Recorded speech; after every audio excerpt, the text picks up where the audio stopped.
know, hey, Martin, what are you going to be looking at to move tomorrow?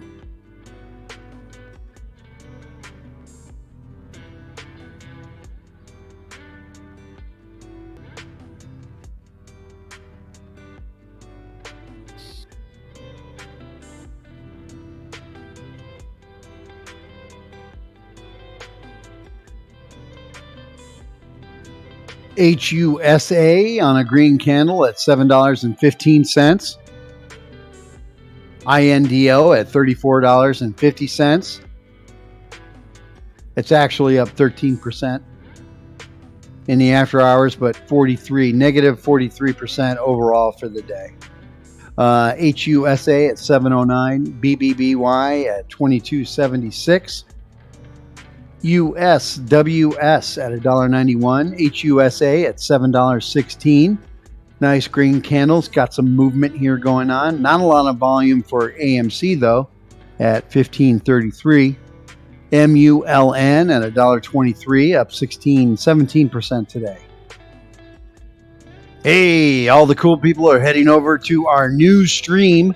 Make sure when you click that link that the first thing you do is like and comment in the chat. Earn those bull coins. Hit that thumbs up and say hello in the chat.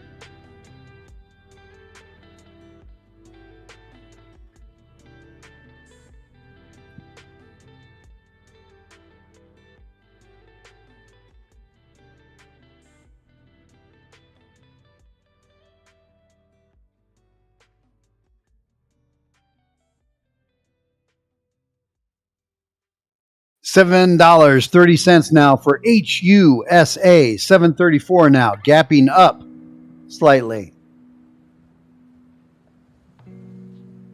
Martin Apollo says, at Southern Red, I wake at pre-market, and if oil is up, all my plays will be up, and I will continue with MARPS, 9, IMPP. Now, if oil is still dead, I'll jump into cyber.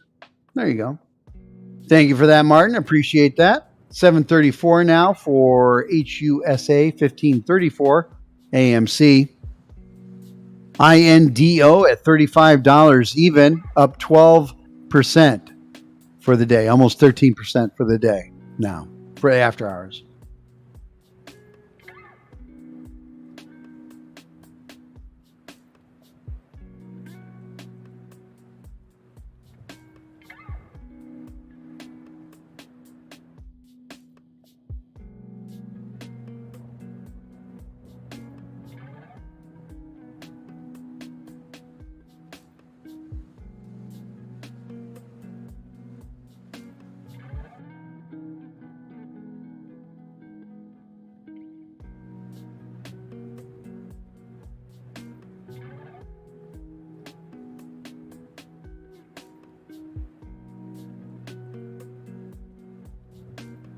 $7.31 now for HUSA.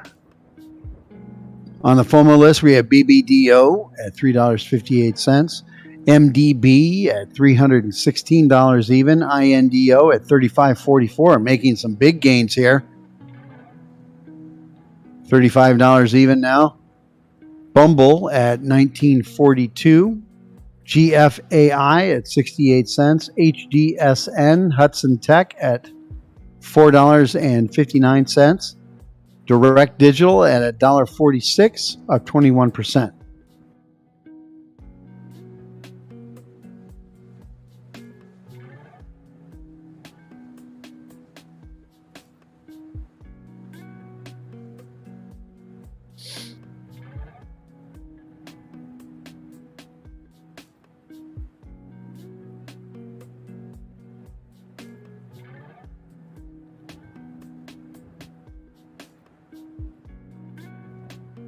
We got the Hemi 440 going on here on the East Coast. It is 440. 1640 for your military types, 24-hour type.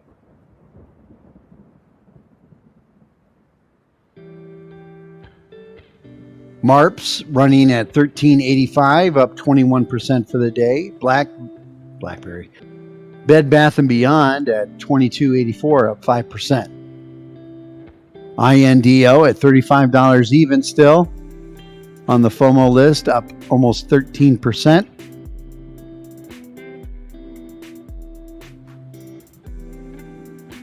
HUSA at $7.16.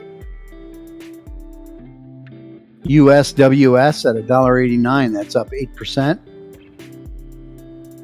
CEI at $1.23 with 707 million shares traded today. Not really a whole lot of volume in the aftermarket, after hours.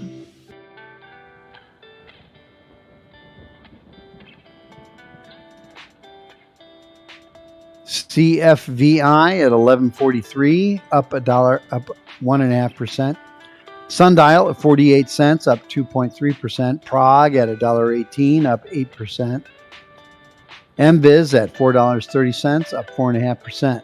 MULN at $1.23, 17% gains. ANY at $1.89, down 0.5%. MMAT $1.60, up 2.5%.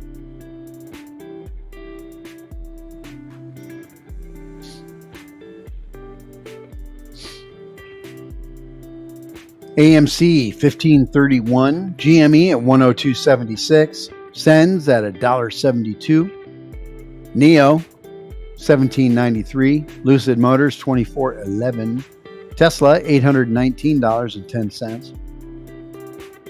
SPY $414.60.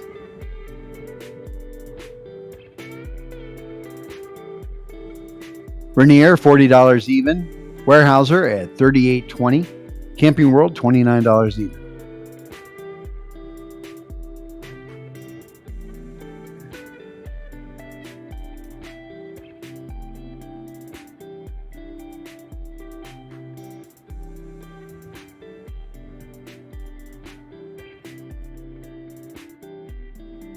For those of you that have not done so yet, we started a new stream. Hit that thumbs up, like, share, and subscribe. If you're new here, please consider subscribing. We are on our way to 25,000 subscribers. And we can only get there if you guys hit that subscribe, like, and share. Breaks the YouTube algorithm and gets our product, gets our videos out to more people to view. So appreciate it if you could hit those thumbs up.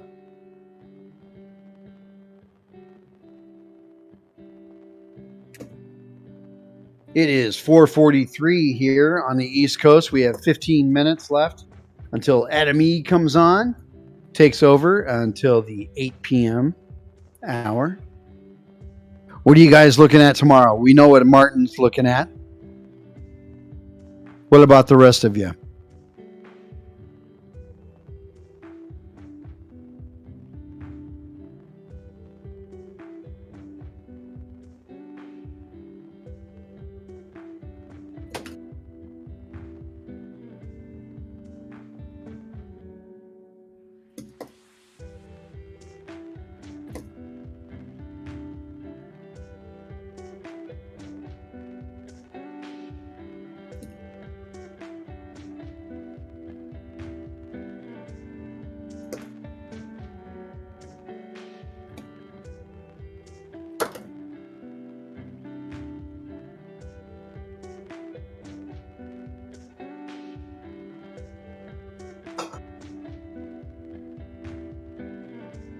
All right, I'm going to look at some crypto here. See what the crypto charts are doing today.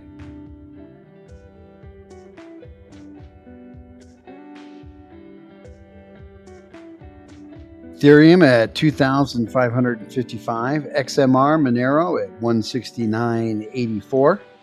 Luna at 84.30. Ethereum Classic $26.10. Mana at $2.37. VGX at $1.49. ADA at 79 cents. Doge at 11.58.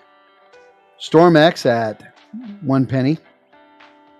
Bitcoin 38,447. DOT at $16.81. Sand, the Sandbox, it's at $2.79. Matic at $1.43. ENJ coin at $1.31.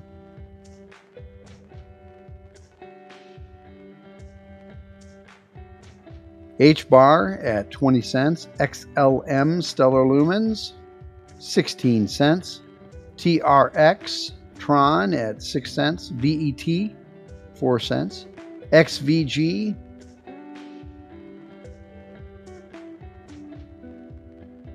what? That made no sense. Okay. XVG is at 009. Shiba Inu at 22.83. And BitTorrent at 179. There goes some of your crypto for today. The FOMO list, we have MDB falling slightly at $309, up 10%. INDO at $34.99, up 12% still. FIGS at $15.90, up 13%. Fluent, FLNT at $1.68, up 13%. Hudson Tech, HDSN at $4.60, up 15%. Bumble at $19.42, up 16.5%. Direct Digital, DRCT at $1.44, up 20%. Zest at $3.90, up 27%.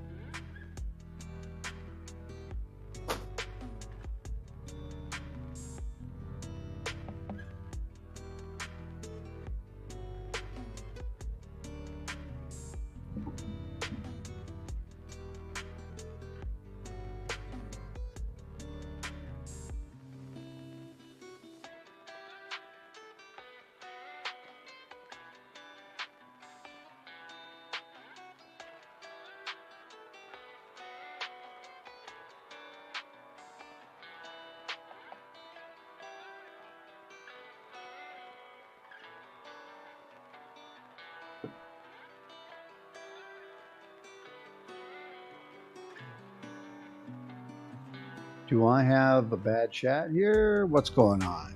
Hold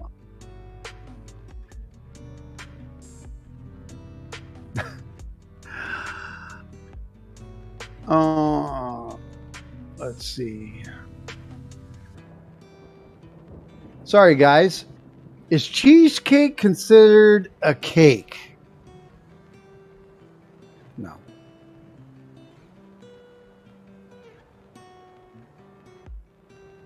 Not here, but not there.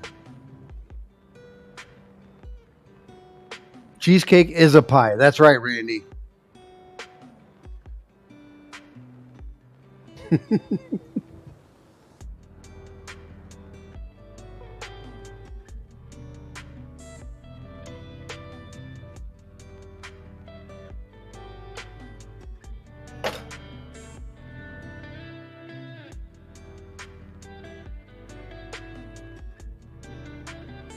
Martin Apollo says, I would keep a big eye on HUSA. A $7 to $17 swing is a huge gain. Yeah. Randy Stocker.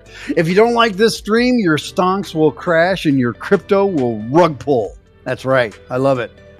Writing that down. Southern Red, I may kick myself for not getting back into INDO when it was at 32.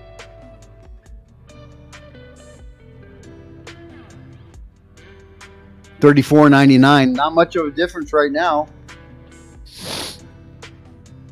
in the grand scheme of things.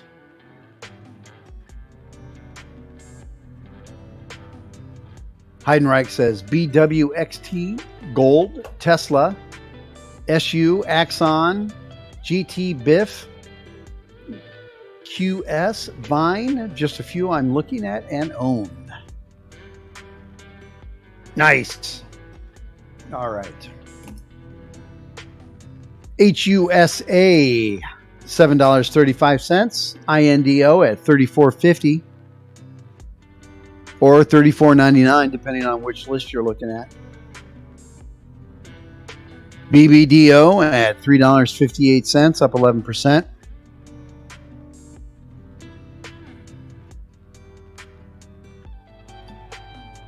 1534 for AMC.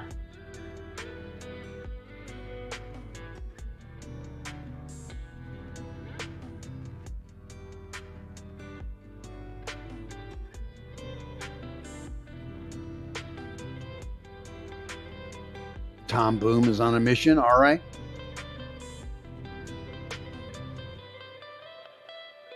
$1,404 bull coins. Nice job, Southern Red.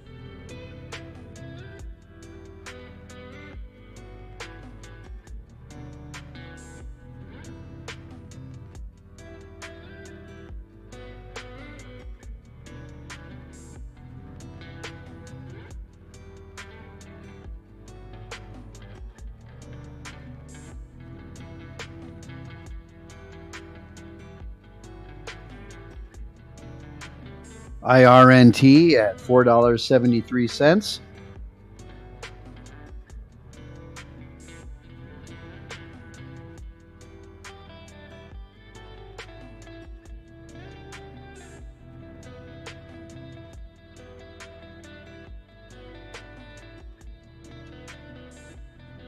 USWS making the FOMO list at $1.95, up 11% now. INDO at 34.52, up 11%. FIGS at 15.73, 12% gains. Fluent at $1.71, 15.5% gains. HDSN, Hudson Tech, $4.60, 15.5% gains. Bumble at $19.66, up 18%. Direct Digital, $1.43, up 19%. I know, we're going to go on a walk soon. Few minutes, Dano. Few minutes. Where's the laser? Fire the laser! Bing!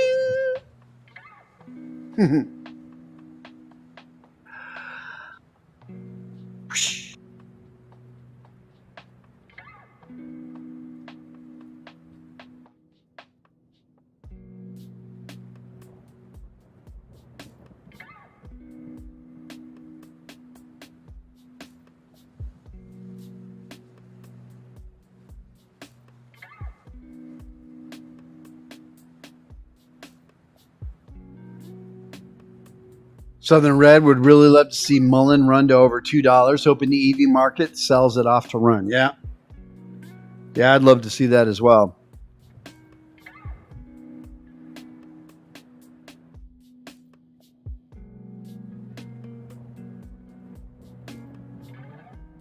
Although I'm green on it right now, I would like to see it go up. Absolutely. INDO at 34.55. Anyone in USWS? It's at 205, up 17% right now.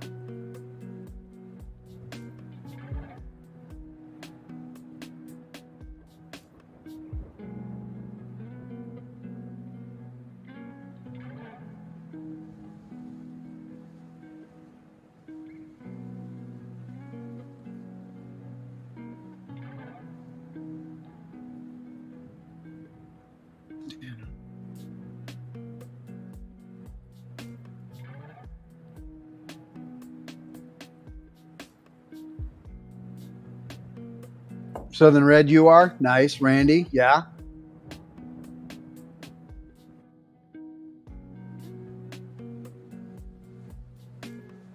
People here call liquor stores the LQ, so I'm going to the LQ. Do they? We call it the package store here in Ohio. The package store. You got to go to the package store to get your liquor. $7.68 for HUSA. HUSA on a little climb now, $7.75. ABC stores, yep.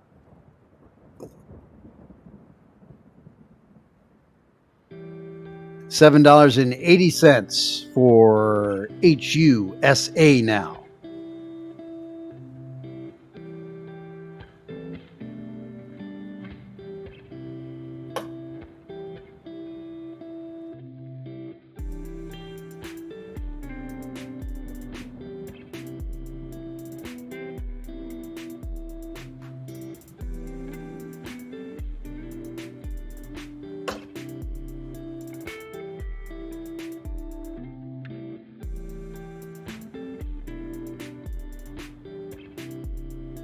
Yeah, it is different. It is funny.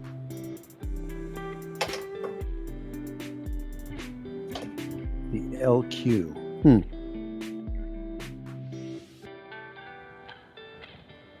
Up in my neck of the woods, we have drive-through stores where you can go and get beer, pop, little snacks and stuff. Instead of the convenience store where you go in, you just drive through. You tell them what they want, they get it for you.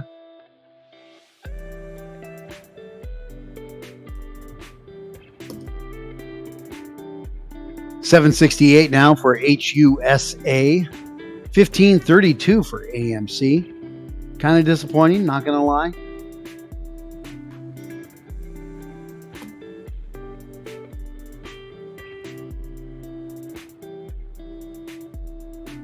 Yeah, we call them just the drive-thrus.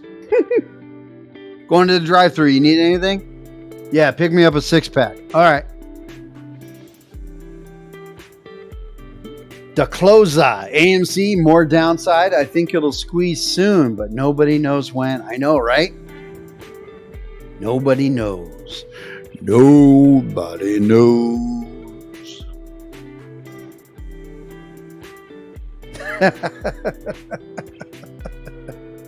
We have to get our 816s out the car. I know, right?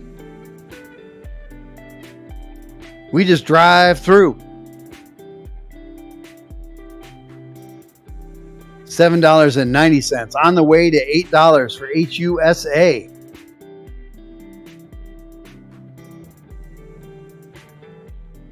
Host and people have the package and liquor stores restricted Russian vodka. Actually, are you correct? The governor of Ohio stated a couple days ago that they are not allowing the sale of Russian vodka in the state of Ohio. Funny, though, that the Russian vodka is bottled here in Ohio. So you're actually hurting Ohio jobs. $7.97 now for HUSA, 807. Just popping up over that. Saw that. I used to have a drive-through daiquiri shop. Nice.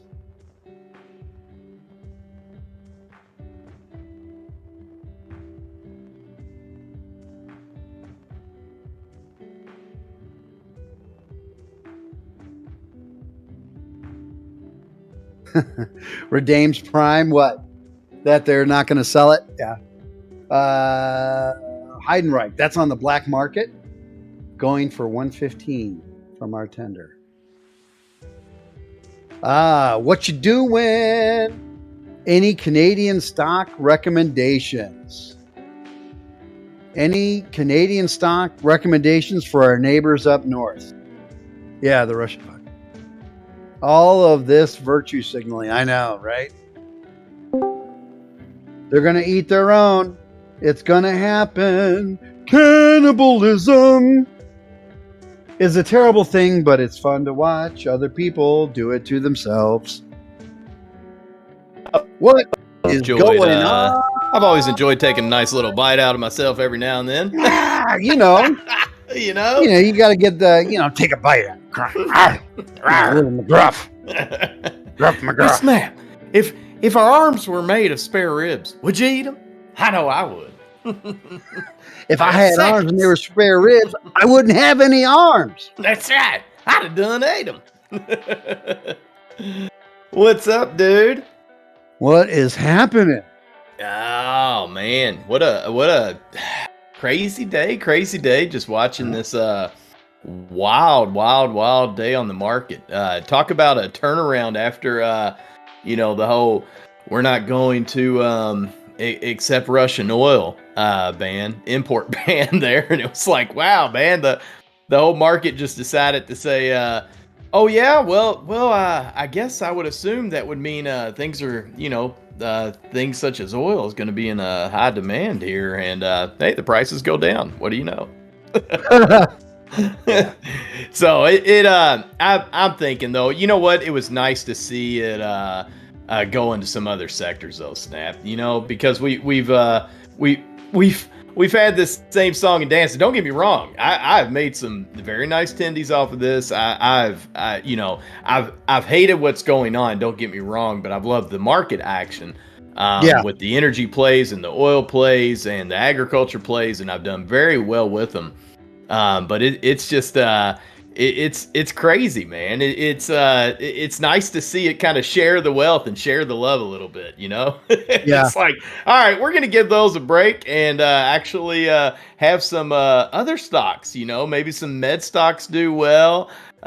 Some battery stocks do well. You know, I saw Clove did well today. That was cool. Seeing Clove back up there in the green again. It's been a while. It was kind of pick and choose too. You know, you'd see one energy stock doing horrible and you'd see another one doing well. There's a Maxion Solar Technologies right now that's up 23.5% on the day. So there you have one, yet I saw another solar play earlier. I'll have to try to find it again. That was down on the day. So, you know, you would think like, oh, okay, well, maybe we're going to shift to some of the solar and wind power plays since we're, we're tightening up on oil. But no, pick and choose. You know, it's like flip a coin. This one's going to do well. Not that one, though. When I came on at 1 o'clock, I came in hot and heavy.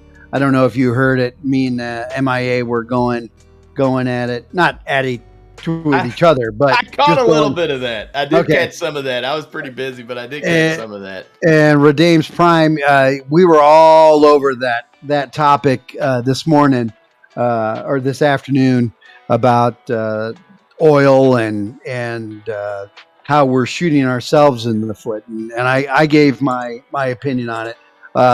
Go back to the last stream, back 3 hours into it, and you'll hear my rant on it.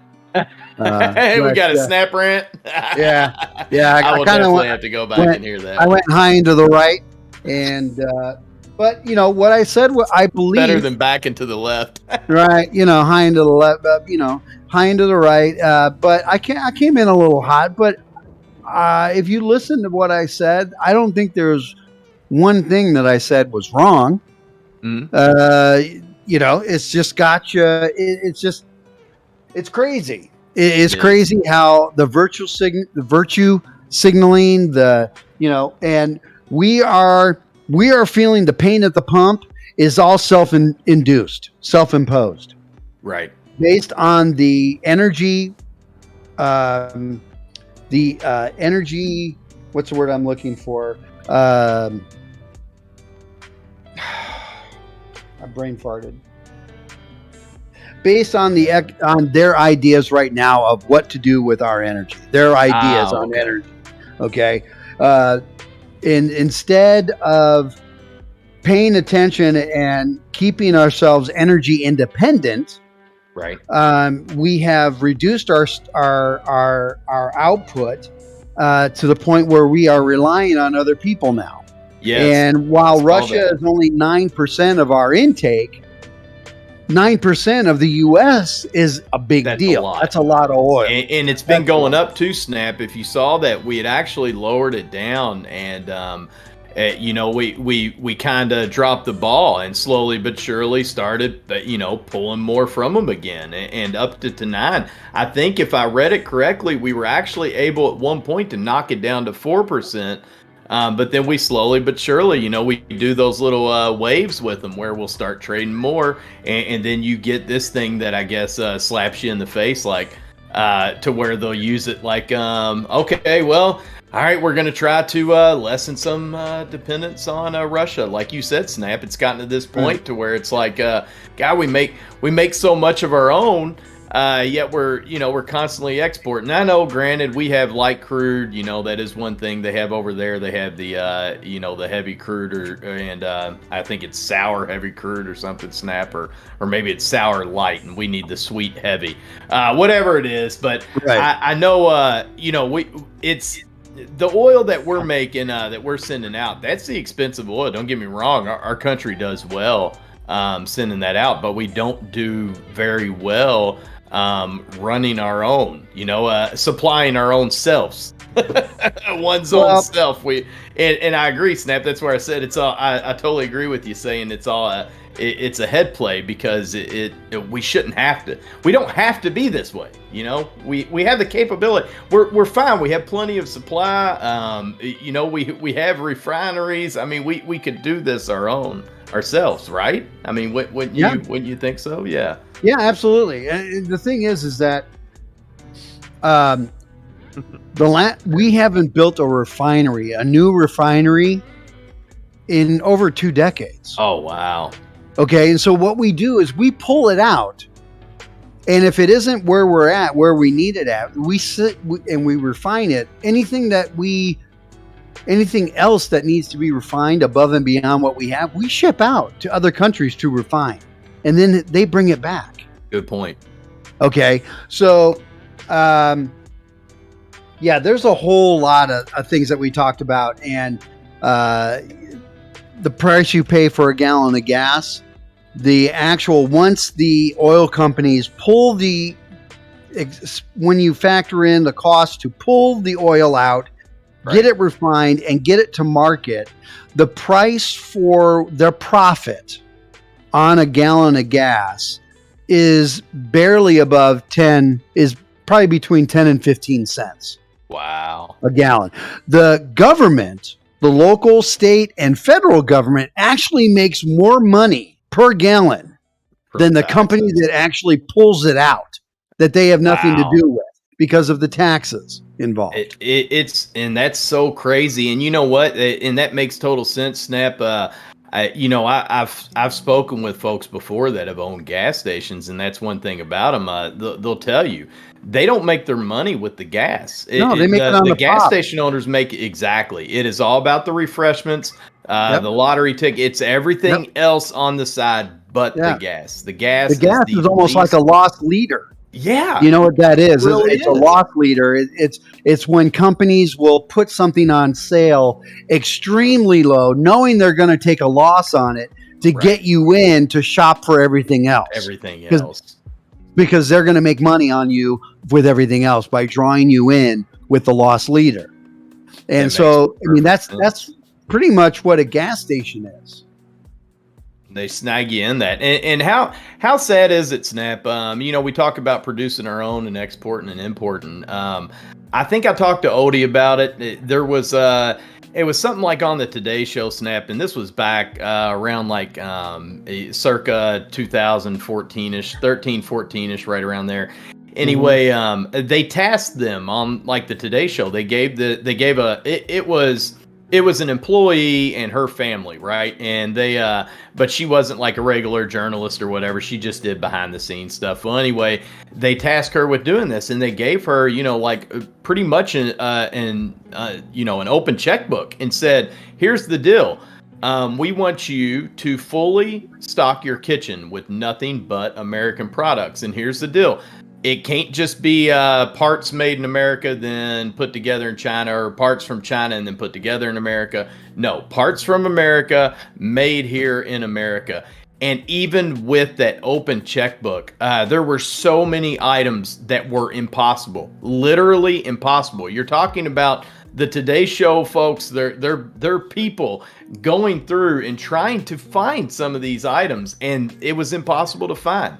We have gotten to the point that there are certain items that we do not make here. We just don't make them. They're not made here in America. And it was so sad that this kitchen was so unstocked because they could not find the American products. I mean, I'm talking like you have no idea how impossible it is to even find a coffee maker that is fully made in America with American parts. It is pretty much impossible. That is crazy though, man. And it just plays the bigger picture, like you said, Snap, and we see it here with oil.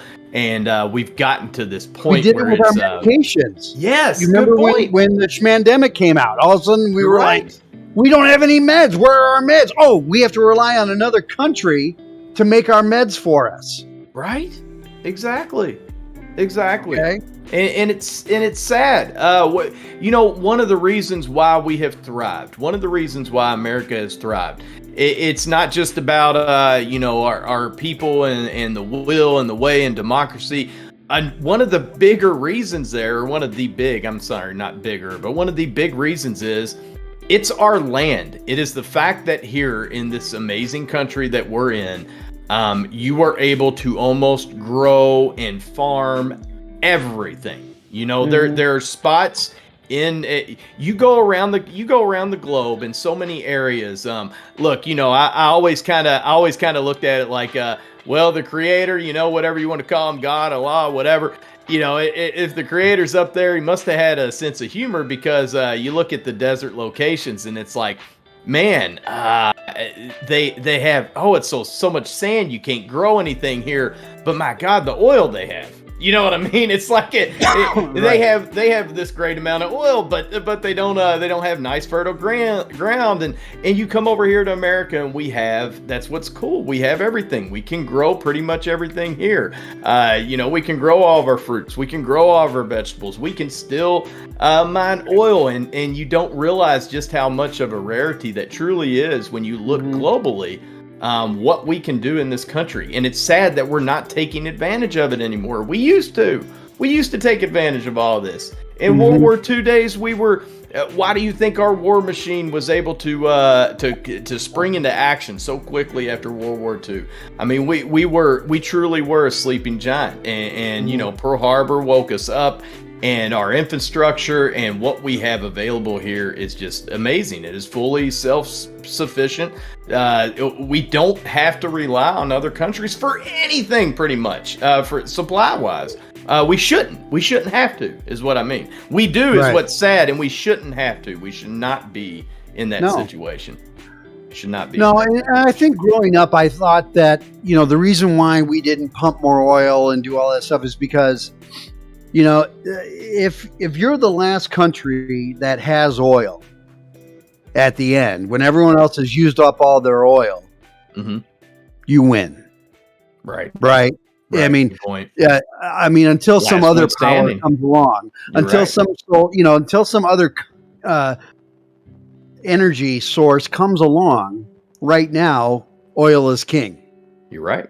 Okay, and oil's in everything that we have. The plastics, the phones, the laptops, the desks, the chairs, everything, the leashes, everything that we have has petroleum in it, has plastics, has oil in it. So we're not ever getting off of oil.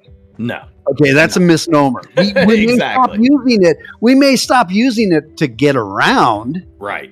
Okay, but it's still in a lot of other things. And it's exactly, and it's still going to be used. There is here's the thing.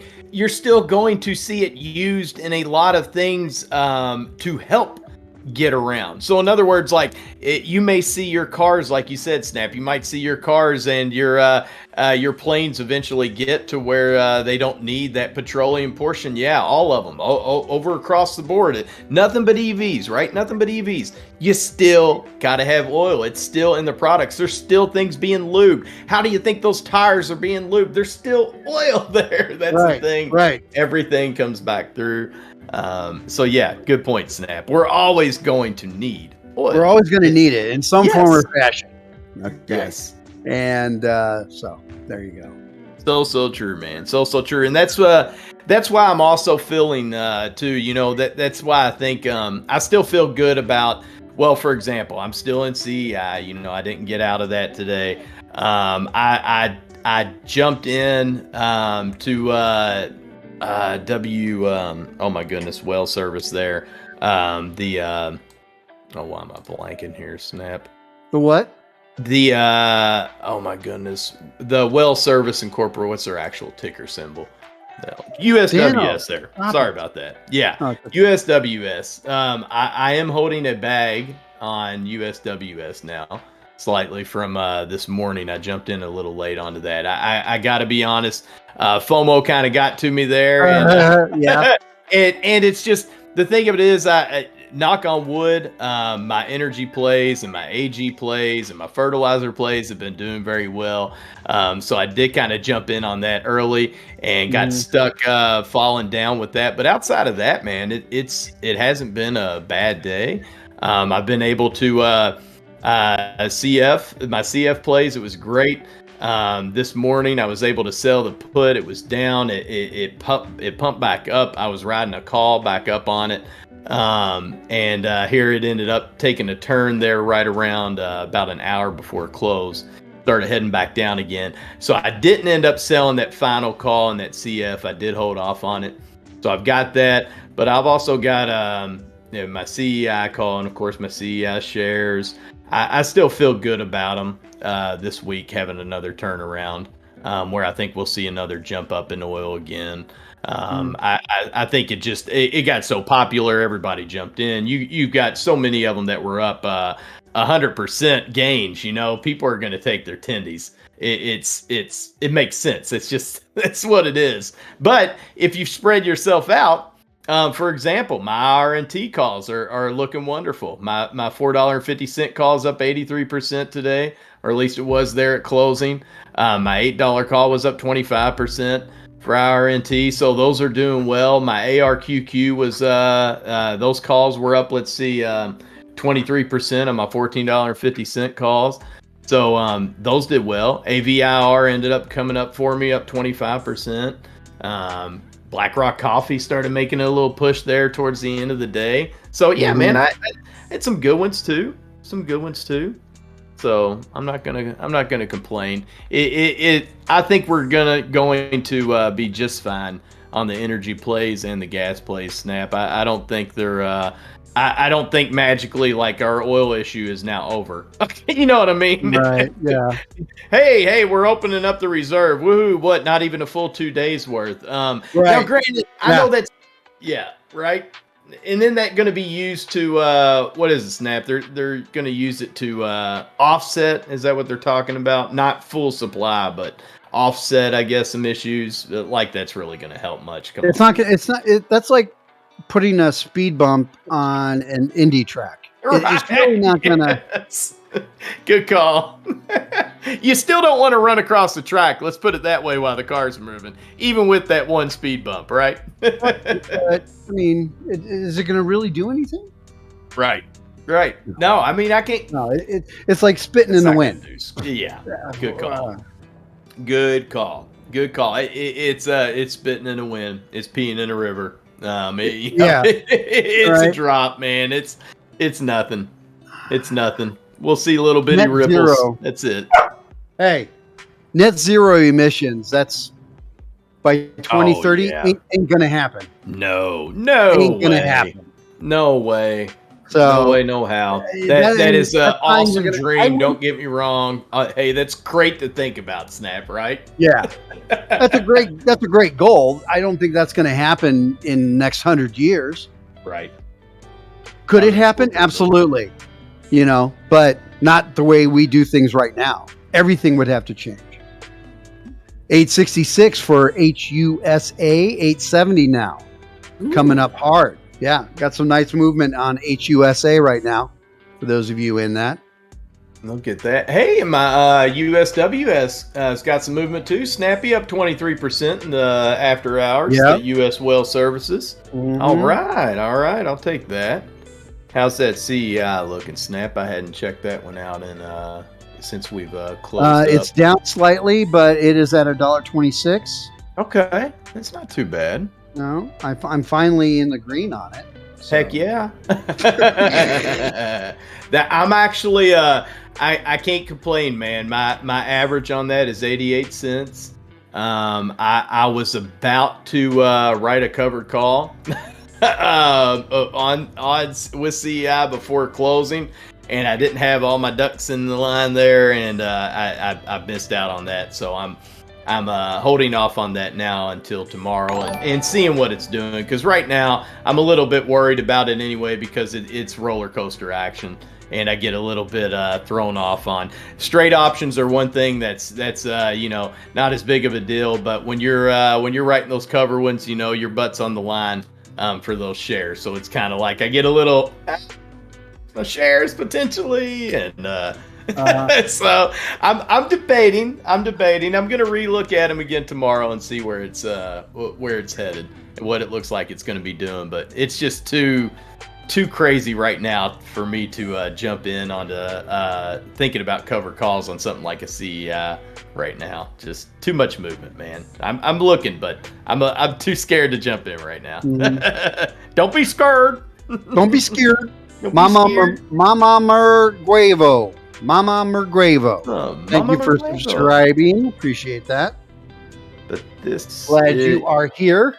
You don't see it, but this war is more than invading Ukraine. It's between right and left, liberals and conservatives. It's between oil companies, the green company, energy companies. Well, first off, Mama Merguevo, thank you so much. Like Snap said, thanks for subscribing. We will say here we try to keep politics out of the chat. We don't want any negativity. Hey, we know there's plenty of negative stuff out there, so we try to keep it positive here. You're in a friend zone, a positivity zone. You know, everybody. We try to watch out for each other and make sure everybody's feeling good. And so I hear you, man. I would, or ma'am, I'm sorry if it's a ma'am. So I hear you, sister. And hey, if you would like to, though, our Discord is 100% free to join. As Snappy will tell you, you can cut loose a little bit more. You can kind of let out those thoughts on the Discord side, and no problem at all. So please feel free to join that. We'd love to have you.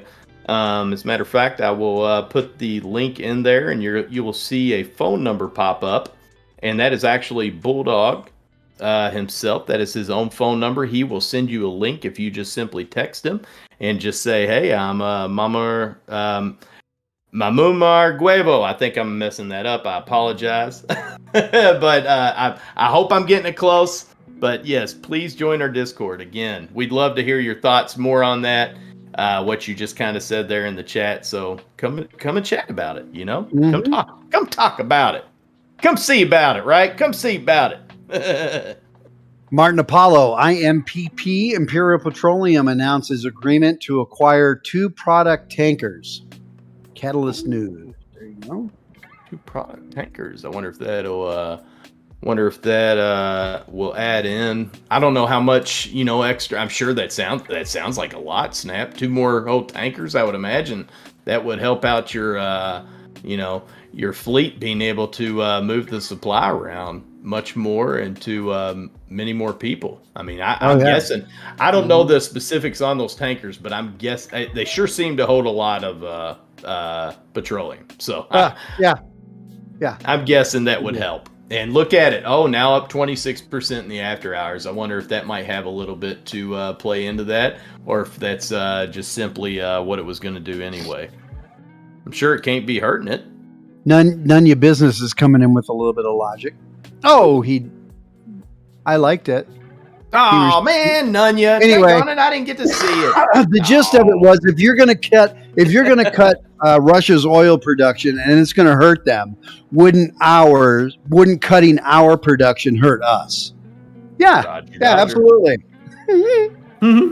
How dare you seek logic, Nunya? What are you thinking, Nunya? Don't you be laying out the logic, Nunya? No, sir. No. What we talk about here is pretzel logic. Pretzel logic. That's pretzel right. Logic. Get that salt out. Pretzel logic just kind of goes everywhere and connects to itself. Don't know how. Don't know. That's pretzel logic. New folks throwing us out the reminder that it's Taco Tuesday, Snap. Oh. We're actually we're doing chili today here at the EFAM household, and it's actually chili for the boys, and we are having leftover ribs, so no tacos for us today. Yeah. Gotcha. Yeah, we did tacos last Tuesday. That's true. Nice. We are not drilling. Can someone explain to me how oil stocks go up? Oh, well, we are drilling. Saucy? Yeah. We are drilling, but I mean, they go up because they're the ones that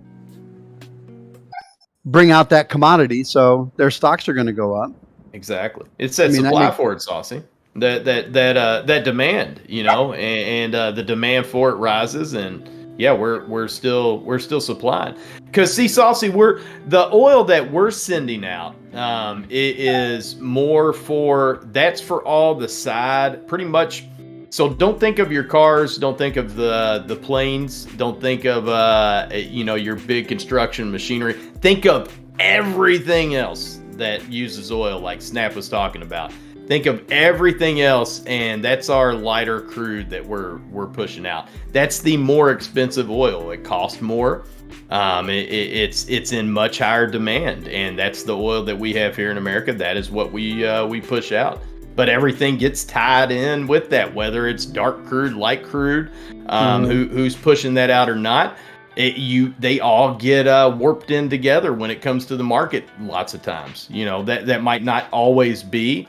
But more often than not, I mean, you've seen it Snap, you've seen it Saucy, and you've done very well on it. Playing the oil, the oil plays and seeing 90% of them up and running at the same time.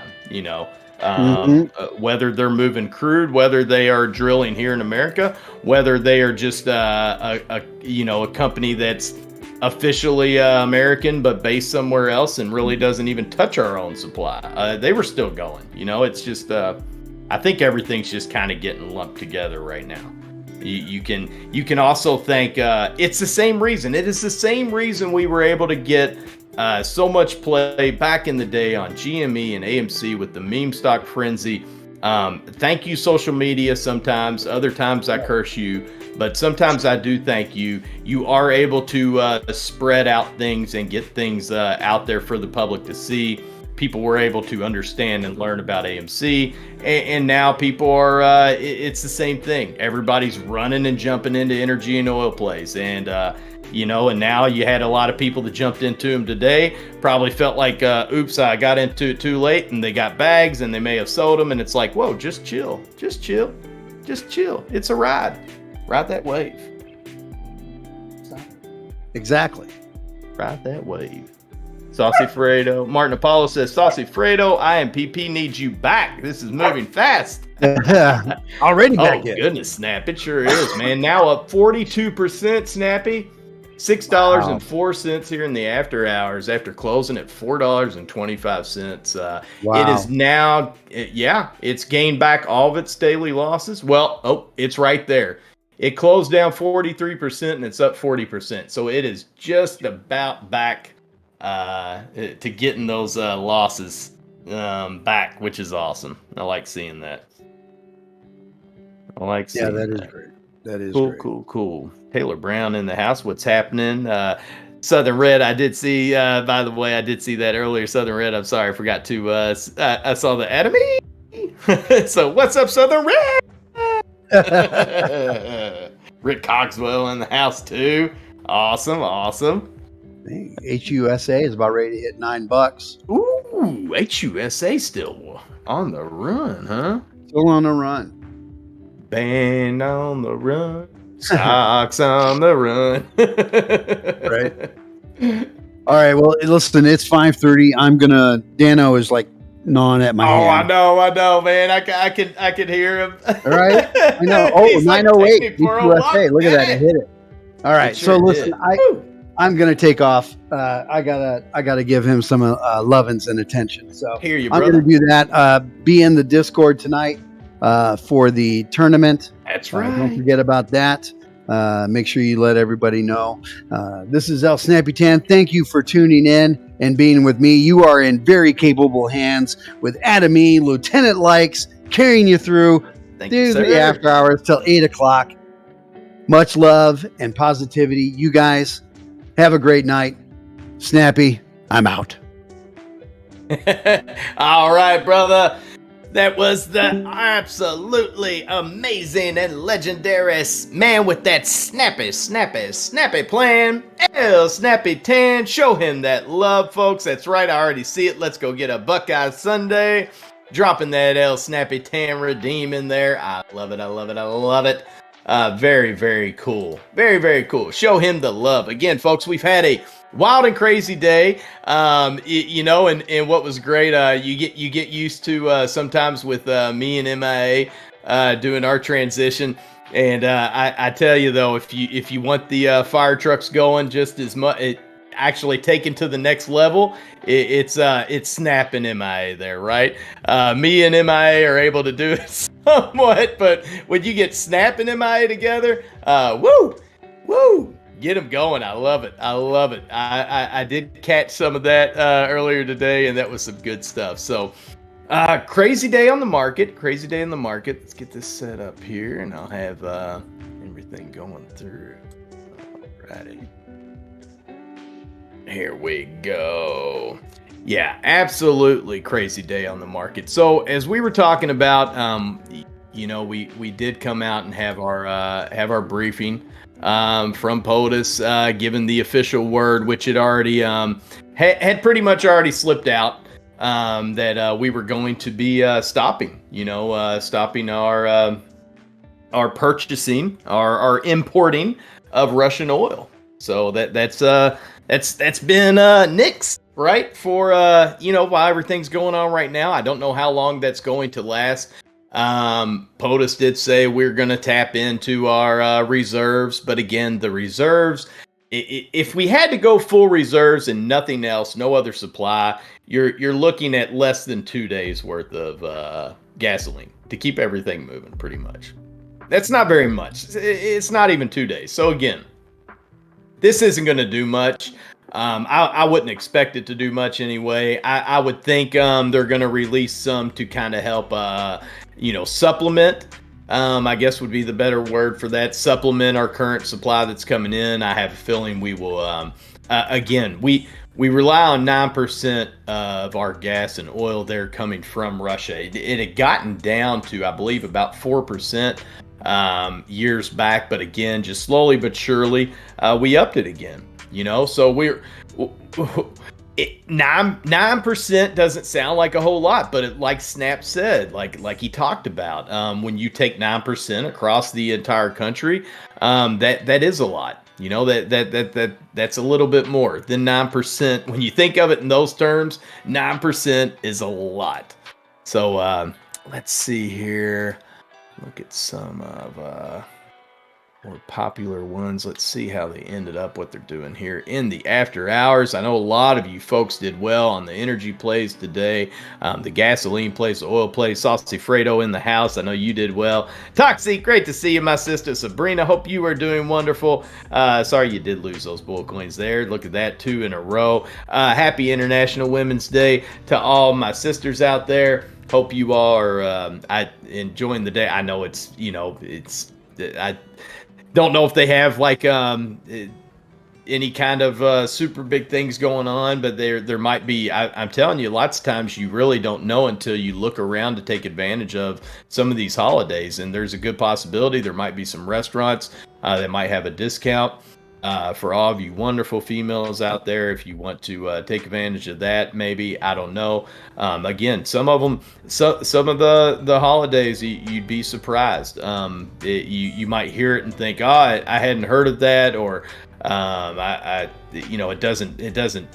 hadn't heard. Nobody had talked about it before to me, right? Well, the thing of it is, though, is that even if you hadn't heard about it, there still might be some decent deals out there, being able to celebrate it. So it doesn't hurt to call your restaurants. You never know. There might be a 10, 15, 20% discount today. Take advantage. Why not? Heck, I mean, that's what they're there for. They put the discounts out there. Take advantage of them, That's why they put them out there, for people to use them. So, Apple today. Apple, we did get some Apple news. I know Bulldog himself actually was talking about that. We had a few folks dropping some info out there in the cord for us. Apple, I believe, is putting a new bionic chip. If I heard that correctly, if somebody's in the chat wants to confirm that, they feel free to. I would love that. I definitely wouldn't complain, but I was hearing it's a bionic chip that's going to be going into the next Apple phone, which is absolutely crazy. But hey, bionic chips. I don't know what else what actually that's going to be able to do. I don't know if that's some kind of new memory thing on the phone. If it's almost like AI, where it's self-learning, full on out artificial intelligence. I don't know. We'll have to find out. Let's see. Nufo says we'll dip into Antarctica as alternative oil supply. Yeah, and that's true too, Nufo. Good point. We can make up for the 9%. We still have Saudi Arabia over there that provides a lot. We have a lot that comes from Canada, and Antarctica and Alaska. So I mean, yeah, you've got ways to tap into that. It's just more of throwing it out there. It's getting out there. It's going to create FUD, just the whole entire situation, because FUD sells, right? FUD sells, and you're not going to hear about they're not going to push as much of the narrative as the whole, well, here's what we can do to get around this. We can simply pick up a little extra supply from some other countries where we get our supply from, right? But they don't want to talk about that part. It's like you got to get to that part after hearing about all the bad stuff and how horrible it's going to be and how bad our prices can go. And that's the thing, we don't know how high prices are going to go at the pumps until we do. we're not going to know until we do, as crazy as that sounds. But we're kind of at the mercy right now of the pumps, and again, there's a lot of federal taxes that come into play. I know they're talking about dropping that, which is going to potentially shift prices about 75 cents a gallon across the board. Hey, that helps. We'll take it, right? We'll take it. So if you ask me, there's already way too many extra taxes and regulation fees and such thrown into there already. We don't need any more. We don't need any more. They can stand to pull a couple of those out for a little while. Martin Apollo saying energy plays could hit 50 to a negative 100 minimum if Russia cuts energy off. Right, Martin? That's something to think about, man. That's something to think about. If that does end up happening, Russia is threatening to cut off its supply. It's threatening to cut some of its exports off, right? It's putting its own ban list together on who it's not going to export to. But still, it's a little bit harder for them right now. The card that he can play on that and saying, well, I'll cut this off, it's not as strong of a card as the one we're all playing right now against them, which is, NATO and the UK and America all cutting off, the sanctions here. And with the sanctions, I'm sorry, not cutting off support with Russia and trade with Russia due to the sanctions being turned on, so I think they're in a little bit more of a tighter spot than we are. You can talk about China kind of helping them out, and that's true. I'm sure China will definitely help them out, but helping them out and completely, being able to completely stomach and put up with the current loss that they're experiencing because of the sanctions. Those are two different things, right? I don't think it's not like China has the ability and the wealth right now to where they can just say, hey, we can fund your entire country with no problem, right? You can have this dragging on for who knows how long. We can keep you going for months, right? I don't think they're in that position to do that. So we'll have to see. Hopefully it's starting to draw down. I'm hearing new reports on better peace talks and getting somewhere with the peace talks. So that's good. I'm open. Let's see. What you doing is saying what bigger sticks, or are you talking about stocks? What bigger stocks are linked to Russia? What do you mean what you doing? Well, you got most of your Russian stocks and your ETFs that were traded here, able to be traded here on our exchange. Most of those were halted. I think some of them have been turned back on again. But, I mean, you have, I can tell you one. Let's see. One that I actually jumped into. Starbulk, which is, they're actually a shipping company. And they move precious metals and petroleum, and they deal also with Russia. So I was interested in what might happen with them. My call with them was actually up earlier. Let me see how they ended up doing. Starbulk there. Let's see. Ended up closing up $1.94 or 7%. Here in the after hours, it has fell down 2%. They ship iron ore, coal, grain, bauxite, fertilizers, and steel products. And they are headquartered in Athens, Greece. So they are one, though, that deals with Russia, what you're doing, and has shipped some of those precious metals and petroleum from Russia around to other countries, of course. See Santa in the house. What's up, big brother? Great to see you. Great to see you, Mr. Santa. I hope Mrs. Claus is doing well. I hope your man Harry is doing well. Again, this is a, this is Tuesday. We got poker going on here, folks. We got poker going on tonight. Simply type ! Redeem poker if you want to jump in on that action. It will pull 1,000 bull coins from you and automatically put you into an awesome poker tournament. So again, we do that every Tuesday and Friday evenings. Is cheesecake considered a cake? That's a good question. That is a good question, Bulldog. I noticed that. That is the current poll question there.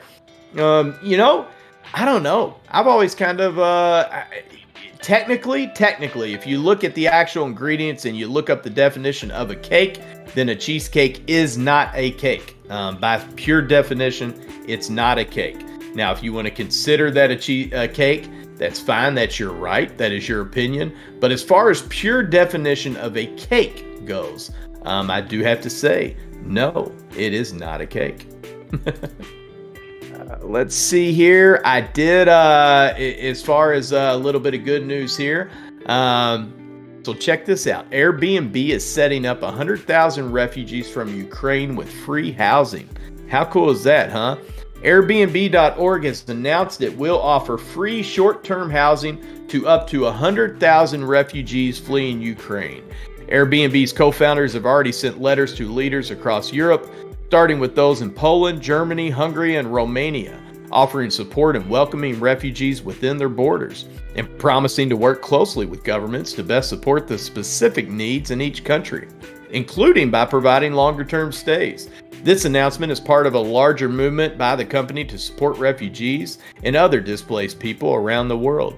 Last month, the organization announced it has provided housing to 21,300 Afghan refugees, and it has set a new goal of providing free temporary housing to another 20,000 refugees from Afghanistan, Africa, the Middle East, Central and South America, and other regions.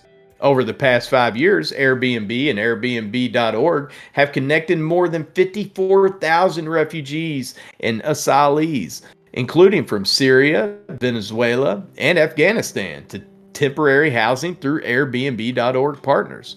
Last year, Airbnb also announced the creation of its refugee fund and has galvanized more than 4,000 donors to further support its work with refugees and asylum seekers worldwide.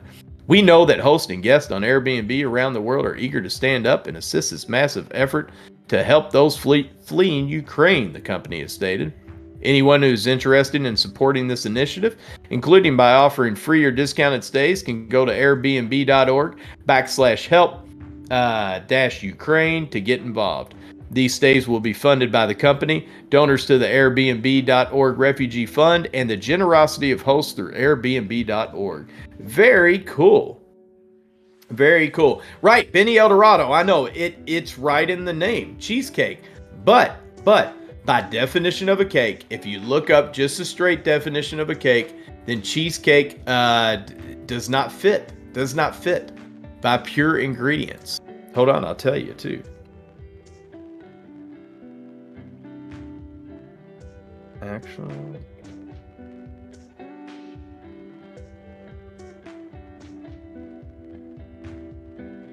all right.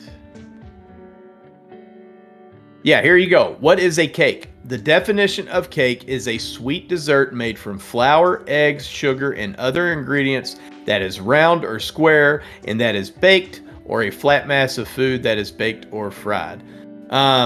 So there you go. The problem is that cheesecake doesn't have all those ingredients. It doesn't have flour, I believe. Is it flour that cheesecake doesn't have? It does not have flour. So there you go. It can't be a cake.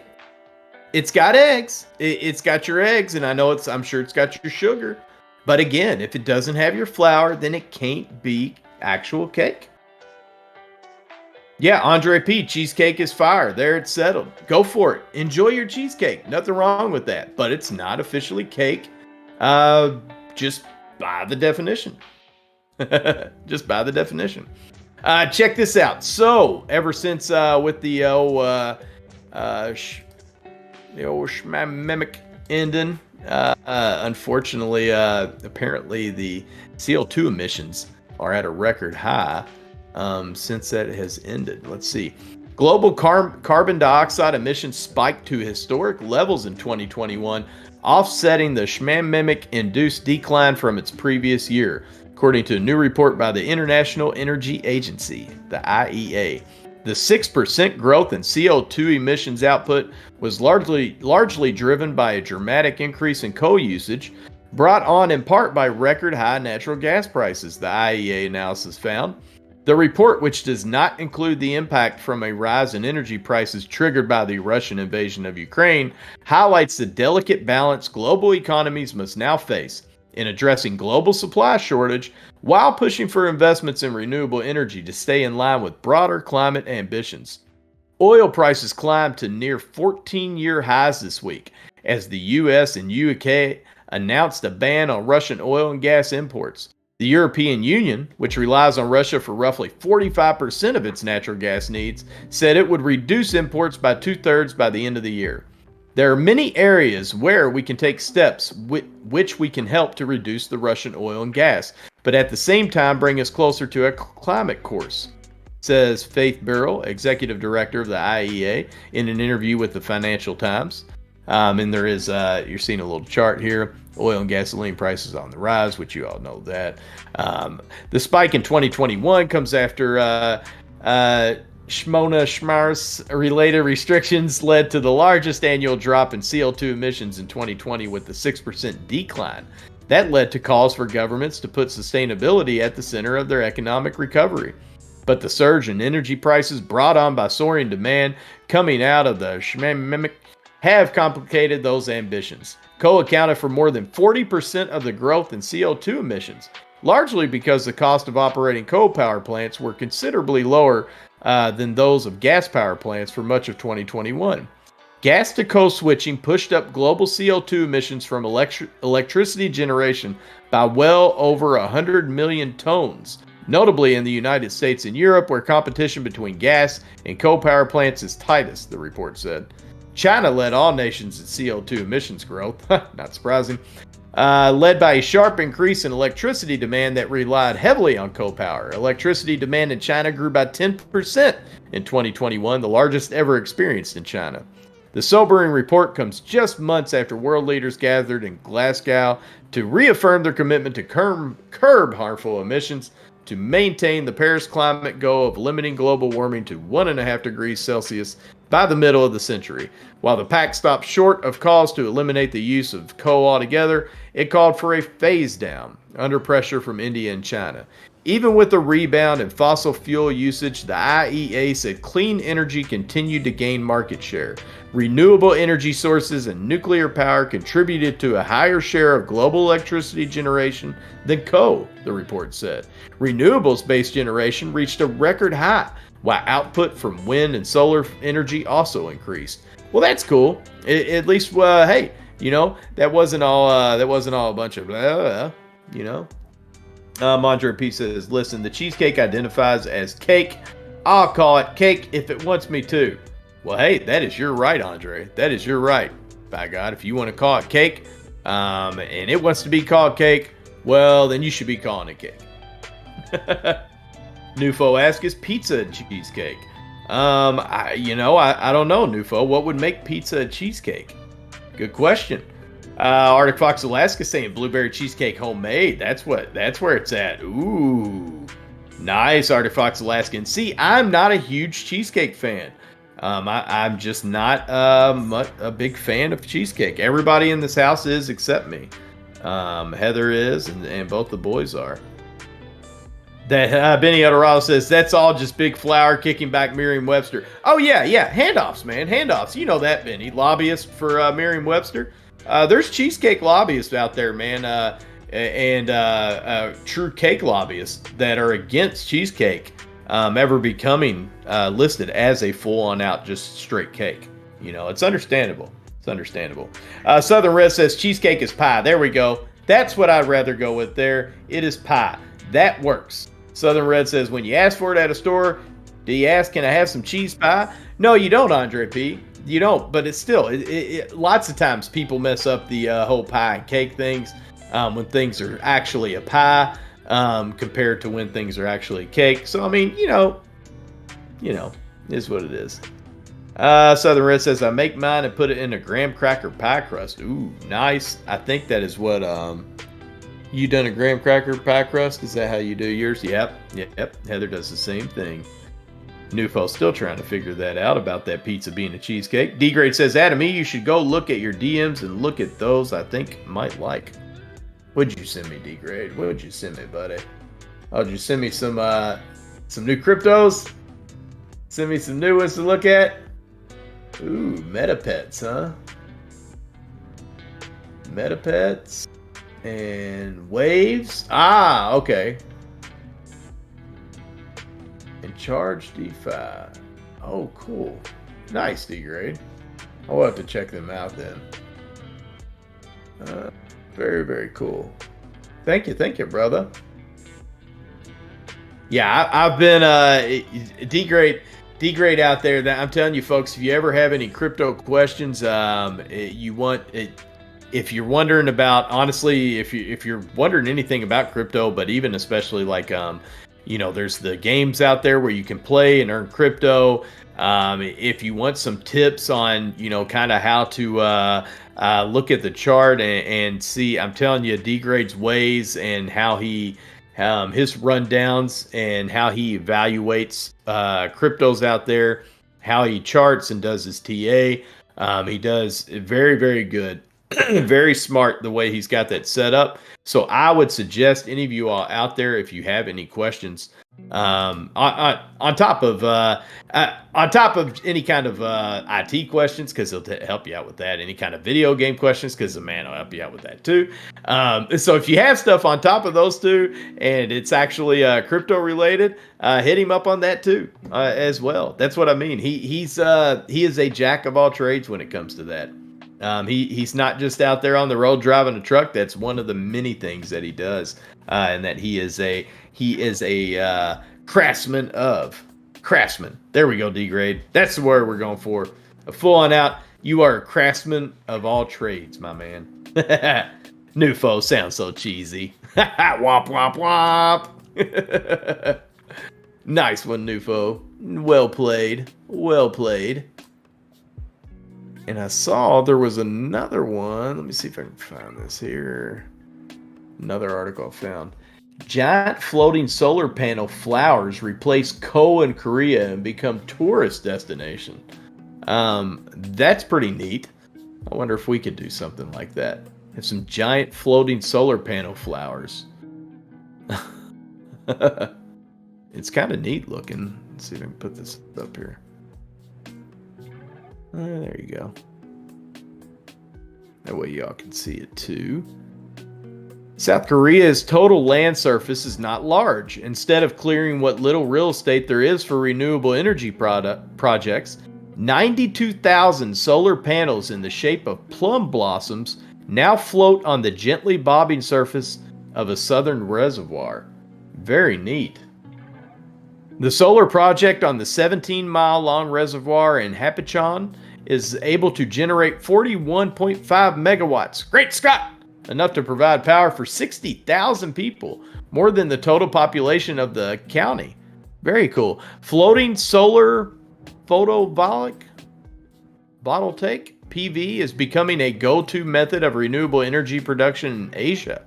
In a recent speech by President Moon Jae-in, outlined floating solar as an important part of a total renewables plan for the generation of 9.4 gigawatts. Great Scott! Of electricity in South Korea. Obviously, that's a lot more than 1.21. Or about the same as 9 nuclear reactors. Wow! The 3 peaks of Wangmasun Mountain reflected on Hapcheon Lake form the shape of a plum blossom. Sprawled on the surface of this lake are photovoltaic. I'm totally butchering up that word. Sprawled on the surface of this lake are photovoltaic panels that also resemble plum blossoms from an ink and wash painting, said President Moon. Hanwha, the company in charge of constructing the blossom panel arrays, suggests that demand for floating PV is expected to rise in the coming years, not only in Asia. Thailand has already built the world's largest floating PV solar panel plant, which is about the size of 70 soccer pitches. Pairing PV solar panels, there's so much of it. Nunya, I'm telling you, man, I keep thinking of proper preparation prevents poor performance while I'm trying to pairing PV solar panels to water sources like candles, ground level, humidity, or reservoirs increases their efficiency by as much as 10%, as the surrounding water helps them remain naturally cooler. Bloomberg reports that they also help decrease hostile algae blooms. Wow, 1.4 million, or around 4% of the total financing for the project, was fronted by Hapcheon locals. They were the first to be offered the chance at joining a 20-year, 10% annual return investment scheme, which should help generate useful income for elderly residents in an area where the average age is nearly 60. Cool. I like it. D-Gray, what are you talking about? I don't know anything. Really, I don't. Oh, whatever. Yes, you do, D-Grade. Hey, Tiny Boxes! Adam Reed is on late. Good to see you, Adam. Well, hear you. Oh, you got it, Tiny. You're right. Hold on. It's a good point, Tiny. Gotta fix that, don't we? We got to fix that. What am I doing here? Cut myself off. There we go, Tiny.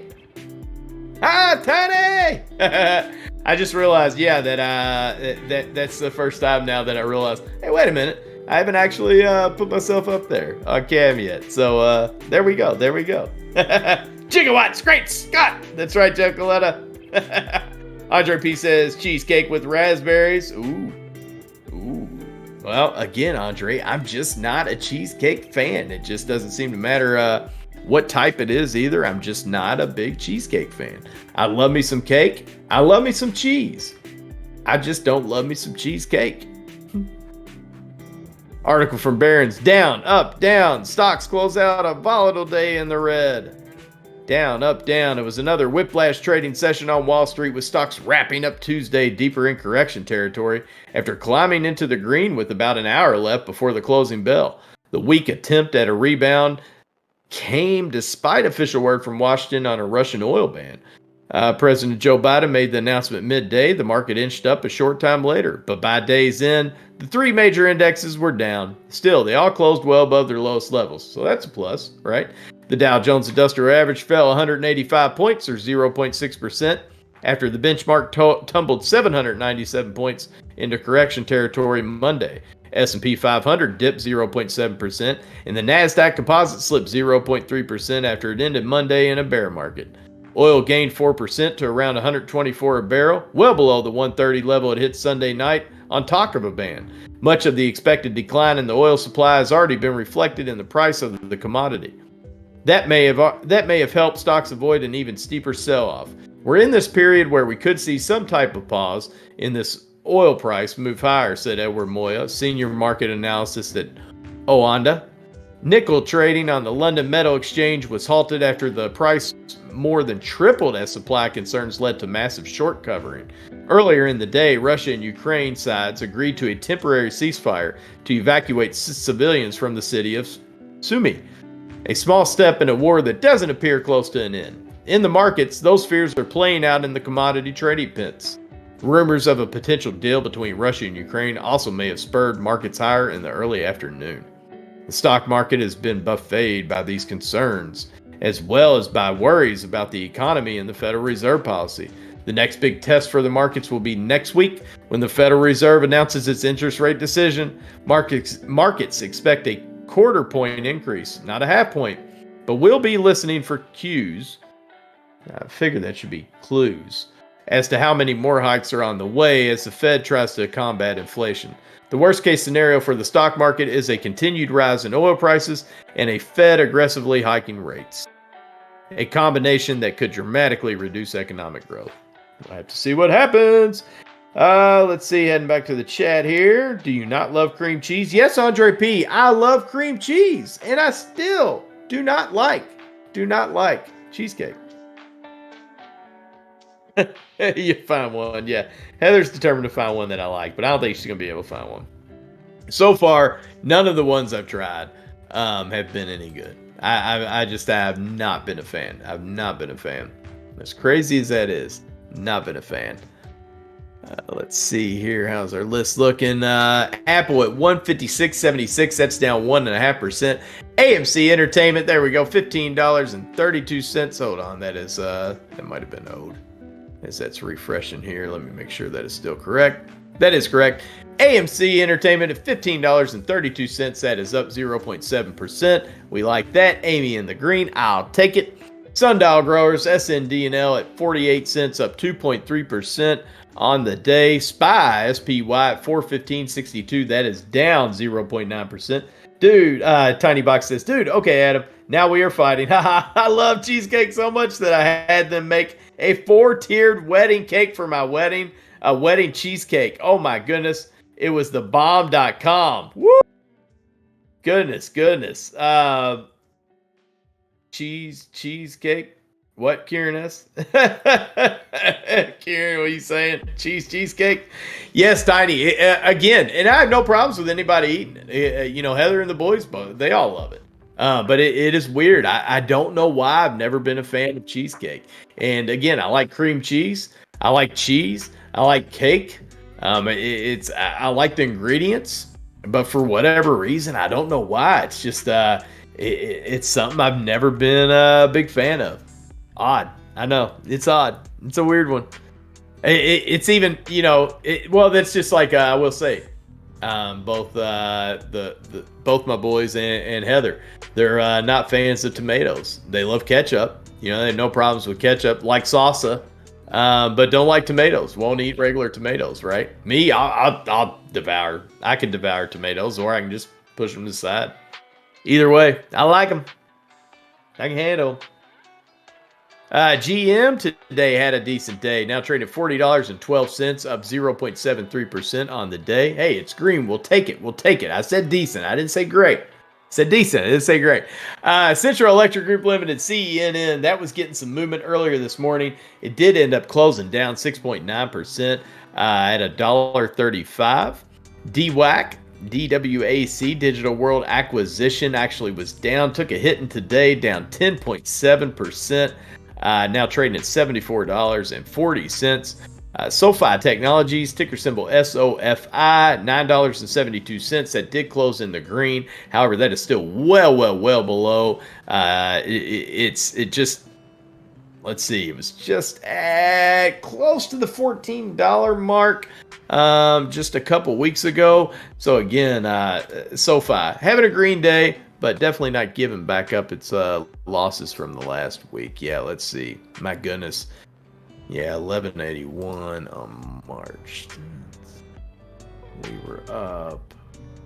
Yeah, I mean, SoFi in that. I remember that was a pre-market. It was last week where it almost, I think it got up to $13.20. And it has not been able to come close to that since then, though. Goodness. Tiny Box says, go to the Cheesecake Factory and try the sampler, and you will find one you like. I just know it. They have like 200 kinds. That's right. Cheesecake cake. Vinny Eldorado says. That's true, Tiny. That's a good point. We do have a Cheesecake Factory not very far from us. So that's and I know Heather likes going to Cheesecake Factory. We haven't been in years and years and years. It's been quite a long time since we went. Let's see here. Camber Energy, CEI, still having a great day. Now trading at $1.34, up 4.6%. Granted, not quite up where it was, earlier today, this morning, but still a great day overall. Still in the green of 4.6%. CEI has been doing some great things. I've been getting a lot of tendies. A lot of folks have been making some very nice tendies off of CEI and so many of these energy plays. myself included. I can't complain. Berkshire Hathaway. I actually jumped into that today. Picked up a Berkshire Hathaway call. It's the first time I ever did that. B fund, not the A. Trading at $821 today. That is up. I'm sorry, $318 today. That is down 1.3%. Tesla having a wonderful day. Tesla at $821. There's our 821. I mixed them. Up 2.15% today. Tesla gang was strong. Ford Motor Company now trading at $16.03. That is up 0.3% on the day. Microsoft MSFT at $274.25. That is actually down 1.6% on the day. Amazon AMZN at $27.08. That is down 1.5% on the day. Disney DIS at $130.145, down 1.5% on the day. NIO at $18.01, that is down 0.6%. Meta Platforms having a green day today. Company formerly known as Facebook, ticker symbol FB, trading at $189.75, that is up 1.2%. Lucid Group having a good one. LCID, $24.20, up 4.45%. Netflix NFLX at $339.30. That is down 3.13% on the day. We got Pfizer PFE at $47.32, down 1.3%. NVIDIA NVDA at $213.70.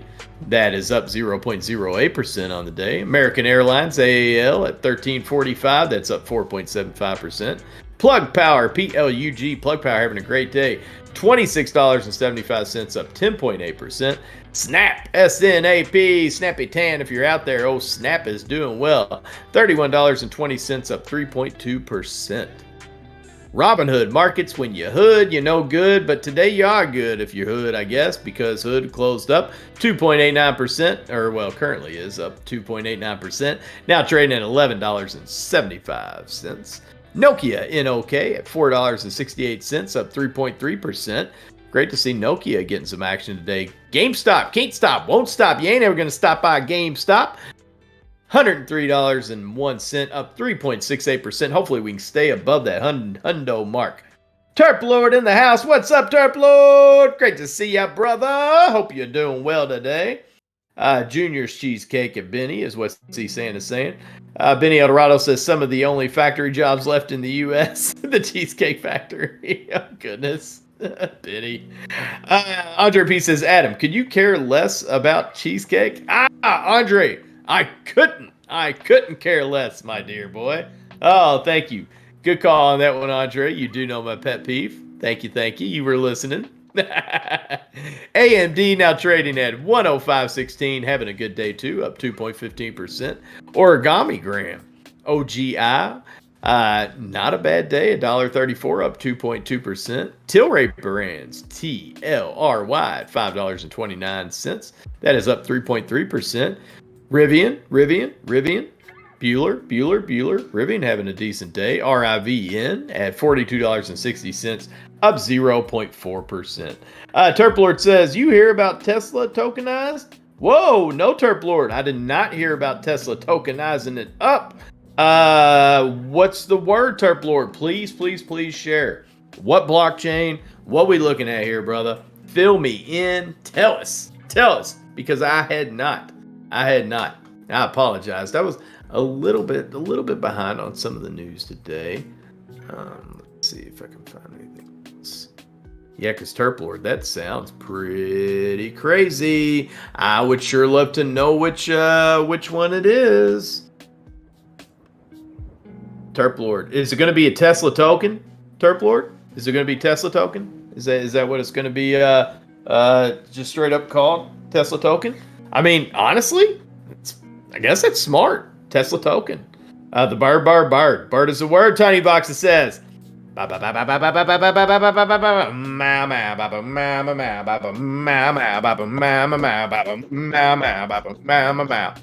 you get me going on that one.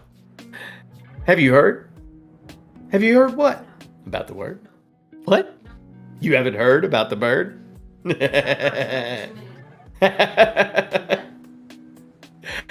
U.S. banks are facing big challenges. Here's how to play it. Nah, we'll see that. Oh, Goodyear Tire stands to gain from the transition to EVs, huh? Ooh, What makes you think about that, Andrew Barry? What makes you think manufacturing sizing up small caps? By Goodyear, stock rise 50% thanks to EVs. Well, this is one person's opinion. Goodyear's merger with Cooper Tires gives it increased exposure to the North American market. This from Barron's. Just one analyst opinion here. As one of the world's leading tire makers, Goodyear Tire and Rubber stands to benefit from the auto industry's transition to EVs. Shares of Goodyear look appealing after being hammered following its fourth quarter earnings report on February 11th. On the earnings conference call, CEO Richard Kramer cautioned that the company expected cost pressures to persist over the next several quarters. Goodyear stock has fallen nearly a third since then to a recent $15. The shares trade for just 6.5 times projected 2022 earnings of $2.32 a share and 5 times 2023 earnings of about $3 per share. Investors are worried about Goodyear's production of no free cash flow this year and unsure of whether it can offset sharply higher input costs. The bull case is that Goodyear is an industry leader that will benefit from its 2021 $2.8 billion merger with the smaller Cooper Tire and Rubber. The acquisition gives the company greater exposure to the large North American replacement tire market, which is the most lucrative in the world. Goodyear aims for the premium market domestically. While Cooper focuses on lower priced tires, Goodyear has an industry-leading share of about 20% of the U.S. replacement tire market and sees an opportunity in the still nascent Chinese market. The venerable company, founded in 1898, was a leading manufacturing company in the 20th century and a member of the Dow Jones Industrial Average from 1930 to 1999. Wow, that's crazy. I didn't realize it was there from 30 to 99. It should get a lift from pent-up demand after the schmamic depressed driving activity and from a recovery in auto production as chip shortages finally start to ease. Unlike the major automakers that are being disrupted by the shift to electric vehicles, tire makers stand to benefit quickly. EVs require more durable, smoother riding, and costlier tires to deal with the heavier weight and better acceleration relative to cars powered by internal combustion engines. The added challenge is to hold down the tire's weight and rolling resistance to help maximize battery range. Goodyear rolled out its first tire for the EV replacement market in December, saying that the high-performance tires offer long-lasting tread wear and a quiet ride. Its chief financial officer, Darren Wells, has said that the tires could deliver 30% better margins than those for internal combustion engines. Where Goodyear makes about $15 on tires sold to automakers for new vehicles and $30 for replacement tires. At $4.3 billion, Goodyear's market value is tiny relative to those of its top global competitors, France's Michelin and Japan's Bridgestone, which owns the Firestone brand. Both Michelin and Bridgestone weigh in at more than $25 billion and trade for about 10 times projected 2022 earnings. A premium to Goodyear. Based on sales, Goodyear is also cheap, trading for a fraction of its projected $20 billion in 2022 revenue. Unlike its two giant rivals, however, Goodyear doesn't pay a dividend. As a dominant U.S.-based tire maker, Goodyear probably can't be purchased by a foreign buyer. Given heightened antitrust scrutiny by the Biden administration, shareholders, activists, however, could still target the company, whose stock price is less than half of its 2017 high and back where it was in the late 80s. Wow. So, Goodyear is back to where it was in the 80s on the stock price. That's pretty crazy. I'm keep my eye on that. Again, that was just one analyst opinion, not financial advice, of course. Let's see. Terplord says Tesla stock token, crypto weird. Tesla stock token. Wow, that is kind of weird, Terp. What happened to LAC? Saucy Burrito's talking about. Let's see here. What did happen to LAC, Saucy Fredo? What indeed happened to LAC in the house? All right, Saucy, looks like it's having a great day. LAC, Lithium Americas, right there. Just now trading at $28 here in the after hours, up 7.4% after already having a great day. Closing up 9.27%, so we are now up 16%. It looks like in Saucy, I'm not seeing any new news on that. We'll have to see how far it keeps on going, though. So far, so good. Definitely nice. Like where the RSI is, especially here for the after hours. Volume at 4.9 million on that today with an average volume of 3.4. Keep an eye on it. Vincent Wilson says, my taxes being put through now. I'm 1K on AMC and 1K on SND&L tomorrow. Awesome, Vincent. Woohoo! I hear you, my man. I like that. I like those plays. Keep us posted, my man. Keep us posted. Well, you ain't even got to keep us posted. I'm going to know. I'm going to know you're in on that one. That's what I'm talking about. Saucy Fredo saying LLAC and GT did very well today. Nice. Turplord said it's the same price as the stock, but is a Tesla's tokenized stock token. Wow. Weird. LOL. Venerable. It's good you're a judge or something. Oh, and also, I did want to say, I can't believe I almost forgot this. Happy birthday to the Rockefeller out there today. I hope you are having a wonderful, wonderful, wonderful day. Again, I'm not for sure. I don't know what year this one is for you. But again, the Rockefeller, if you are out there, happy birthday, buddy. Woo! That's right, Benny Eldorado. And yeah, Benny, you know me. You know me, Benny.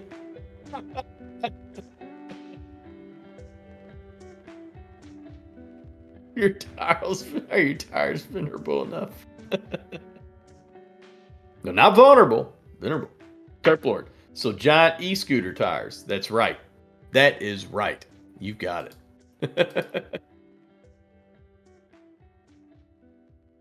Let's check out a couple here. How we looking? How we looking?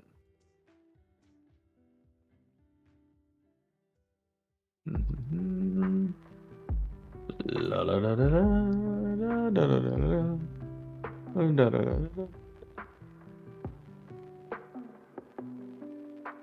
Saucerito says, I have 120 shares of LAC at 24.23.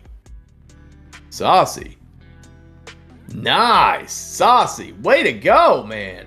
Very, very nice. Well, brother, you are up on that. It's a nice pump, Saucy Fredo says. That's right. Saucy Fredo, yeah, we gotta get that out there too. My goodness, my man. You have 120 shares of LAC at 24.23. Saucy, way to go, buddy. Well played, sir. Well played on that one.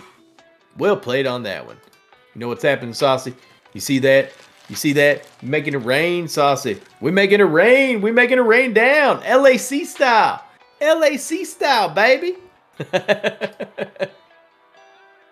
That is awesome. Seriously, Saucy. Way to go, brother. Matt's Market in the house. Cheesecake is a cake. Matt's Market coming through. Oh, Matt, another one? Another one? My brother.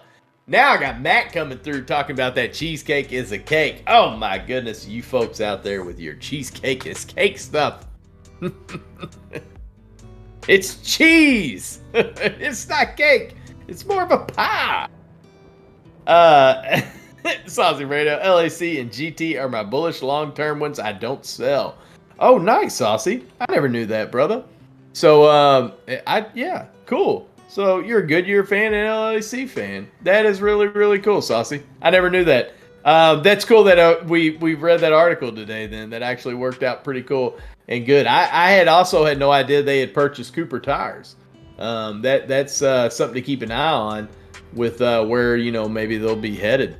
So again, that 52-week high on Goodyear at 24.89. Gosh, more closer to its yearly lows at that 11.64. Again, hitting lows from it hasn't seen since the 80s. I like where the RSI is on it. Yeah. You know what, Saucy? I'm gonna really look into Goodyear over the after hours. I mean, my goodness, it hit a low today of 11.64. Yeah, that was its yearly low. Wow. Turp Lord throwing out those congrats. I like it. Matt is gang. After AP. Matt's Market says, it's a cake made of cheese. Again, Matt. So let me tell you why that doesn't work. I get what you're saying. Right? I get what you're saying. But again, I already, let's see if I can find it. Here we go, Matt. All right, Here's why this doesn't work, Matt. Here's why this doesn't work, right? Because look, the definition, Mr. Marketsworth, the definition of cake is a sweet dessert made from flour, eggs, sugar, and other ingredients that is round or square and that is baked, or a flat mass of food that is baked or fried. So again, we don't have the flour. There's no flour in the cheesecake. There's no flour in the cheesecake. So you see what I mean? But just strictly by definition, we can't call it a cake. We can't call it a cake. I mean, you can, but by that technical definition, if we're getting into technicals, it's not a cake. Saucy saying, I only have 100 shares of GT at $12.05.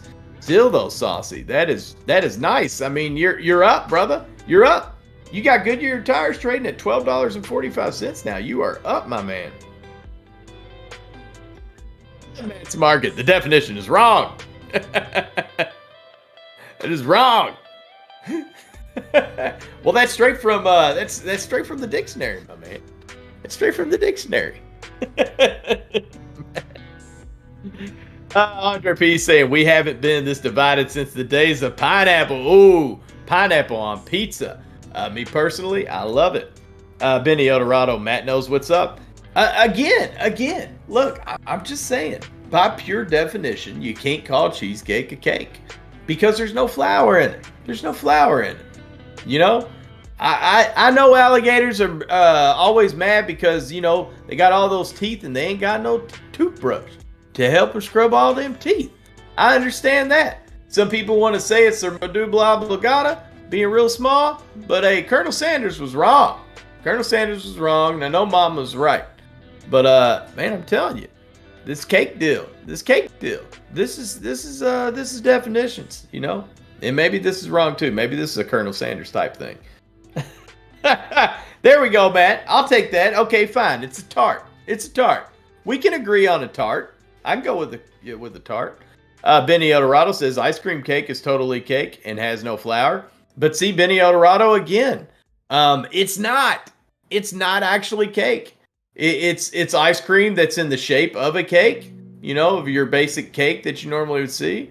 But again, it's not cake. If it doesn't have flour, it's not cake. It's pie. That's right. Saucy Fredo says, bro, sugar cakes though. Sugar cakes. Hey, sugar cakes, flour, egg, sugar, and other ingredients, right? But you gotta have your other ingredients can be whatever you want to put in there. That's fine. But you got to have flour, you gotta have eggs, and you got to have the sugar. The sugar. Matt's Market. You're wrong, Colonel Sanders. That's right. Alligators mad because they ain't got no toothbrush and they got all them teeth and they can't keep them teeth clean, Matt. You're wrong, Colonel Sanders. Mama's right. Whee! Let's see. Turpler says, I'm waiting for AMLM to pump. AMLM. Well, let's see, Turp. How we looking on that American lithium, my man? Turp, you in on this? What you in on, brother? What'd you get in on this at? AMLM, American Lithium, closed today at $19.97. 19 cents, getting closer to that 20-cent mark. Closed up there, up 5.8%. Not a bad day. Opening up down there at 17.23. So again, that's green. That's green. We'll take it. And that RSI starting to heat up on that 5-minute chart on it. Let's look at the daily chart.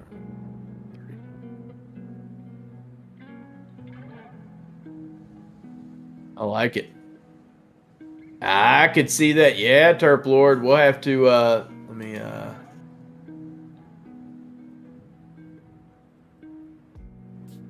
to keep an eye on that. Looks like there's no after hours trading on this, Terp Lord. No after hours trading. Benny Eldorado says, I love Vicky Valancourt and I'm gonna play foosball and cheesecake is cake. And Vicky Valancourt still loves me even when I pee on the sheets. She doesn't judge me. and she lets me. Yeah, well, I can't say that part. Matt, Southern Red, it's ice cream. That's right. Thank you. Southern Red knows. She knows what's up. Matt's Market says, there's something wrong with yo medulla oblongata. Sasafredo said, Guy Atomy pumped LAC on CNBC. That's why the move. Nice. So that's why we have that movement on the LAC on Lithium Americas. And again, wow, saucy. Woo! It is still moving straight on up. $28.30 now, up 8.6% here in the after hours. And again, that's after having a nice 9.27% gains kind of day, right? Benny Eldorado says, so a cake made with Splenda ceases to be a cake? Ooh, Benny Eldorado. By pure definition, I guess technically you could say that, right? Because you weren't using sugar, you were using a sugar alternative. So you might be onto something. That's a very good point. Rick Coxwell says, I love cheesecake. Terpler says, crab cake is not cake. That's true. Crab cake is not cake. But they still call it the cake, right? Even though it's by definition, it's technically not a cake. You'll see where I'm coming from now on this cake stuff, because you've got so much stuff that just gets incorrectly lumped into cake, right? But I'm just going by straight off of definition of cake. Rick Coxwell said, I picked up Tusk and Boar today. Rick, that just sounds like you went out and you were shopping for hogs, my man, and you picked up Tusk and Boar today. No, but congratulations, Rick. By the way, I know Tusk was running earlier. How's it still doing? Ooh, nice. Ended up closing up 8.16% here in the after hours. Moving on up. Another 6 more cents there. 6 more Lincoln pennies. Heading on up there, up 2.83%. Oh my goodness, what am I hearing there? Tommy's Touch. You guys deserve way more views. My favorite channel. Oh, Tommy's Touch. My man. Oh, thank you.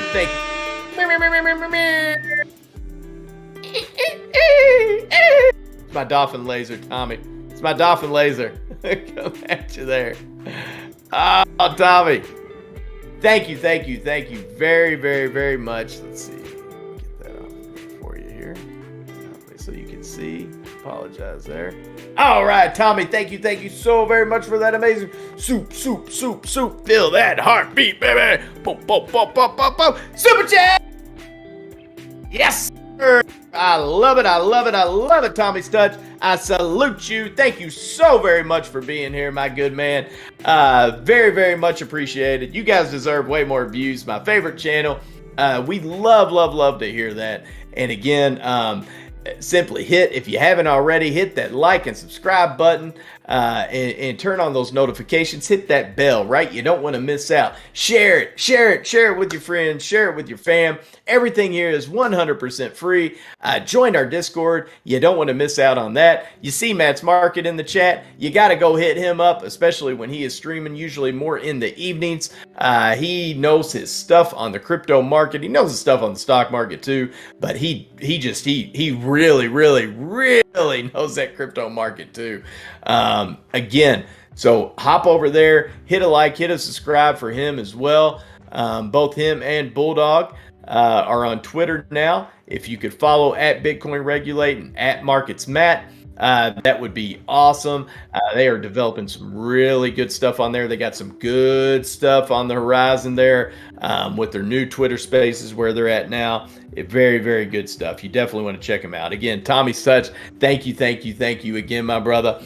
Just so you know, Tommy, what that means. So you are going into the Green Heart Binder. Again, thank you so very much. I will always remember that, because again, you get put on the heart, you get put in my binder, and you're there forever, my good man. You're there forever. D-Grade says, sole source of leavening as a key factor. Oh, here we go. D-Grade coming through. Modern cheesecake is not usually classified as an actual cake, despite the name. Compare with Boston cream pie. Oh, there you go. Some people classify it as a torte due to the usage of many eggs, which are the sole source of leavening as a key factor. Look at D-Grade. There you go. Thank you, D-Grade, my brother. Coming through with that. D-Grade, my man. I love it. And see, folks, D-Grade said it too right there. It was posted off right there. Matt's Market says, I love cheesecake too, Rick. I don't care what it is. Oh, Matt, there's nothing wrong with loving cheesecake. Brother, I'm not knocking on anybody that loves cheesecake. There's nothing wrong with cheesecake. I'm not a fan, but I'm not going to knock on anybody that loves cheesecake. I was just saying by simple definition, the question on the poll is cheesecake cake, right? Is it technically a cake? Well, technically, no, it's not a cake. Terp Lord wants to $1.50, but it could be in hibernation mode. Ooh, could be, Terp Lord. We'll keep an eye on it, though, for sure. On that tusk. Very, very. Let's see.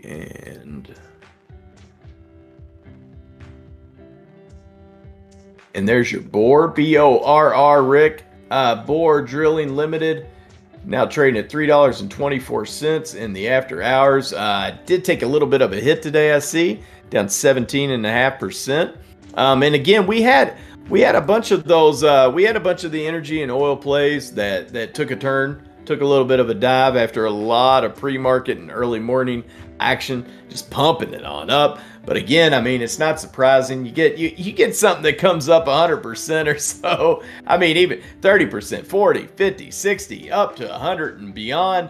It's hard not to pull some profits off of there. And you got a lot of people that immediately set limit orders after they hop in, and depending on when it hits that price, those kick in, and it starts going like dominoes, Then you get people that start freaking out, worrying they're going to have a bag for too long, and they sell for a loss, and it's just like, I think you're still going to be fine, honestly. And Rick, you're already seeing here in the after hours, you're seeing what Bohr's starting to do, because this energy and gas plays, the oil plays, it's not done yet, folks. It's not done.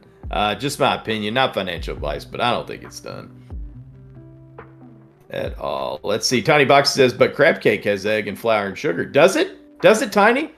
Does crab cake have eggs, flour, and sugar? Then Tiny, that would work. That would work. Again. Oh, no. It has to be a sweet dessert, though, Tiny. It has to be a sweet dessert. Right? Crab cake isn't a sweet dessert, is it? And cereal is soup. Yep. Tiny says, I'm having deja vu. Benny says, waking cake. Terp Lord, LOL. Saucy Fredo asking if anyone is in that USEG. Benny Eldorado, guy knows his cake too. USEG.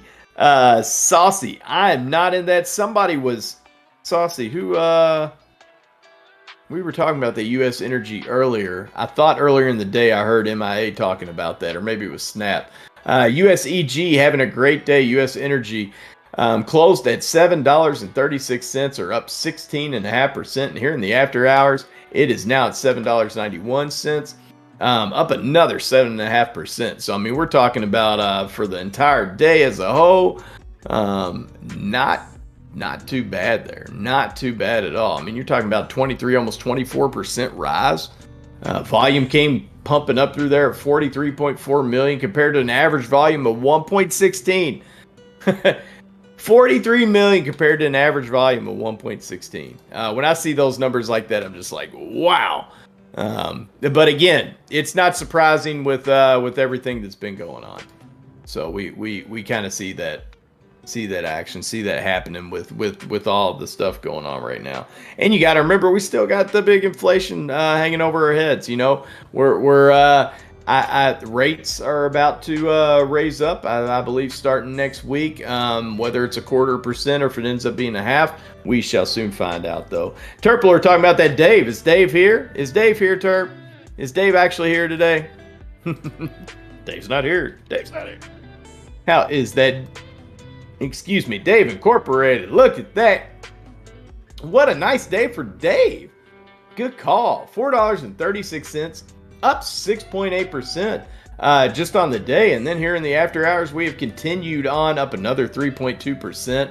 Actually hit a high today of 519. My goodness, let's see. Volume on it at 1.2 million. Average volume of 967,000. So here's one where we didn't have a whole lot of volume come through on Dave Incorporated.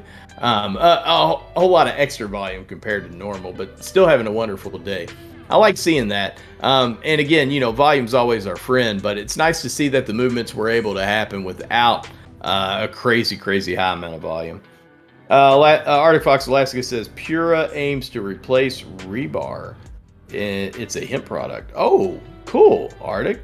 That's pretty neat, my foxy friend. Shares a crypto to the moon. What's up, Abdel? That's what's up at Atomy. Cheesecake to the moon. Abdel to Mars, my man, Abdel. Great to see you, my brother.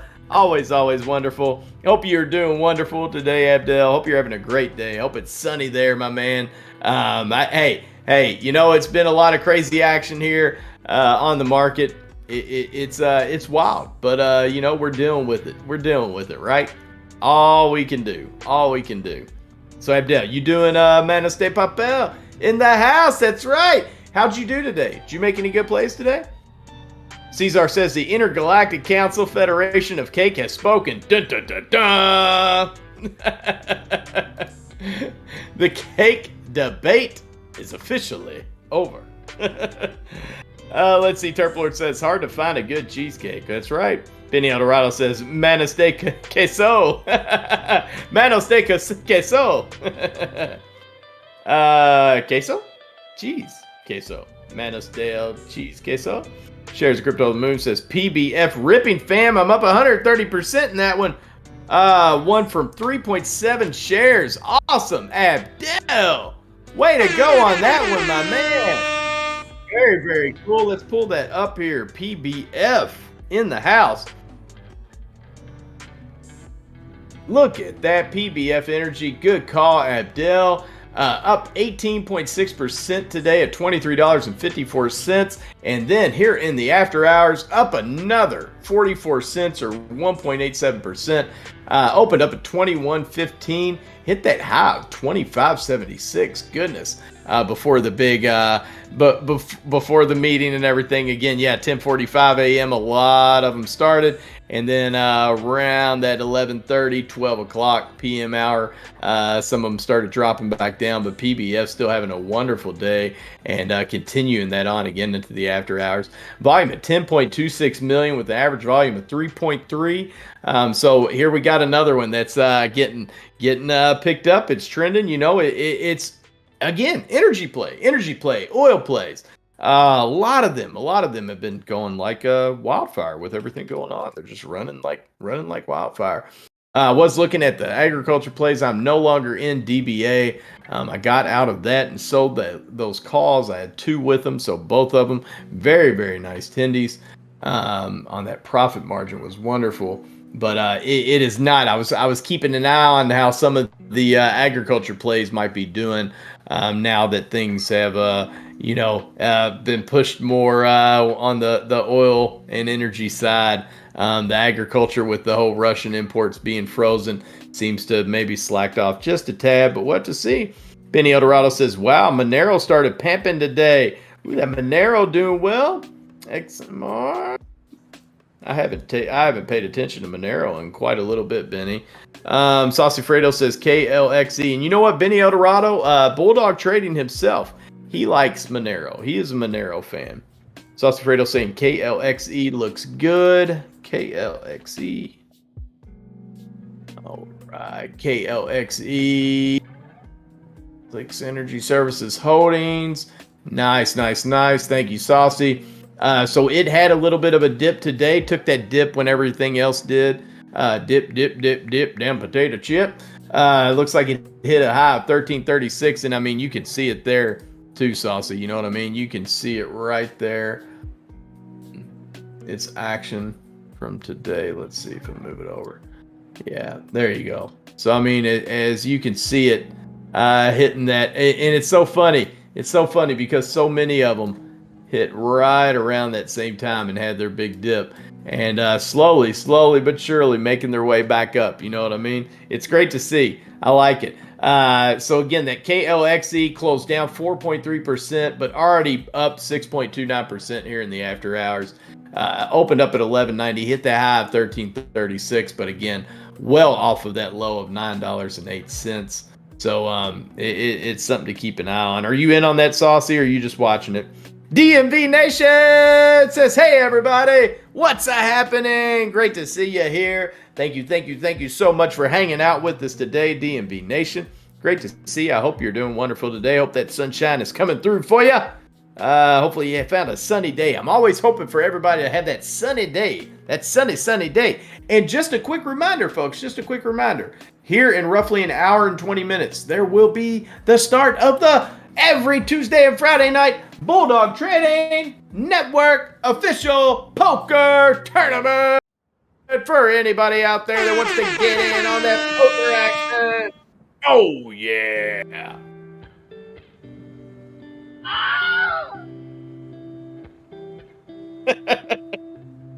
See? They liked it. Screaming about that poker.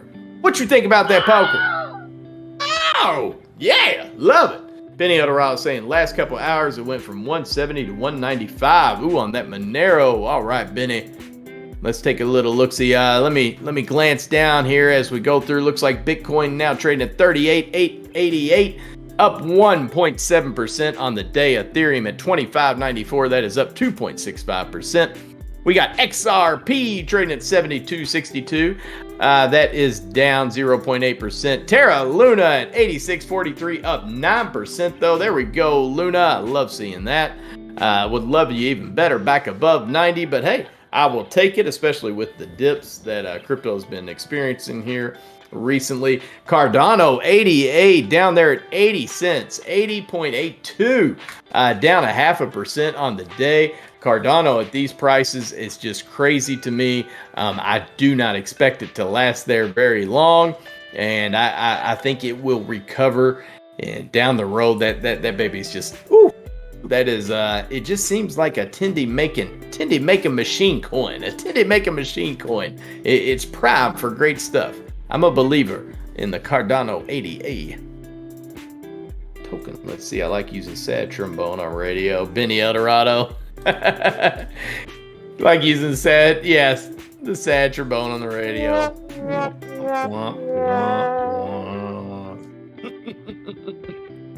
Someone has ham horn app. Oh, Benny, I got some good stuff. Ah.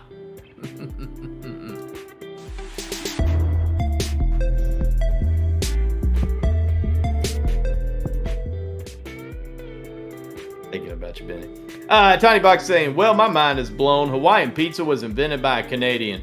Well, I guess that does make sense with the ham part. Tiny, that's right. Canadian bacon, baby. Canadian bacon. And that bananas are berries, but strawberries are not. Oh, my. OMG. Erg, my girl. I'm living a lie. Tiny Boxes. I know, right? Tiny. Crazy. It's crazy. It's just like that. Oh, let's see here. Heading back down the line. We got Solana SOL at 82.86. That is down 0.3%. Avalanche AVAX at $73.53. That is up 0.7%. Polkadot DOT at $17.08. That is up 2.7%. Dogecoin, the little Doge that could. Come on, Doge. Now down to 11.82, 11 cents. My goodness, down 0.9%. Come on, Doge. You gotta do something and head back up, just like you, Shiba. Shiba Inu now at 23.34, down 0.5% on the day. Polygon Matic has turned green, now trading for $1.46. That is up 1.3%. Let's see, we got Chrono, CRO coin, also known as Crow coin. Remember, folks, that is the coin that is at the Staples Center, right? The Staples Center is now the Crypto.com Center. Anytime you watch a UFC fight, you're going to see Crypto.com. Their coin for Crypto.com is the Crow coin. Hopefully, because of that, down the road, it'll just continue helping raise awareness for cryptocurrency. You're starting to see a lot more arenas and other places being sponsored by Crypto.com and Coinbase's and many others. Voyager. I watched a South Carolina basketball game. They were playing, I think it was Alabama, and they're in their court right there, sponsored by Voyager, right? Comes across right on their board. It's their main sponsor. It stayed on for the majority of the game on their LED. So the main sponsors stay on the longest. So that's how I knew it was the main sponsor. Very cool, though. Benny Eldorado says, strawberry is neither a straw nor a berry. Discuss. You're exactly right. That is a very, very good point, Benny. It never had made sense to me. It's neither a straw nor a berry, yet somehow we've merged them together to call it strawberry. Nufo says, pineapple taco pizza sounds yum tonight. Go for it, Nufo. There you go. I don't know about, man, Nufo, I don't know, man. I like pineapple pizza, but now you add it. Pineapple taco pizza. Nufo, I don't know how that'll, you know what though, it'd probably be good in that too. You know, I know a lot of the street vendors and stuff on more of the I guess you'd say the more of the new style, more of the Spanish cuisine when it comes to a lot of the tacos and a lot of that new age a new way of doing more of those again, you know, the Latin America inspired foods. So anyway, they have changed up a lot, and I actually wouldn't be surprised. I'm pretty sure some of them actually have some pineapple cut up on there. So I know there's mango. A lot of them go with mango on there too. So you cannot touch the mango.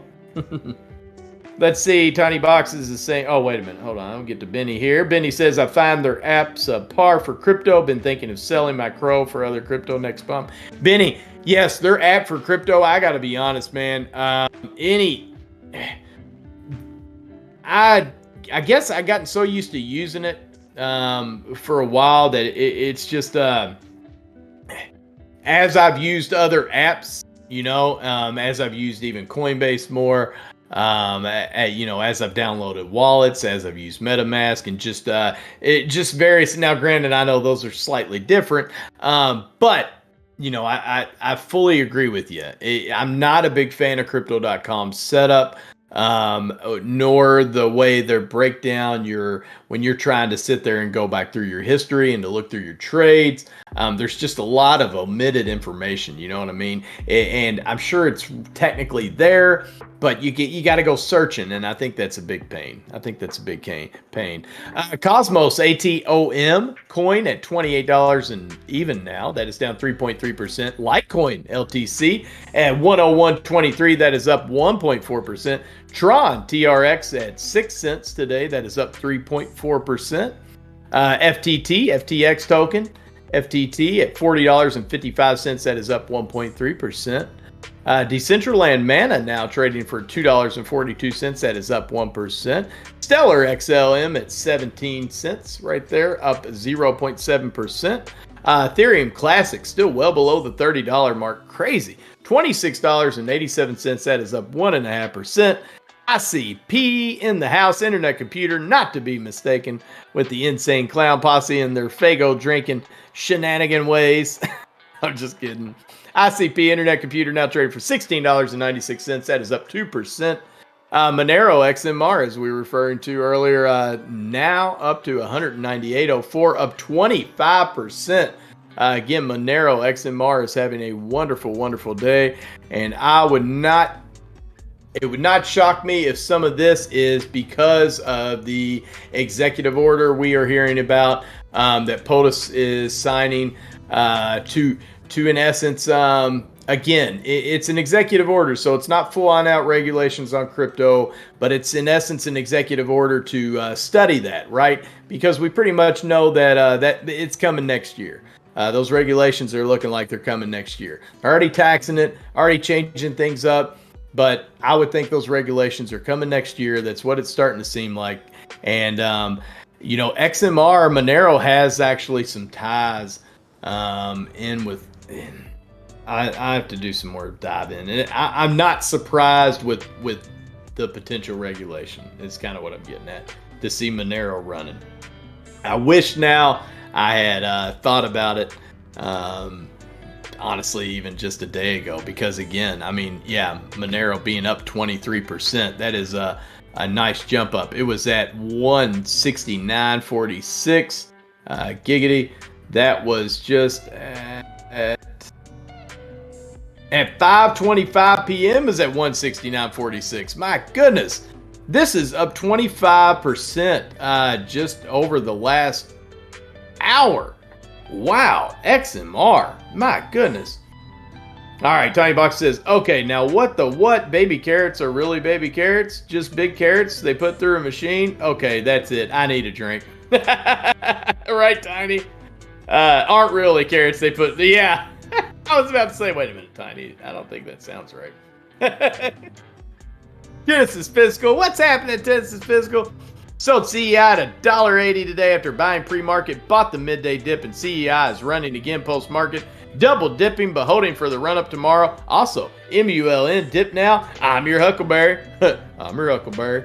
I hear you. I hear you. Daisy. You ain't no Daisy, Genesis Fiscal. You ain't no Daisy. No, sir. No, sir. I'm your Huckleberry. All right, let's take a look at that CEI.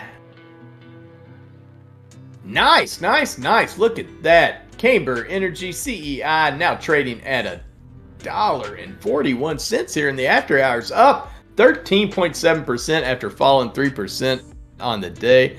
Vetted, nice. We will take it. Will not complain about that one. No sirree, Bob. Tiny saying, so no baby carrots growing in the fields. Oh man, sad day for me. I love those baby carrots too, Tiny. Oh my goodness, I could destroy those. Just cans of them. You can have me cans of them. And it's really fun if you try to eat them off like you're eating them. Like, you know, biting them off the cup. Arctic Fox Alaska saying that. Oh, carrots. I'm thinking of those little baby. Oh yeah, I'm thinking of the baby corn. The little bitty corn ones. Baby carrots, gotcha. Yeah, I'm mixed up for whatever reason. I thought Tiny was talking about the little baby corns. Those little bitty corn ones that I like. Straw nanberry, Terpler says. straw nanaberry. I hear you. Arctic Fox Alaska talking about that ZEC USD up 24%. Another one, Foxy. I don't know what's going on with these. XMR and this ZEC. Again with the USD. D-Grade, why don't you ever talk about my cryptos? Well, D-Grade, I haven't. I pull them up and I mention them, but I haven't dove into them, buddy. That's the thing. I can't really talk about it until I fully dive into it. But I will bring up the price action there. Charge DeFi now trading at $84.29. That is down 5.6% D-Grade over the last 24 hours. My goodness, took a major dip. Let's see here. Going back through the 1 year D-Grade. It looks like, where are we hitting? Oh my goodness. 84.11. Wow. This thing was all the way up D-Grade, up to 1168 back on January 5th. On January 6th, it was at 1315. And that's the charge DeFi D-Grade that you're referring to. And again, it's got those small. Now see, D-Grade will send when D-Grade likes a lot of the smaller cap, market cap cryptos. And he has done very well in them. Very cool D-Grade, especially that is on a big dip. It was at 99.34 just this morning, and honestly, it was at 94.68 at 9:55 a.m. Came all the way down to 79.47 at 12:35 p.m. I wonder what hit it like that, D-Grade, on that charge DeFi. Benny Eldorado says, you also need to buy a bunch of Crow coin and hold it to get the $25. Arctic Fox Alaska talking about that ZEC USD now up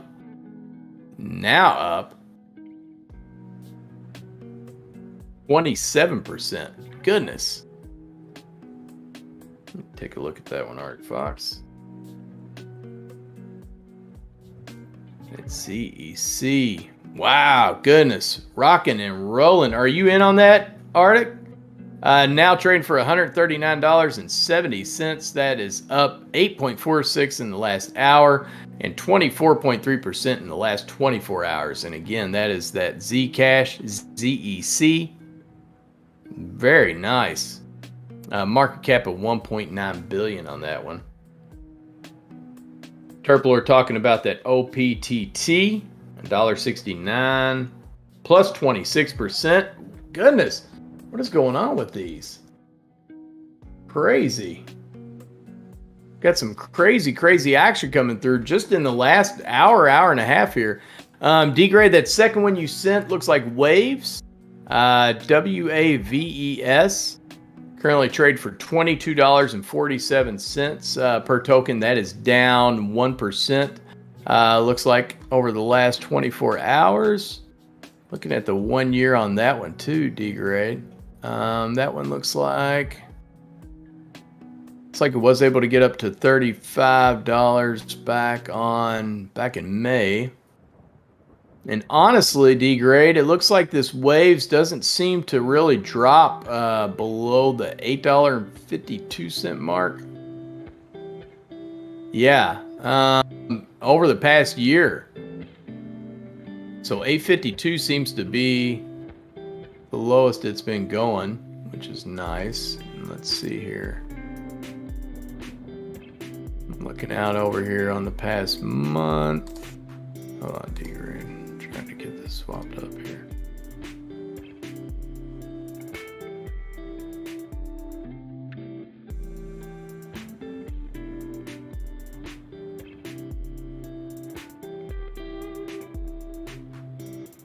Trying to get it D-grade to where you can actually, where I can show it a little bit more here.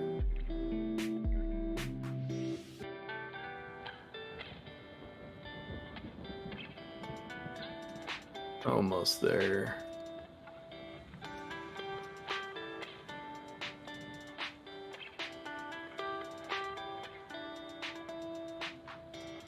All right, there we go, D-grade. We got the Waves up there now. And you could see on the last year D-grade, yeah. And we weren't really dropping below that 850 mark, D-grade. I'm liking that. Let's see, what are you saying about it? Awesome, Arctic Fox Alaska. I love it. Yes, I have ZEC USD at 114. Oh, Arctic Fox Alaska. That is very, very cool. Awesome, brother. You are in that ZEC USD at 114. It is currently trading at 139. Very, very nice. That, my good man, definitely gets the cheers. Ring of those horns. I love it. Let's see. D-grade is saying someone took a lot of liquidity out. Oh, you all saw that. Oops. Changing things up here. I just realized I was sticking on that. Let's see. D-grade saying someone took a lot of liquidity out of it. It happens, and now they're slowly putting it back in. Ah, gotcha.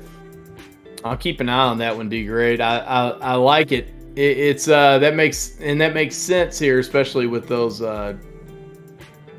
with that action that it's seeking here, especially over the last 7 days, especially. Ooh, it's been nice, D-grade. It's been very nice. Interesting. Thank you.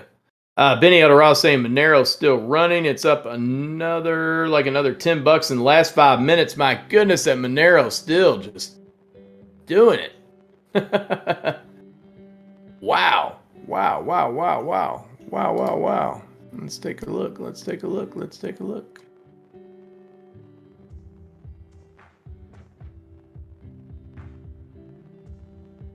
Look at that Monero. My goodness.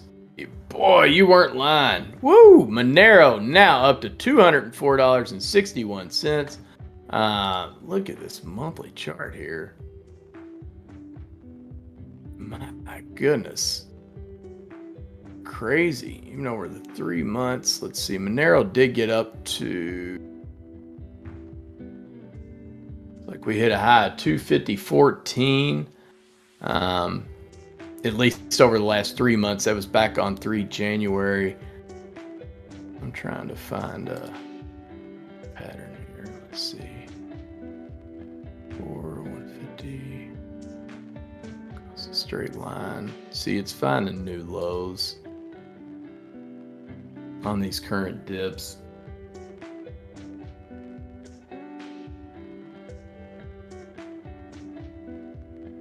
Well, it did really good back in 2018 and then calmed down for years before popping back up and then hitting that 483 back in May. of last year. Wow. XMR again, having a great day, Monero.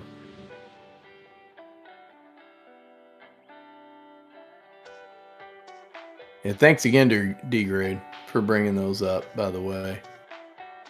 Definitely be keeping an eye on them, my good man. Let's see here.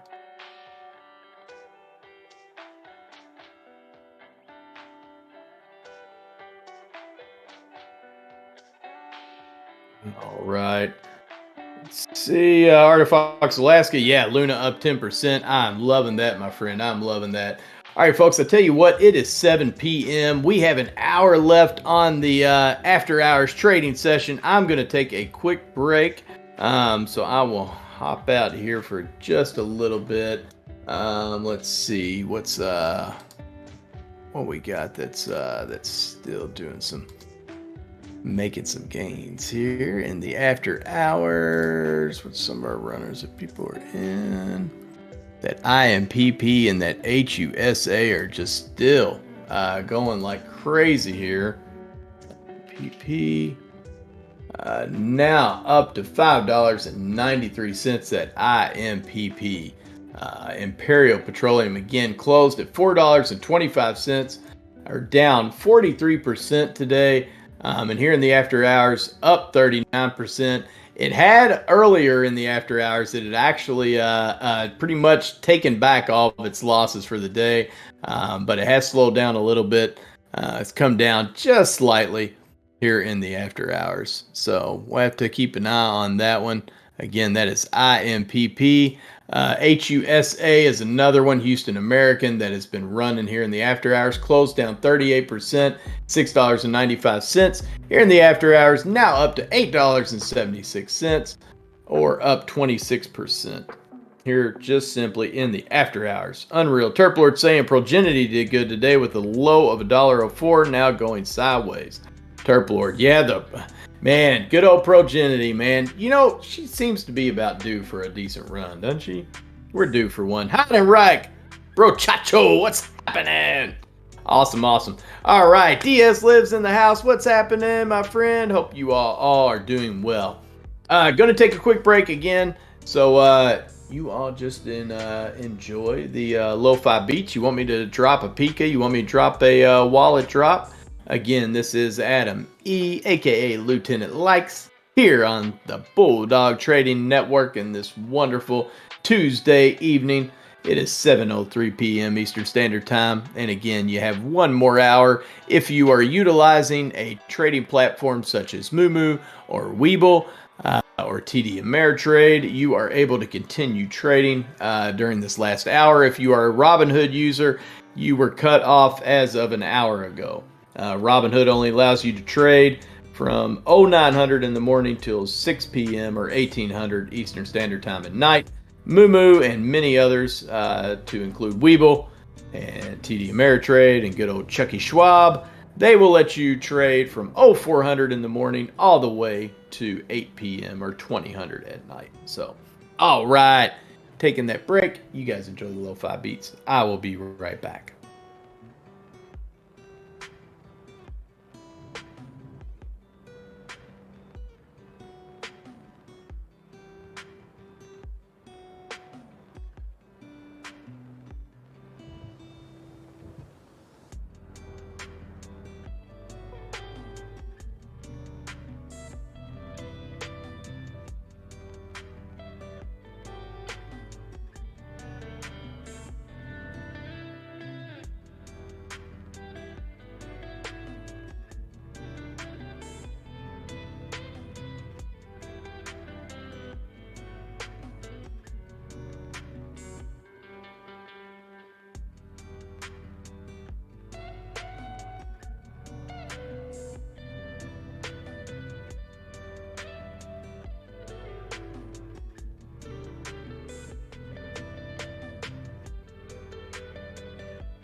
making cryptocurrency. Check my wallet, watch it grow. Trade some Litecoins, get that percentage. What you need, never succumb to greed, never fall for fear. Live Bitcoin, buy Bitcoin, eat Bitcoin, drive Bitcoin. Making cryptocurrency, check my wallet, watch it grow. Trade some Litecoins, get that percentage. Only what you need, never succumb to greed, never fall for fear. Live Bitcoin, buy Bitcoin, eat Bitcoin, drive Bitcoin. Making cryptocurrency, check my wallet, watch it grow. Trade some Litecoins, get that percentage. Only what you need, never succumb to greed, never fall for fear. Live Bitcoin, buy Bitcoin, eat Bitcoin, drive Bitcoin. Making cryptocurrency, check my wallet, watch it grow. Trade some Litecoins, get that percentage. What you need, never succumb to greed, never fall for fear. Live Bitcoin, buy Bitcoin, eat Bitcoin, drive Bitcoin.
All right. I am back. Hopefully you all were okay during that and enjoyed a little bit of wallet drop and a little bit of that pika.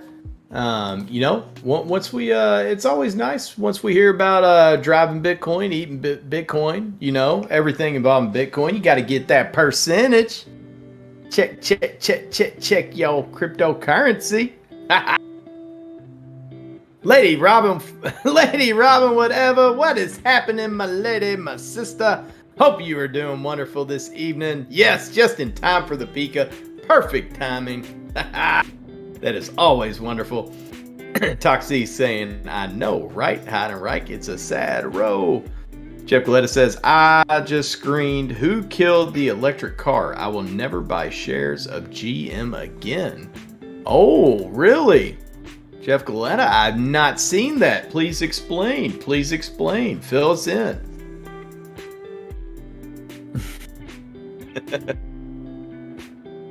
Let us know. Terp Lord, I saw the gas jockey changing the price today. Oh my goodness, $5.79, Terp Lord. Where are you at, Terp? What area of the country are you in, my friend? That is $5.79. My goodness. Love to know about that. Oof. Andre P saying it's a great documentary. Oh, okay. Man, I'm gonna have to check that out. And you said, is that on Netflix? What's that one on? I get a hold of that one. Andre P says EV1 was loved by the owners. Yeah, you all gotta fill me in on that one. Because I had not heard of that one. Hide and Reich waving to Benny. El Dorado, do. Ooh, saw a new article on Yahoo News. Putin is angry. U.S. intel chief warns that Russia may escalate attacks. Wow, live updates. Pentagon says Poland's MiG fighter jet offer for Ukraine raises serious concerns. Ooh, hold on here. Let's go to that one first, and then we'll get to the Putin is angry. All right, Pentagon says Poland's jet offer for Ukraine not tenable. This came out at 3:57 p.m. out of Warsaw, Poland. This is AP News here. The Pentagon said Tuesday that Poland's offer to give its MiG-29 fighter jets to the U.S. so that they can be passed to Ukraine raises serious concerns for the NATO alliance, and the plan is not a tenable one. Pentagon Press Secretary John Kirby said in a statement that the prospect of jets departing from a U.S. NATO base in Germany to fly into airspace contested with Russia in the Ukraine war is concerning. He said it's not clear to the U.S. that there is a substantive rationale for it. The U.S., he said, will continue to talk to Poland about this matter. This is a breaking news update. All right, well, yeah, so that's not going to work. That's kind of not surprising, though. All right, back to Putin is angry. U.S. intel chief warns that Russia may escalate attacks. Dun, dun, dun, dun. It's from Yahoo News. Out of Washington, U.S. intelligence leaders on Tuesday floated the idea that Putin may seek an exit from Ukraine if his war effort continues to stall, but that escalation of the conflict is likely to happen before the Russian president considers ending his attacks. We assess Putin feels aggrieved the West does not give him proper deference and perceives this as a war he cannot afford to lose. But what he might be willing to accept as a victory may change over time, given the significant cost he is incurring. Avril Haines, the director of national intelligence, told members of the House Intelligence Committee. The heads of the nation's intelligence agencies painted a bleak picture of the war as it winds through its second week. Intelligence agencies expect that food and water for some Ukrainians could run out in less than 2 weeks and believe that between 2,000 and 4,000 Russian troops have died so far. Although Russia possesses a military arsenal superior to Ukraine in almost every respect, the Kremlin has performed much worse than predicted and has so far failed to take any of the country's biggest cities. CIA Director William Burns, a former ambassador to Moscow, warned Tuesday that Putin now finds himself in an untenable position. I think Putin is angry and frustrated right now. He's likely to double down and try to grind down the Ukrainian military with no regard for civilian casualties, Burns said of Russia's efforts, which have already resulted in an estimated 2 million Ukrainian refugees. But the challenge that he faces, and this is the biggest question that's hung over analysis of his planning for months now, he has no sustainable political endgame in the face of what is going to continue to be fierce resistance from Ukrainians, Burns continued. So I think that's what his calculus has been, and I think that's the reality of what he faces today. The intelligence leaders also said they are keeping close tabs on Putin's saber rattling, in which the Russian autocrat has reminded the world of his nuclear arsenal. I believe that when he says something, we should listen very, very carefully and take him at his word, said Lieutenant General Scott Barrier, head of the Defense Intelligence Agency. As the debate has raged in Washington about what role the U.S. should play in the conflict, lawmakers across the aisle have debated what it would take for Putin to end the invasion, or whether Russia is likely to be bogged down in Ukraine as an occupying force. It's very hard to figure out what's the off-ramp, House Intelligence Committee Chairman Adam Schiff, Democrat out of California, said after the hearing. What we can continue to do is continue to escalate the price that he and Russia have to pay for this. The West is continuing to increase its pressure on Russia to exit Ukraine. President Biden announced Tuesday that the U.S. would stop importing oil from Russia, and an ever-growing list of U.S. and international companies have suspended their businesses in Russia. One thing Putin does fear is the ability of the Russian people to rise up against him, Schiff added. Until he feels that his own regime is at risk, it's hard to see him looking for an exit ramp. Another Democrat on the panel put the question a bit more bluntly. A lot of my constituents think that Putin is crazy, or he's playing crazy in an open setting. How do you assess Putin's mental state? Representative Raja Krishnamurthy asked Burns. I think his views, Congressman, on Ukraine and a lot of other issues have hardened over the years. I think he's far more insulated from other points of view and people who would challenge or question his views, Burns said. In my opinion, that doesn't make him crazy, but it makes him extremely difficult to deal with because of the hardening of his views over time and the narrowing of his inner circle. All right. We'll have to keep an eye on that and see, hey man, if he's it stinks, because you worry about, just like kind of like quartering the wounded animal thing, you do worry that maybe if he gets too ticked off that he will escalate things, or this could escalate horribly. So obviously the hope is that I'm hoping he'll, realize that things aren't going exactly the way he wanted them to, and it's maybe this is not worth it whatsoever, right? Wow. Again, we will have to keep an eye on it. This thing's just who knows how long it's going. I hate when this stuff happens, so it just stinks. It definitely stinks. Hopefully it doesn't last much longer. And and that's the thing too. I mean, we can talk about the leaders on both sides of this, but it's your people, it's your citizens and your military members. That's who ends up taking the brunt of all this. It's not the actual politicians that are in charge. It's not Putin himself. It's his folks. It's not Zelensky himself. It's his. It's his people. So now, granted, I know if you're overthrown, that's you may have to hightail it out, and I know that stinks. That's not good. But at the same time, it's your people. It's your people who really get the brunt of it, though. Both sides of the house, both sides of this war. I feel horrible for the people. John Reno says, my Webull account had an oil slick. I hear you, John. Is that a good thing or a bad thing in this case, John? Is that good or bad? That oil slick, is it good or bad? What are we thinking? What are we thinking here? McDonald's, Starbucks, and Coca-Cola have all left Russia now. Wow. Oil prices, speedy move, threaten to wipe out drivers. Oof. You know, it's crazy because it's just every article's FUD. A death cross for the S&P 500 is nearing as inflation fears.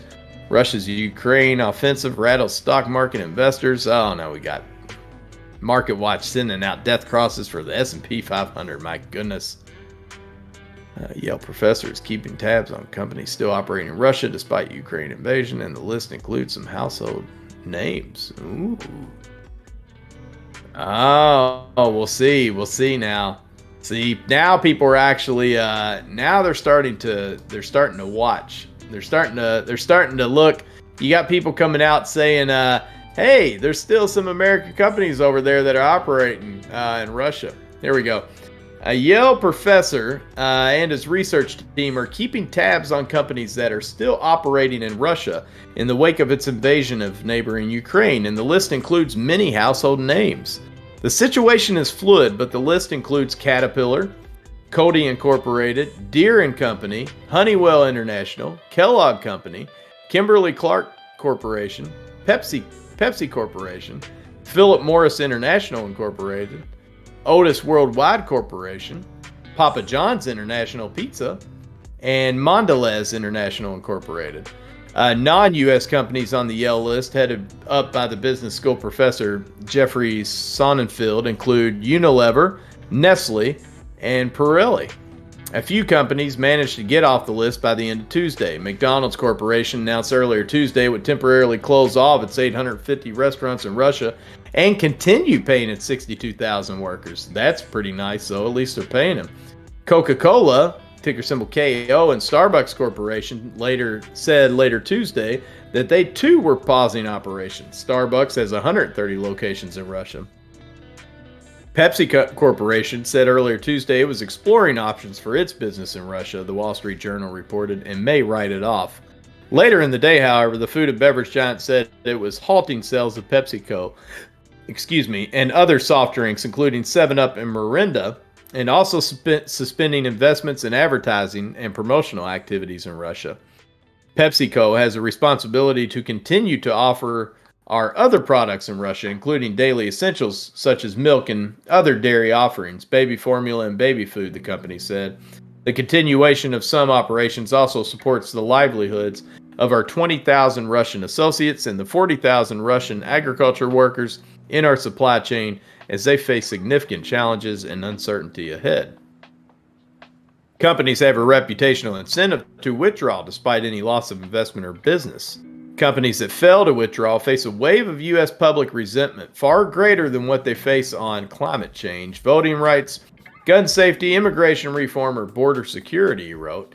He cited a Morning Consult survey that found more than 75% of Americans want companies to cut their business ties with Russia and are united on the subject across political lines in a way that has become quite rare. Sonnenfeld also argued that those who fear that such corporate moves and government-imposed sanctions will punish ordinary Russians are missing the point that they would impose pain, but not the violence of war, which would be far more painful. Vladimir Putin, the most vicious autocrat of this century, rolls through tyranny and fear. As he continues to fail, people will lose their fear and he will lose his power, Sonnenfeld wrote. Among the companies that are still in Russia, Papa John's has the most locations at 185. According to the Yale researchers, confectionery group Mars has more than $2 billion in investments, and Pirelli makes 10% of its tires there. The list of companies that have withdrawn from Russia or curtailed their businesses there is longer, at more than 200, and includes big hitters, Alphabet Incorporated, American Express Company, Apple Incorporated, Cisco Systems, Walt Disney Company, IBM Corporation, and Netflix. Awesome. The Yale list is being updated daily. Crazy. Benny Eldorado, chilling at work, getting paid to listen to Atomy. Well, awesome, Benny. Hey, brother, we'll take it, right? We will take it. They'll pay you to listen to me. I'm all for that, my man. John Relon says, MULN has been a friend of day traders. Like I said Monday, that's so true, John. That is so true. Mullen Automotive has had a lot of roller coaster moves this week. Well, this past week, I'm sorry, as well, but it's the past week and heading into this week. Jeff Galetta says that documentary really tugged my nuggets. Nice, Jeff. I'm going to head out for a bike ride to even out. Oh, love it, dude. Love it. Very cool. All right, Jeff. Well, I tell you what, buddy. You stay safe out there, man. You stay safe out there. Make sure you get everything evened out. John Ria says, I feel sorry for the Russian people. Government has a choke on them. Exactly, John. They have no say in any of this. However, that is the thing, John. If it starts getting too bad, and that is what Putin's a former KGB member, right? Putin was around before the fall of the Soviet Union. He was involved while that was going on. He was in the KGB, so he saw that firsthand. So it does. I believe that when these folks out there, these various analysts out there are saying that is the one thing that really scares him, and I believe him because if your people turn on you like that, he's just saw that 30 years ago it happened, which kind of leads you to believe that it could very well happen again. So he's gotta be careful. He's got to be careful. So if he wants to hold on to his power and not potentially get overthrown, that is scary stuff, man, when you think about coups and stuff like that. Goodness.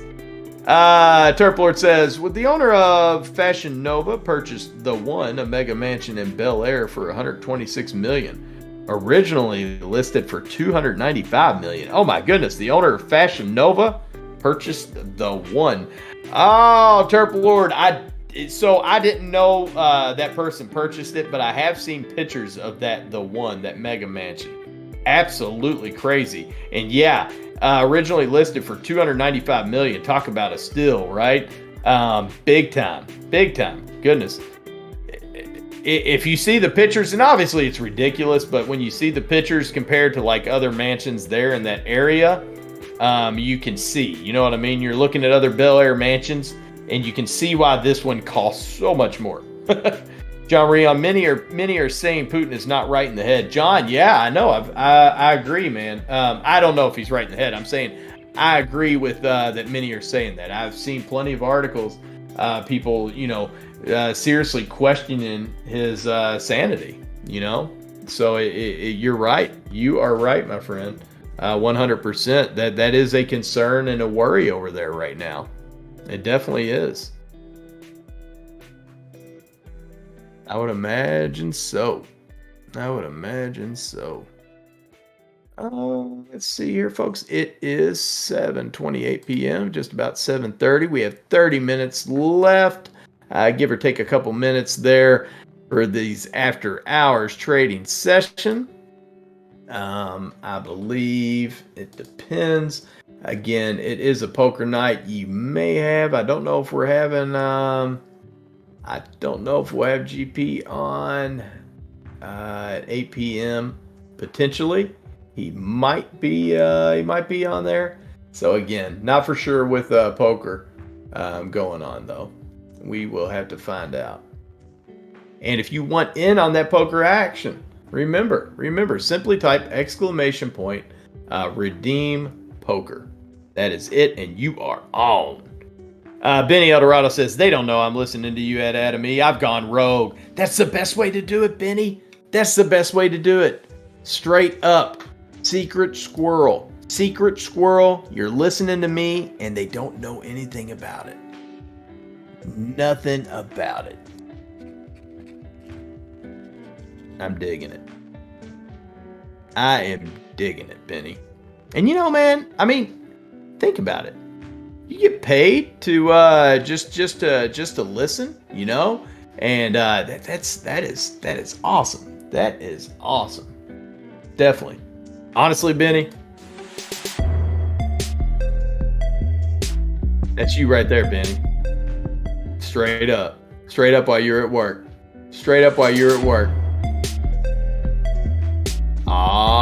yeah. Benny says, LOL, one headphone so I can still hear if something happens. Gotcha. Stanley getting in on that poker match. I hear you, Stanley. There we go. Harley Knight, you successfully redeemed poker for 1,000 bull coins. Stanley, and that actually makes me think. So I'm off. I'm kind of thrown off. I'm not used to. I'm more of the afternoon shift, so it's a little bit of a change up here, being on here this evening. So I got thrown off, and I'm so sorry. Big shout outs as always to Stanley and Pauline out there. Stanley, I hope you and Pauline both are doing wonderful today. Big shout outs. I hope Junk Savvy, I hope you were out there, my sister, and doing well. Doors are us. I hope you're doing good today. Crypto Critter, I hope you and your mama Dodie is doing well.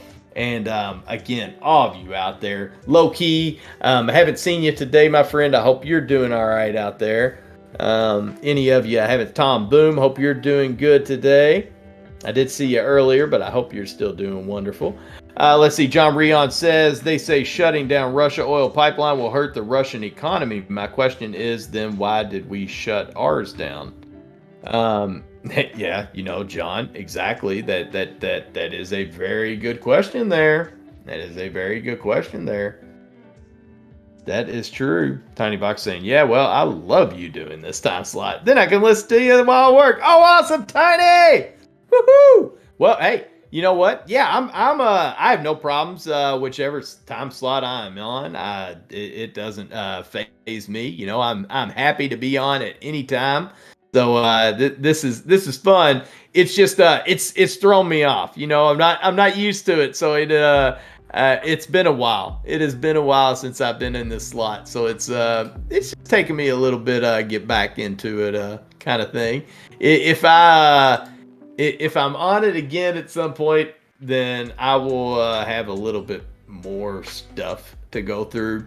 Again, I get used to the afternoon when the market is live and rolling, and I just we get into it, and it goes so quick, and we just we're all moving around, and everything's rocking and rolling, and sometimes we'll have those runners, and then that 5 o'clock, it's just it's a slowdown time, right? We have a little bit of a slowdown right now. So hit that after hours slow motion. Oh, 1 hour ago. Here we go. Ukraine update. Russia bombards Kyiv as oil hits post 2008 high. Let's see here. China warns U.S. over forming Pacific NATO backing Taiwan. Biden to sign crypto order as firms face sanctions pressure. Yep, we saw that. U.S. and U.K. poised for bans on imports of Russian oil today. That was earlier. Whoa. So, a study has found that the good old schmobid can shrink the brain as much as a decade of aging? Wow. We'll have to wait to see more about that one. I want some more tests. I want some more studies. Sorry. Russian forces intensified their bombardment of Ukraine's capital, Kyiv. The U.S. said residents of the northeastern city of Sumy fled west in buses, a train, and their own vehicles, taking advantage of humanitarian corridors. U.S. stocks fell for a fourth day, and Brent crude rose to $129 a barrel, the highest since 2008. After another volatile session on energy markets. In Washington, President Joe Biden announced import curbs on Russian oil, liquefied natural gas, and coal. The UK said it will phase in similar restrictions over several months, though gas was excluded. Russian President Vladimir Putin signed an order restricting trade in unspecified goods and raw materials. I think I need to finish reading this like Mitch McConnell here. Russian President Vladimir Putin signed an order restricting trade in unspecified goods and raw materials. With the economy under growing pressure from sanctions, Starbucks Corporation and Coca-Cola joined the list of foreign businesses to quit the country. Fitch Ratings said a Russian debt default is imminent. As far as key development goes, let's see. U.S. and U.K. ban Russia oil imports, amping up the squeeze on the Putin. China considers buying stakes in Russia energy commodity firms. Interesting. Matt Beasley saying, do you think the energy sector is going to continue to run tomorrow? Well, I tell you what, Matt Beasley, it's sure looking primed. I don't see any reason why it won't. I don't know if it's going to run like it has the past couple of days. I don't know if you should expect to see that big of a push, depending on which one.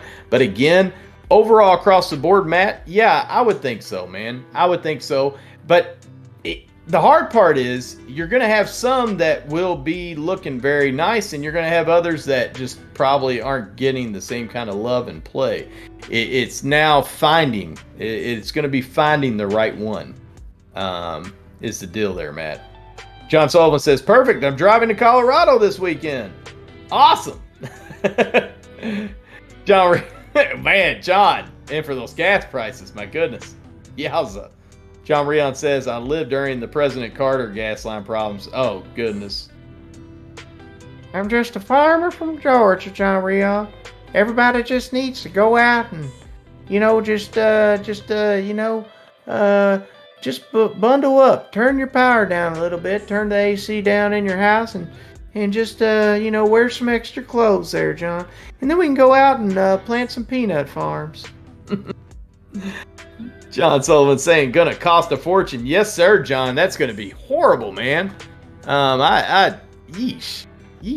I hate that for you. I hate that for you. I cringe thinking about the gas prices you're about to go through there. I cringe, my man. I cringe. Let's see. Here we go from Bloomberg. China warns U.S. over forming Pacific NATO, backing Taiwan. Let's see. This dropped here. Updated March 7th. Okay, this was yesterday. It got updated last night. I had not seen this, though. China warned the U.S. against trying to build what it called a Pacific version of NATO, while declaring that security disputes over Taiwan and Ukraine were not comparable at all. Foreign Minister, of course not. Foreign Minister Wang Yi told his annual news briefing Monday that the real goal of the U.S.'s Indo-Pacific strategy was to form Asia's answer to the North Atlantic Treaty Organization. China has often accused the U.S. of trying to form blocs to suppress its growth, a complaint that's likely to attract greater attention after President Vladimir Putin cited similar grievances before his invasion of Ukraine. The perverse actions run counter to the common aspiration of the region for peace, development, cooperation, and win-win outcomes, Wang added. They are doomed to fail. Complaints about U.S. efforts to strengthen its alliance network in Asia were among several points of contention raised by Wang in the almost 2-hour briefing on the sidelines of the National People's Congress in Beijing. The senior diplomat repeatedly alluded to the U.S. as the source of problems. Well, of course we are, as a source of problems with countries around the globe, and issued some of China's most pointed warnings yet against calls to expand U.S. ties with Taiwan. This would not only push Taiwan into a precarious situation, but will also bring unbearable consequences for the U.S. side, Wang said on the sidelines of the National People's Congress in Beijing. Oh my goodness, I can hardly read this. I'm shaking over here. Later adding, Taiwan will eventually return to the embrace of the motherland. Wow, these guys love to hear themselves talk, I'm sure too. Several Asian nations, like their counterparts on Russia's European frontier, have sought closer security ties with the U.S. to keep from being dominated by the region's biggest player. China has active border disputes with neighbors including Japan, India, and Vietnam, and has stepped up military, diplomatic, and economic pressure on Taiwan, sending warplanes on some 960 forays through the island's air defense identification zone last year. The Biden administration outlined efforts to push back against the growing Chinese clout in its Indo-Pacific strategy, released last month. The U.S. has sought to build a coalition of democracies around the world, including both traditional treaty partners such as Japan and new groupings such as the Quad, including also Australia and India. U.S. Secretary of State Antony Blinken. Did you just say Abe Lincoln? No, I said Abe Blinken. U.S. Secretary of State Antony Blinken criticized China in a news conference Monday hosted by Lithuanian Foreign Minister Gabrielis Landsbergis. whose Baltic nation has been embroiled in a dispute with Beijing over Taiwan opening a representative office in its capital. Beijing talks a lot about the importance of upholding international order, stability, respecting the sovereignty, Blinken said, but from its coercion of villainous to its failure thus far to condemn Moscow's flagrant violation of the sovereignty, I always butcher up that word, and territorial integrity of Ukraine today and in 2014. Beijing's actions are speaking much louder than its words, he added, referring to Moscow's earlier seizure of Crimea. Russia's attacks on Ukraine has undermined confidence that world powers would be able to prevent a crisis from similarly erupting over Taiwan, a democratically governed island of more than 23 million people and key global source of semiconductors. Wang dismissed the comparisons, arguing that Taiwan is part of Chinese territory, a claim President Tsai Ing-wen in Taipei has rejected. Some, while being vocal about the principle of sovereignty on the Ukrainian issue, have kept undermining China's sovereignty and territorial integrity on the Taiwan question. This is a blatant double standard, Wang said. Russia launched its action in Ukraine weeks after President Xi Jinping hosted Putin in Beijing and publicly declared their friendship had no limits at all to their friendship. Ooh, that's so, so sweet. That's so sweet, you betcha. Oh, you two, so cutie cute. China has sought to avoid taking a position in the conflict as it attempts to balance support for Russian efforts to challenge U.S. dominance with its interest of being regarded as a responsible major power. Ooh, rock solid. Wang passed up another opportunity to criticize Russia's military action or call it even an invasion, instead saying that the ties between the two countries remained rock solid. Again, their friendship has no limits. They're a cutie couple. Russia is growing more reliant on Chinese support as it faces a barrage of U.S.-led sanctions over bloodshed in Ukraine. No matter how precarious and challenging the international situation may be, China and Russia will maintain a strategic focus and steadily advance our comprehensive strategic partnership and coordination, he said. Wang said that China would soon offer humanitarian assistance to Ukraine. Oh, that's so nice of them. The briefing comes as Russian forces continue their bombardment of Ukrainian cities, raising fears of mass casualties and broader humanitarian crisis. But it's our fault, of course. According to China, this is America's fault that this war is going on right now. It's our fault that all the wars have been fought pretty much since World War II. China is prepared to continue playing a constructive role to facilitate dialogue for peace and work alongside the international community when needed to carry out necessary mediation, Wang said, stopping short of clarifying whether Beijing would mediate between Kyiv and Moscow.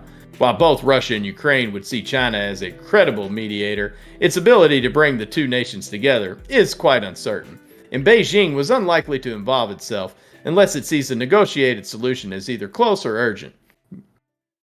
Chinese mediated talks would likely accommodate Russian interest in ways that are anathema to the West, they wrote, adding China's relations with the West look set to deteriorate further unless Beijing puts more pressure on Moscow.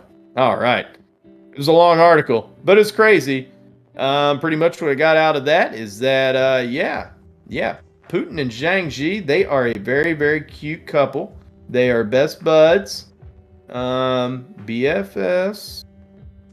They might, best friends with benefits. Let's see, Matt Beasley says, much appreciated. No problem, Matt. Great being here, my friend. Great being here. We're happy to have you. John Rion, I felt silly standing in line as a 14-year-old to fill up my gas can so I could cut people's grass. I hear you, John. But you know what, John? Look around, So many are doing it, though, Benny Eldorado says, those Flintstone cars going to come back. Yabba-dabba-doo. Yabba-dabba-doo. That's right, Benny. I hear you, man. We need the yabba-dabba-doo cars. John Rion says the problem with China is that the government feels they need a war. Taiwan is and will be the China play. Oh, yeah, that's the China play, John. I keep hoping that it's not going to happen, but we got to figure that's probably next on the line. If it's made in China, put it behind you. Benny Eldorado says that means they're friends with benefits. That's right, Benny. I did say it. Best friends with benefits. Giggity. All right. Giggity, giggity, giggity, goo. Benny Eldorado says, no limits even rounding third. Woo! John Rion, worst thing you can be in China is to be in China. Oh, goodness. Yeah. Well, you know what? I won't, I hear you, man. You know, and it just gets you fired up. You know, you hear that stuff and it gets you fired up, and it's hard. It is really hard not to just you know, just get upset about it and and start just you know. Sorry, I was looking at some pictures there. But yeah, it does. It fires you up and it gets you. You read this stuff and you're just, you know, some of the times when you read certain articles that you know are just, like, I mean, come on. When you see an article and you see China pretty much blaming our country for almost all the wars, and actually I said World War II, but if I read it correctly, it was from 1918 on. So they started it after World War I. So from 1918 on, and they try to pin like 90% of all conflicts and wars on us, right? Pinned it on us. And I'm just like, I see that stuff and I'm like, oh man, you know? But then you got to remember too, you know, you can't get upset because, well, I mean, you can't get upset, but at the same time, you got to remember, you know what? The cool thing about our country is the fact that we can come out and we can say whatever we feel like about that leader. You know what I mean? We don't have to hold it back. You can air that out, you know, and you're able to do that here with our own leadership, which is something that China can't do. You know, we got to remember that the people over there, they can't say what they want to say. They disappear when they say the wrong things over there. I mean, you disappear. And you don't have to be just some average Joe Schmo. You know, you don't have to be the regular old person like all of us are. You know, most of us are. Yeah, they're famous folks over there. They're celebrities over there disappear. And by disappear, they end up in a camp. And sometimes they end up popping back out and we hear about it. And other times we never hear about them again. Although I have heard stories that they pretty much, there are some that they've kept in there locked up. And then like years later, pretty much just put them out. And by that point, whatever the issue was is not even in their heads anymore. You know, it's almost like they've been put through so much trauma that they're just mentally spent, and they're not even the same person anymore. It's crazy. And again, I'm just going off of what I can read. I've never been over there, but still very, very crazy. Benny Eldorado said, "That's right, John Rion. In China, you have the right to agree. That's right. You got the right to agree with what you're told." Benny Eldorado, we need to be careful dealing with China. They operate under a you break, you buy policy. Benny Jeff Galetta says, but don't knock China too hard. I've seen the Asian parts of Beijing. Seem nice there. Oh, yeah. No. I'm not going to knock on them too hard. I'm not knocking on the country. I'm not knocking on the people. I'm not a fan of their leadership. You know, that's just, that's not my thing. I'm not a fan of communism, period. Never have been. I just, I don't think it's, I think it's a recipe for failure. The way I kind of look at things is, I'm sorry, you know, I agree the whole fair thing across the board, but tell me this. Can you honestly go out there and think you can find 20 random people out there that would tell you, find 20 random people that would be totally fine knowing that they're getting paid the same amount operating on you, okay, because you need surgery for something that came up, and they're getting paid the same amount as the person managing that McDonald's across the street. Which I'm not knocking on that by any means. My point is that you've got a surgeon, you know, who went to school all that time for their craft, to learn what they do, to become good at what they do. You know, all that learning, all that school, and it's going to be hard to find folks to take those positions. You know, that's why I've never been a fan of communism. I don't think I enjoy the basic American way of, you know what, throughout your life you were constantly learning, and you were busting your butt, and you know what, it pays off in the end, right? And that hard work ends up paying off, and you're rewarded. If you've went to school longer, you've spent more time in your trade, or you've done this or that, you're rewarded lots of times with a nicer paying job.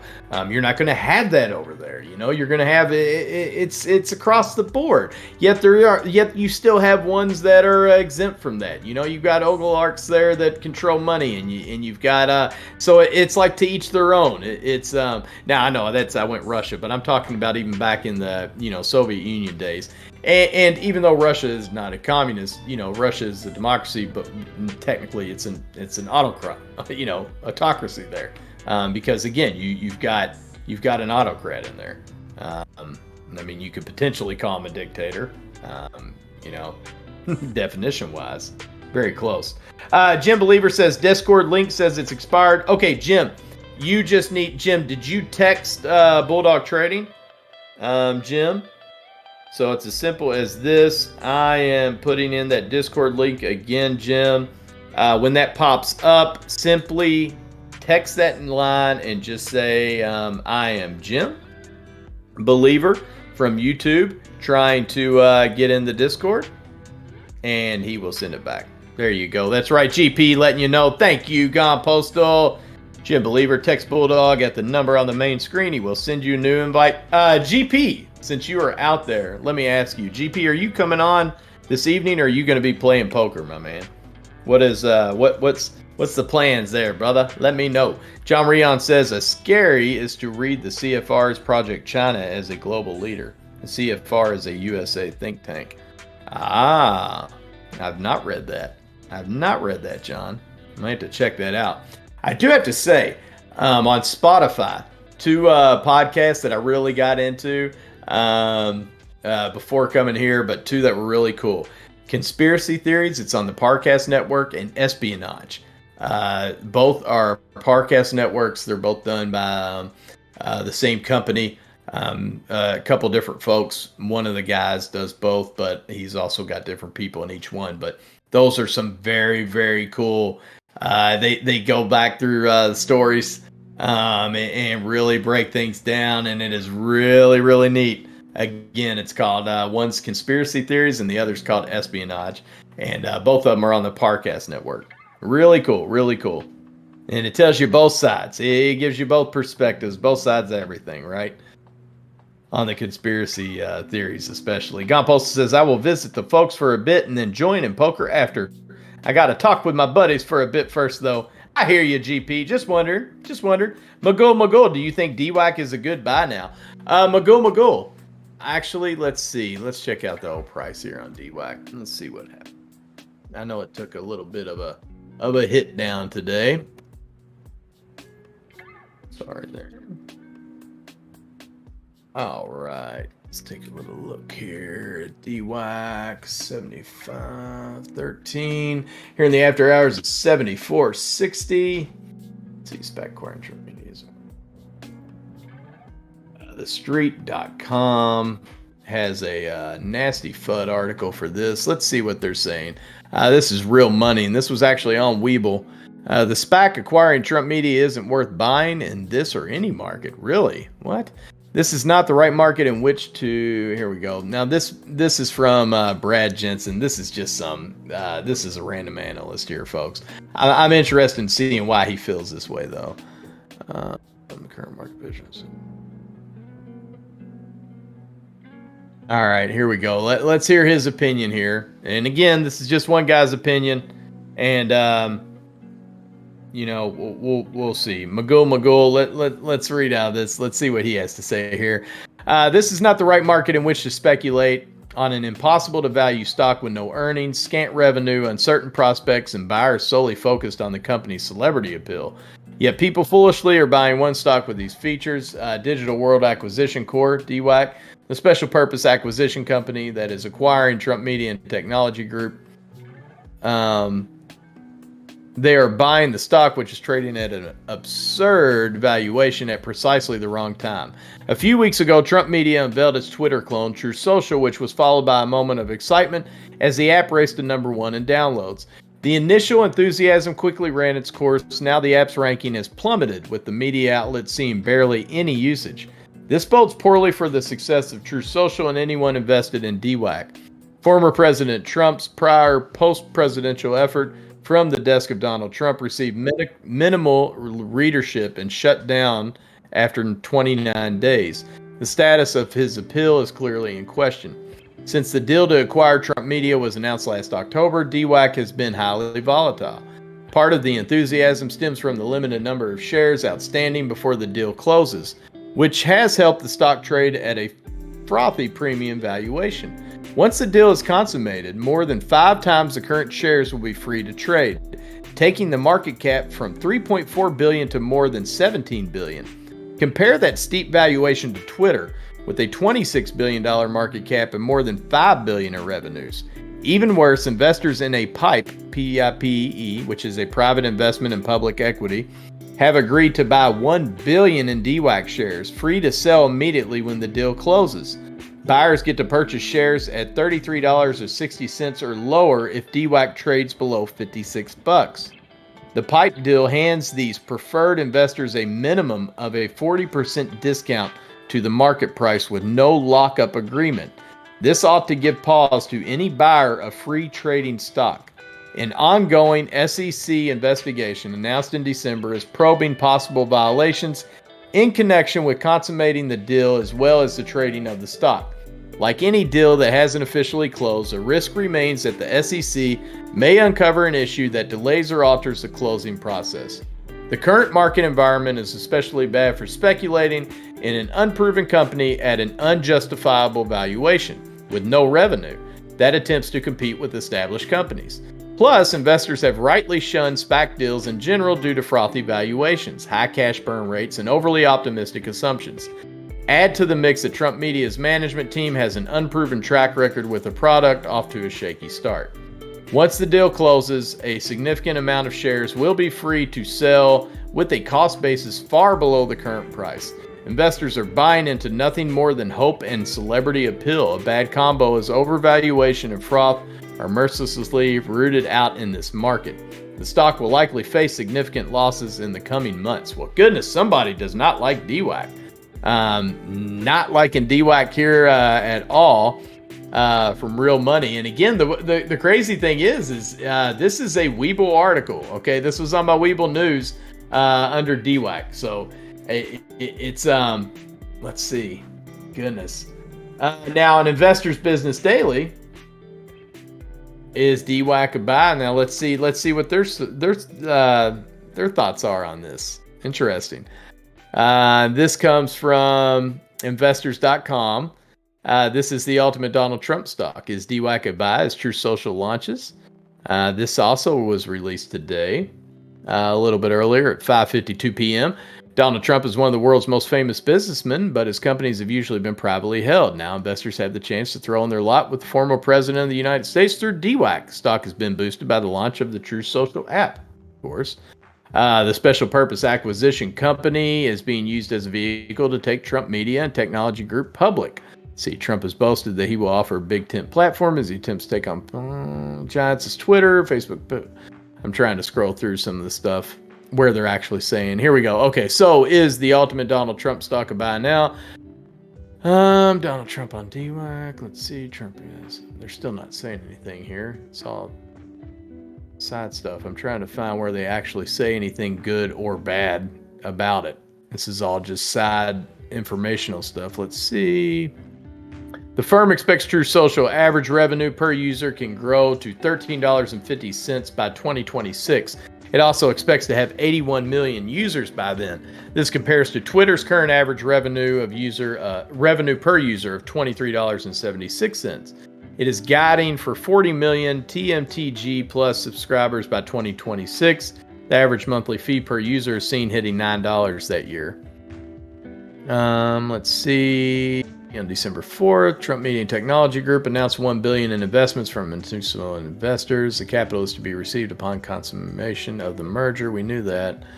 DWAC stock has to clear this hurdle. The company also revealed in December filing that the SEC and the Financial Industry Regulatory Authority asked for its information. Of course, yeah. So they're under that potential investigation there.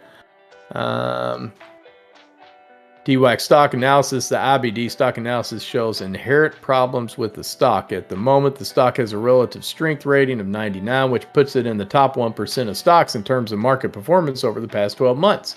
But it remains well off its all-time high of 175, which it reached October 22nd.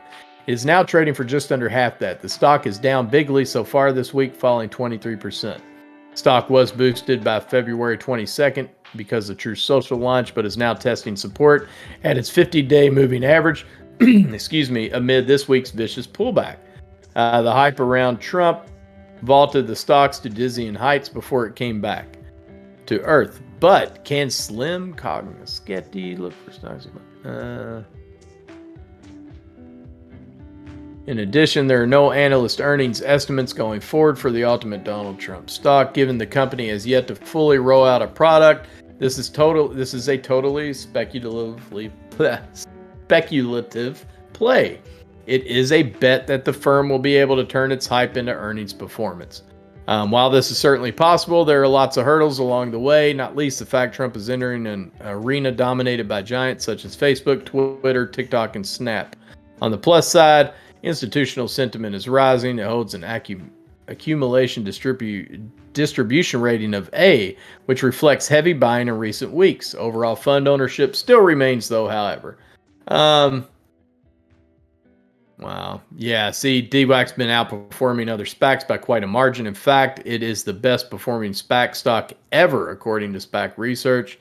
It is worth bearing in mind the SPACs have underperformed against the broader market by 25% in the last decade. Yeah, see, their opinion here on it now, right now, buying DWAC stock is more akin to gambling than investing. The firm has no earnings history to speak of, while the stock performance is wild. With an ongoing SEC investigation into the deal, there is still a risk that it could be halted in its tracks. DWAC stock is not a buy at the moment. Investors looking for true market leaders should check it out. Yeah. And again, this is just these are opinionated pieces. I'm pulling them up via Webull. And honestly, I mean, I still like it. And the reason I still like it, again, I know this is kind of a gamble, but it hasn't dropped. Again, it hasn't dropped yet on Google, on the Android store. And until it drops on the Android store, I can't just, I'm not going to write it off. You know what I mean? I'm not going to do that. So, definitely not going to write it off.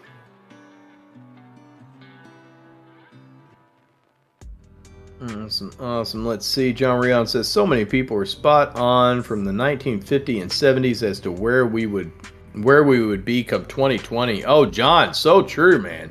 So true. Isn't it crazy? When you think about it? So crazy.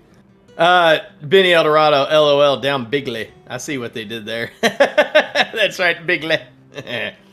Jeff Galetta says, at Gone Posting, you're not alone. I'm Mullen, M-U-L-N. I have faith that it will pop again soon. Exactly. Yeah, exactly, John. I'm sure because of that, because of who it is tied to, they're gonna try their best. I fully agree, John. I think there will be a tax made on DWAC. So, you know, and that's that makes it tough. Oh, thank you, Bulldog Trading. Lindsay Lynn's out there, or Bulldog, whichever one. Both of you two, thank you very much. Very, very cool.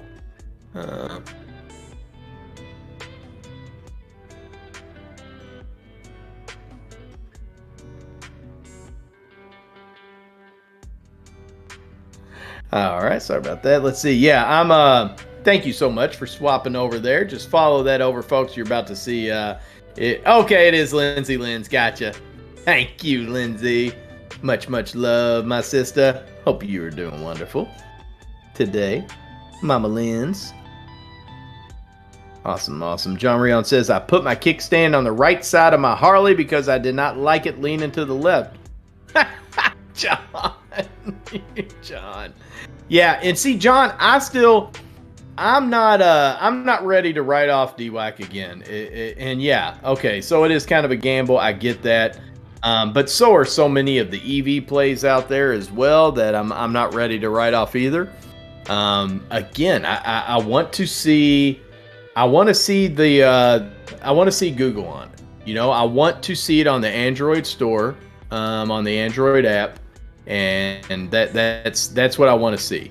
Because once I see that, and let's see how it does. You know, they're working kinks out. They talk about it not getting any use. Well, I mean, you're only on the iOS store, though. You know what I mean? You're only on the iOS store. So is it very surprising, really, that you're not getting that use? Me personally, I don't feel that's very surprising there. So that's just again, that's just me. That is just me. So yeah, let's see. It's going to switch over, so you need to move. Oh, okay, no problem, Lindsay. I can definitely do that. I will see you all folks over there at that crypto stream. Just follow us on over. And here in just a wee bit, we'll swap over to crypto stream, and you should have GP hopping on too. Let's see. All right, Lindsay Lenz, I am ready to hop over into that crypto chart.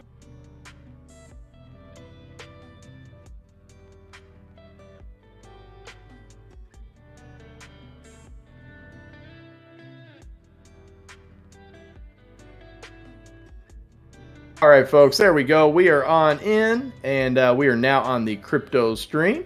As you can see, that's what happens at every night at 8 p.m. As far as Monday through Friday goes, we do keep the tickers, the stock tickers going up from roughly 7 a.m. Sometimes at 4 a.m. we'll swap. Yeah, well, 4 a.m. actually. We're swapping over there right around the 4 a.m., which is when that pre-market action starts popping up and getting live. And you come over, and at 7 a.m. you got the absolutely amazing Birdie Hunter, and he's on here for a couple hours. He fills us in with what the European markets are doing, how things are looking. Very, very cool. And then it leads into, of course, MIA. Every Monday through Friday, MIA in the mornings is absolutely amazing. You don't want to miss out. And then you'll have, you know, in the afternoon, sometimes you'll have me, you might have Odie, you might have El Snappy Tan. We'll have some GP in the evenings, Rock sometimes on in the afternoons now. That was really cool. Just do in the house sometimes when he is able to. The amazing Nunya business. I mean, it's just so very cool, folks. So very cool. El Snappy Tan, you heard already today. I mean, it's just the lineup, and then every now and then we still get graced a little bit, grace/blessed with Bulldog himself, and also Lindsay Lenz. From time to time, they still hop on that mic, and we'll have El Snap tomorrow morning. Lindsay Lenz is telling us that MIA is actually off tomorrow morning. That's right. I forgot about that. Very, very cool. And folks, just a quick reminder, poker is starting up here. You've got it here in the Discord if you want to hop over there and join. But again, and actually, let's see, it is 10 after 8 here, so I am probably going to hop out of there. Haha, Benny, it's not a berry. That's right. We are just, you are, I know you are little busy bees. Yeah. Super busy bees. I hear you. Good times, big things. Again, if you haven't went over to that new Tesla channel, we do run that during the Trader Day. So we welcome you to please check that out. Drop a like and subscribe. That one is hi-fi beats as compared to the lo-fi beats that we rock on this channel. But it's all part of the Bulldog Trading Network. So you're still hanging out and chilling with us. You know what I mean? You're still chilling with us. Yeah, that's right. Benny Eldorado says apparently not. And bananas are berries. I know, it's so crazy. It's absolutely crazy. I never understood it, but it's it's just like all those leafy fruits are technically, or those leafy vegetables are technically fruits. I never knew that either. So all of them, crazy. But anyway, okay, folks. So very cool, very cool. I think you may have GP might be hopping on here at some point here in the next. Well, I'm not for sure. He should be. I think he's going to be hopping on to say hello to everybody. But if not, just so you know, we will have the lo-fi beats going. This crypto stream will be going through the rest of the night. And again, we like to ask all of you all, come join us. Come join us in the Discord. Join us at the poker table. Even if you're not playing, you're more than welcome to hop in and listen to the conversation. And who knows? You may pull some extra bull coins out of it, or even if not, it's still just fun to hang out and to listen to the chats. Right? We have a lot of fun people out there, and they get very fun in the rooms chatting too. So I would highly recommend you guys check it out if you get a chance. But anyways, I tell you what, I wish you all the most amazing evening. I hope the rest of your evening is good. I hope you all out there are all safe and sound. I hope you've had a good day, a good work day, a good day on the market.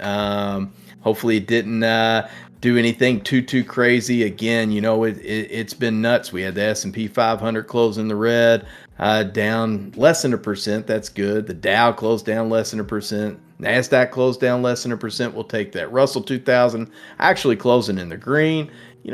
That's nice. So we'll take it. Oh, no problem, GP. Understandable. GP is on a work call, so he'll be hopping on there as soon as he gets off. We'll try to join to hang as soon as I can. No worries, GP, again. Absolutely no worries, my friend. Yeah. So GP will be getting on soon. So enjoy those lo-fi beats. And again, hop in the poker room. Come join us on the Discord. You can hop in there and still listen to the absolutely amazing Gone Postal. Which, by the way, GP, happy birthday. Thank you, Arctic Fox Alaska. Thank you, my man. You have a great one, too. Everybody out there that hung out with me today and hung out with any of us, with Snap, with Birdie, with MIA, thank you so very much. And thanks for being here, and being part of the fam. Very, very cool. Much love, much respect to all of you all. Can't wait to see you tomorrow. I will be back on, I believe. Let me check just to be on the safe side here. So, yes, there we go. Yep, I will be on at noon tomorrow. So yeah, I will see you all tomorrow. And again, yeah, hang out, enjoy the beats, and GP will be on soon. Have a wonderful night, everybody. Much love. Be safe out there. Much respect, and good luck in poker. Talk at you later.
Holy crap.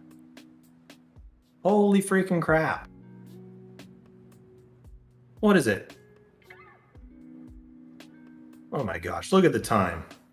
Look at the time. I'm almost an hour late.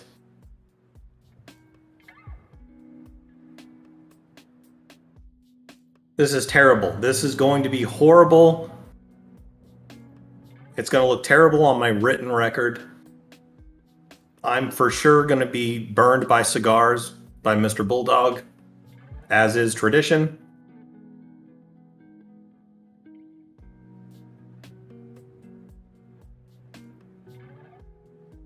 If you're just tuning in, you are listening to KDOG.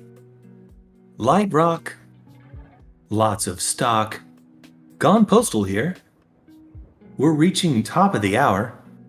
66 degrees in Lodi, California. We have Benny Eldorado in the chat saying, "Yay, GP is here." Quite ecstatic for that young buck.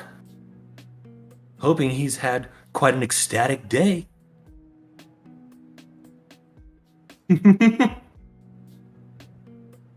Oh, Benny. Benny! How was your day, my friend? What'd you do? What did you do today, Benny? Yo, low key, what up, buddy? How was your day? How was your day? How was your day? How was your day? Low key.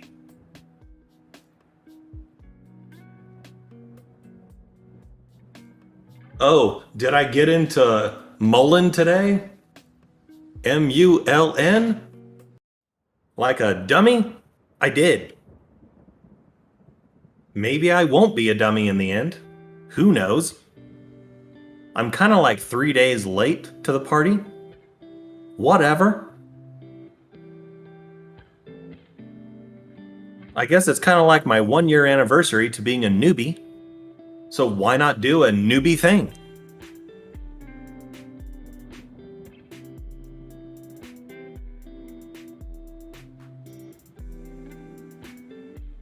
Yeah, my day was pretty good, man. I was busy with work. I was in quite a few meetings, but I did get to hang out in the chat for just a little bit. And then I did get to hang out in the degenerate room. I got to listen to Enzo berate a whole bunch of us and also give us some suggestions on things to look at in the market. He did not suggest Mullen, and I still did what I want, which is probably why I'm going to lose money. Whatever. I got in on Mullen at $1.25, and it ended the day at $1.24. Wouldn't you know? But don't worry, we also have the after hours. Oh, but it ended the after hours at, wouldn't you know it, $1.24. Manipulation much? Maybe. I don't know. I'm in it. I'm in it for the fun right now.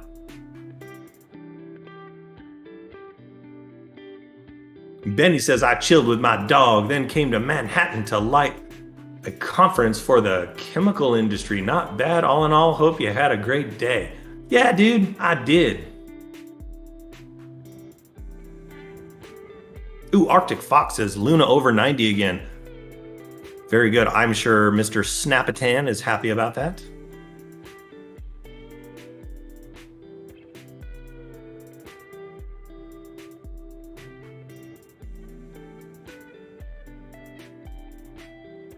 Let's see, do I have a Powerade with you guys? Just a single Powerade, maybe? Maybe a single power, maybe at 1.5 Powerades, and then I can hop on over to Power Poker. Maybe I could do that. Maybe. All right, let's get this party started, folks.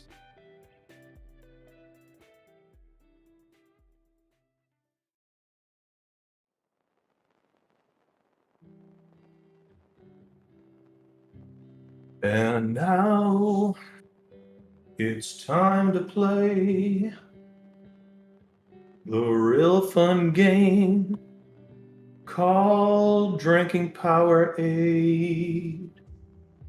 It's great. It's really, really great.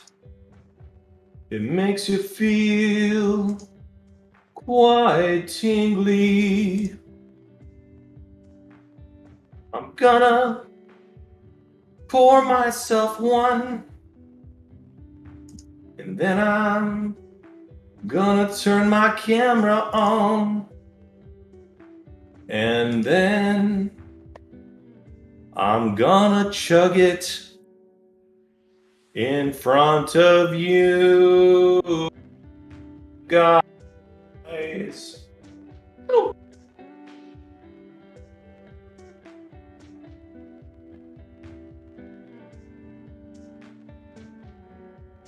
There we go. All right. Looking good.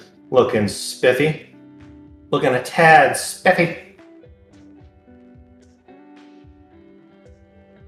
All right. We'll go back there. We'll do that. All right. What kind of shenanigans can we get into here?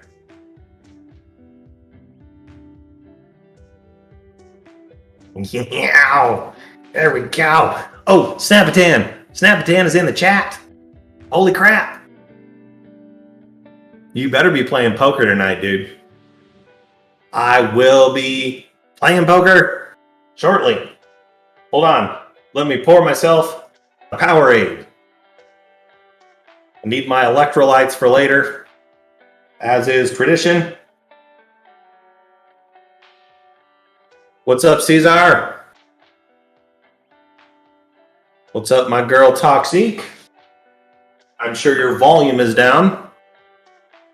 Maybe you'll see my my caveman face on the screen. Might grab your attention. Snappers, it's not my birthday. I hate you so much, but I also love you at the same time. Cheers.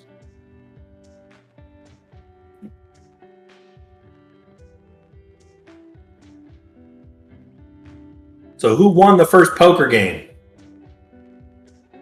I'm sure the first one had to have ended at this point.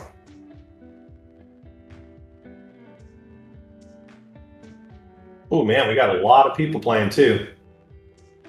Oh, of course, my father's in there. Papa Postal's in there. Holy crap. Very nice.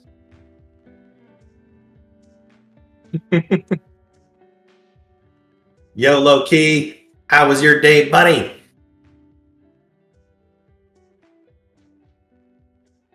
Okay. Now here comes everyone else that I also hate equally. Ode to Fro. Of course, Bulldog Trading, the one that burns me with cigars. It's in the contract. And although Lindsay, I do love her, she does whip me and kicks me with her stilettos. Is that what you do with stilettos? You kick, or do you stomp with stilettos? I don't know. It's in the contract. Whatever. They hate me. Look at this. Happy birthday. It's May 11th, you guys. My birthday's May 11th. May 11th. Dear God. I will see you at the poker table. My tater tots will be jacked. Oh, yes, they will. I will be primed and ready with my Powerade. Mm-hmm.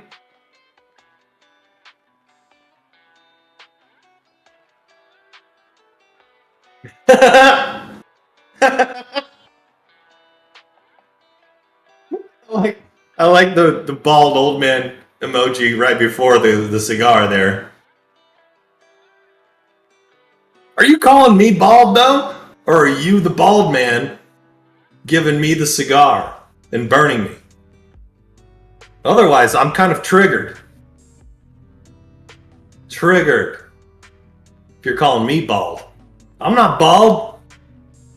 This has to be at least a 1 now. Maybe a 1. Maybe a 1.5. It's growing.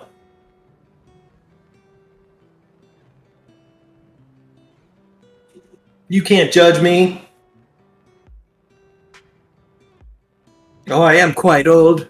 I am quite old, my God. 43 years old. I'm going to be 44 on May 11th. Holy crap. Werther's. That's what happens when you turn 44. You just get Tourette's and say, Werther's. Yeah. Sanka.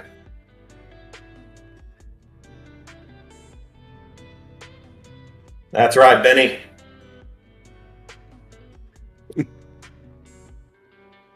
When I'm in Colorado and I'm driving my Ford, I only like one thing. Drinking my Rocky Mountain Powerade. Yar.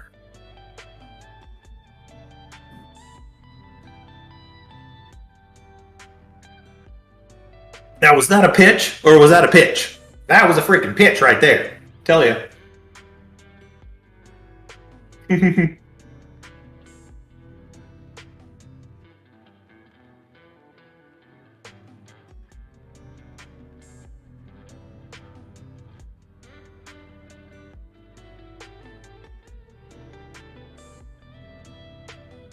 Oh, see, okay. See, Santa's redeeming for some poker money. Apparently, he lost his 816 in a game. Going back in for some revenge, I see.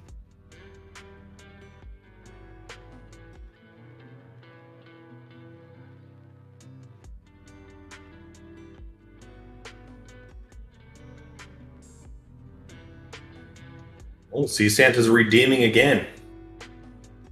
Looking a little desperate, I see. See, Santa? Let me get Toxic's attention here. Oh, see, Santa can hear me. Okay. Hi, Santa. I'll see you on the table soon.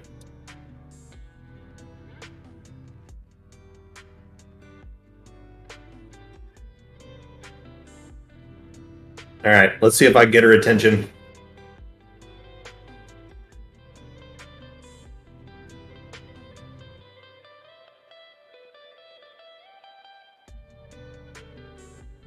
All right, so let's see. I did get into Mullen today, as I did say. I broke even, though, on it. Meh. I did put more into the SQQQs when they dropped down to 45. I'm going to try to ride that wave up and see where it goes. I didn't put a whole too much into it. Probably should have. But I can't tell where this freaking market is going. It's so weird. It was nice to see Prague. P-R-O-G.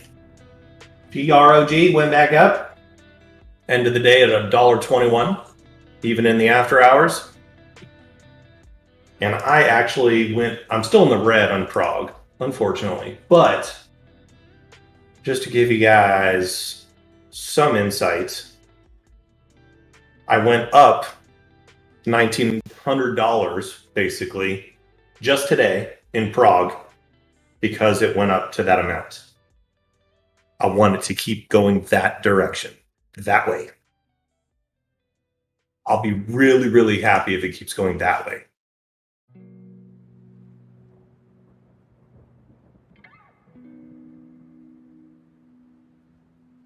Like, really happy.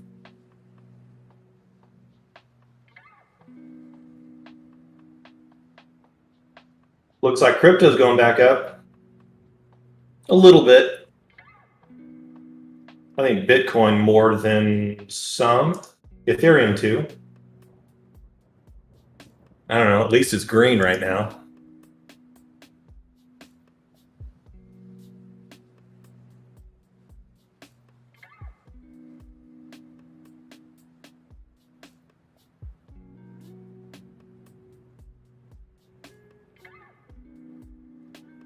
You know what I had today? You know what I had to eat? Enchiladas. Yes. Yes, I did. I've been trying to perfect enchiladas. I've probably gained 100 pounds in the last 2 weeks. But it's all in the name of science, because I'm trying to perfect the perfect recipe. And I'm almost there. Almost. GB, this is your conscience speaking. You need to stop with the enchiladas. Luckily, I have a couple of boys to help me test them out, so it's not just me. But holy crap, they're good.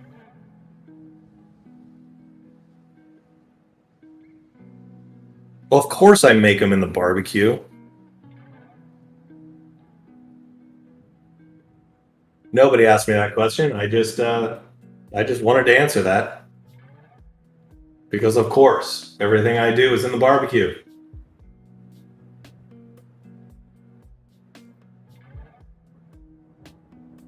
My dad texted me the other day because I was telling him I'm making enchiladas, and he's like, "Are you making those in the oven?"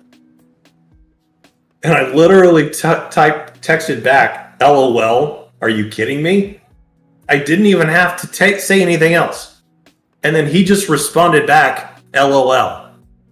Because he knows. Every day he comes home and drops off my son from school. Most of the time I am barbecuing. He knows I'm barbecuing. My barbecue is my oven. I like to be outside.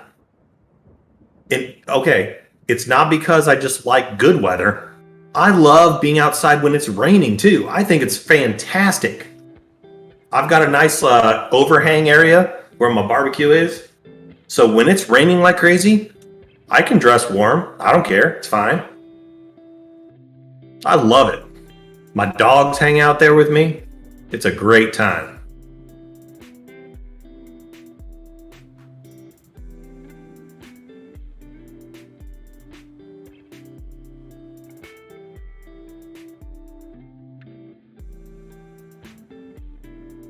But yep, barbecue enchiladas. That was the way to go tonight. I am well fed, well fed. It was great. Greatest enchiladas. I don't do impressions. Great. It was great. The greatest enchiladas in the world. But I swear to God, they were awesome.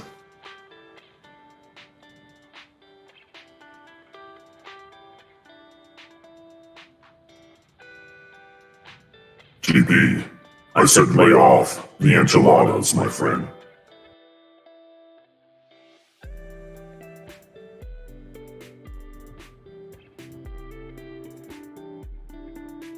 I see we have the gambles going on. You know, the gambles were killing me last night when I was hanging out with you guys. Let's give her a go. See what it does. I will gamble all gambles. What's it going to bring? What's it going to do?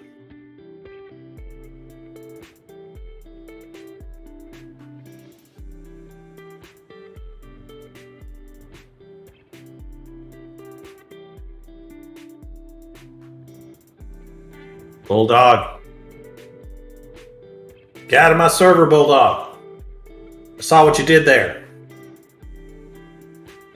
I saw that with the rainbow. Hey, you. Off of my cloud. All right, I won the gambles. Yeah.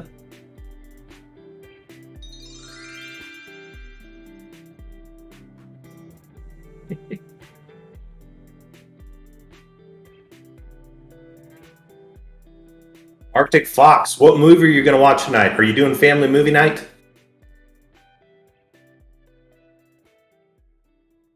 Oh, you know what movie I watched recently? And I didn't know what to expect from it. I think it was called Brightburn.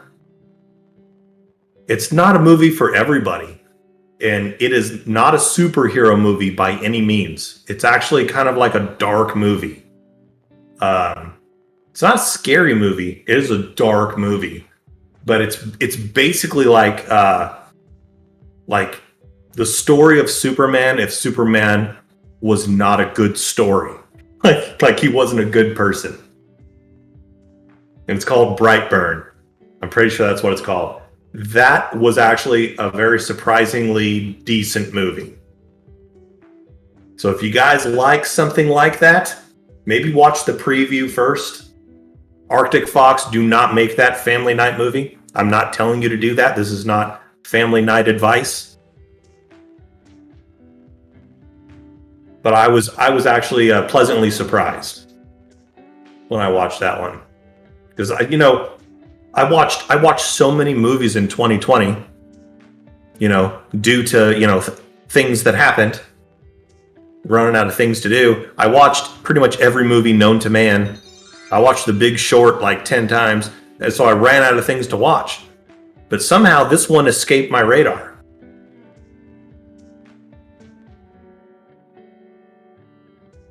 Oh, Bulldog, get out of my server. Well, it's not my server, it's your server. I mean, it is you. No!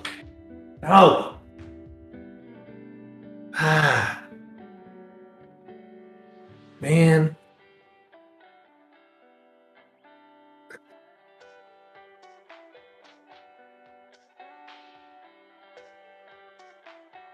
The thing is, you're able to rainbow me before I'll ever know. That's not fair. It's not fair, Bulldog. Aren't you supposed to be playing poker or something?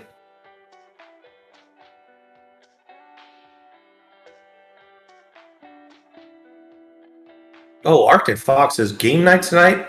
May play pegs and jokers. Would pegs happen to be cribbage?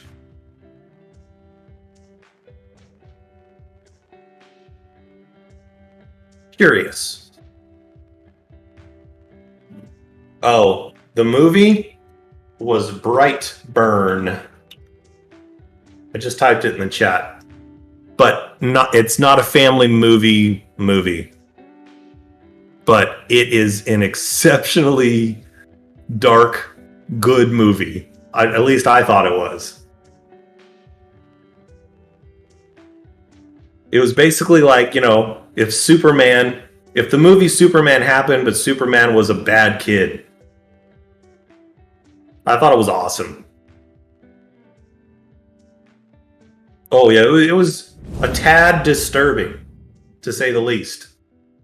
And no, it was nothing like, I don't know, you just gotta watch the preview and you'll see what I mean. It'll give you a taste. I was entertained.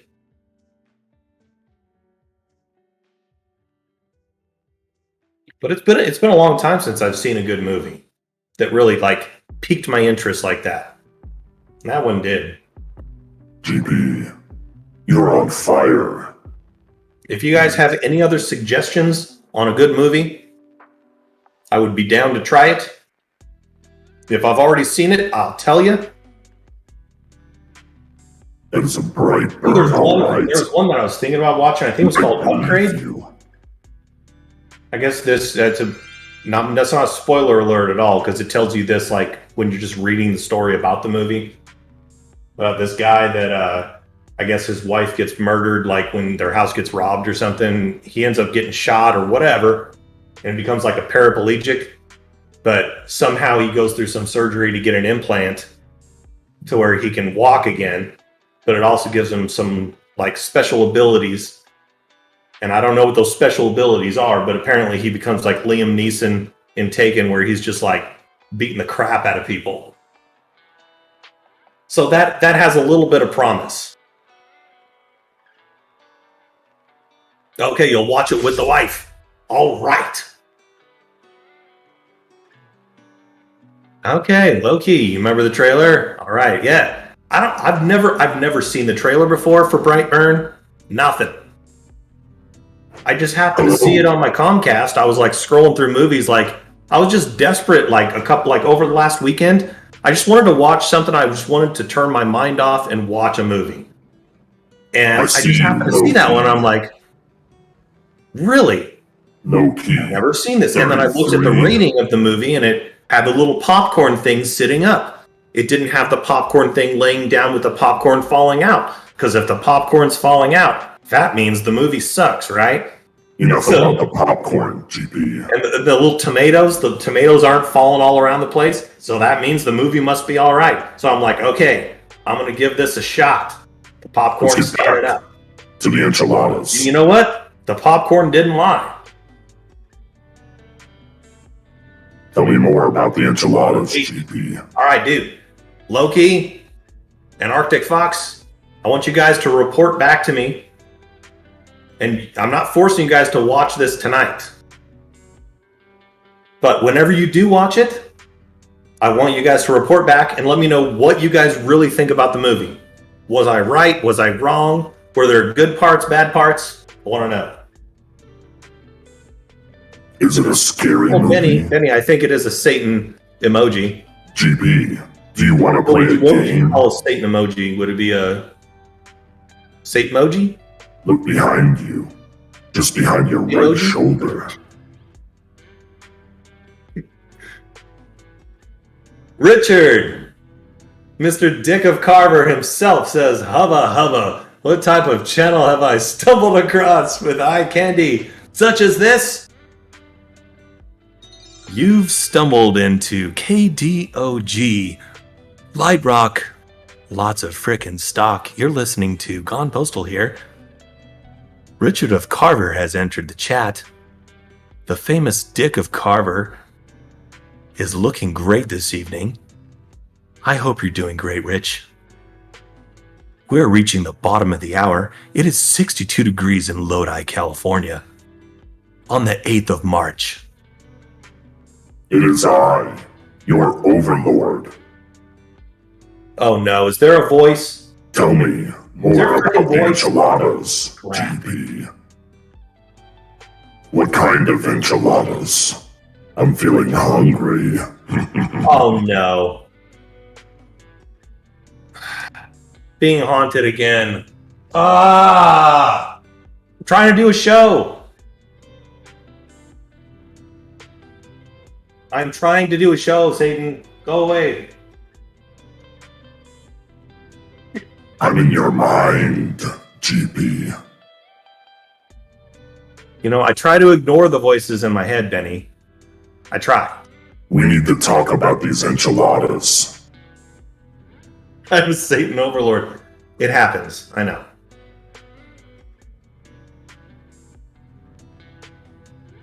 Thank you, Benny. Bring the enchiladas to the fore. Well, I hope it didn't tell Loki to do anything bad. It was asking about the enchiladas. No. No, the Satan Overlord can't know anything about the enchiladas. That recipe is right up in here in this brain. It's not going to have anything to do with Satanism. I already know about the enchiladas. I've seen the recipe. It's written down.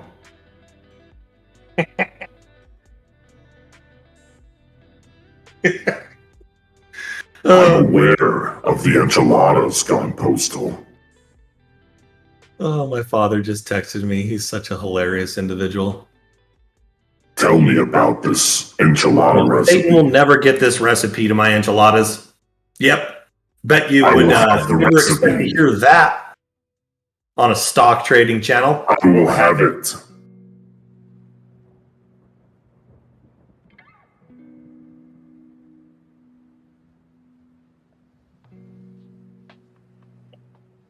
All right then. I'll see you in hell, GP. Well, those Satan's enchiladas are probably pretty good. I would assume there's a little fiery, if you will. I'll see you in hell, GP. Oh my God. That's terrible. No, you won't. I didn't do anything wrong. Are probably pretty good there. I would assume. little fiery, if you will. I'll see you in hell. Oh my God. Let's. Dear God. Calm down.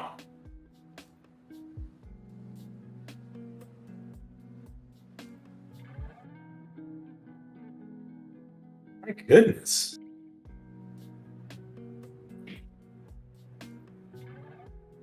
Dear God. Boy, quite the nerve.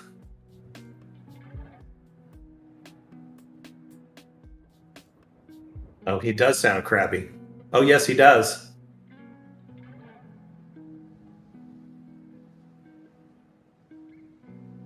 Overlord is aware. Yep.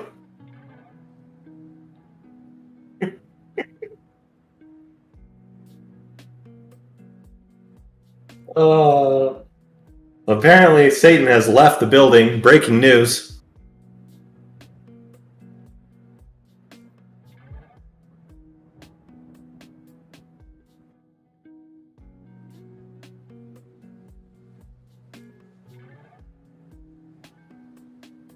You know what's funny is I did put Taco Bell fire sauce in my enchiladas today.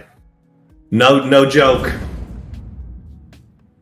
Did I mention they were ghetto enchiladas? Yes. It's a recipe in the making.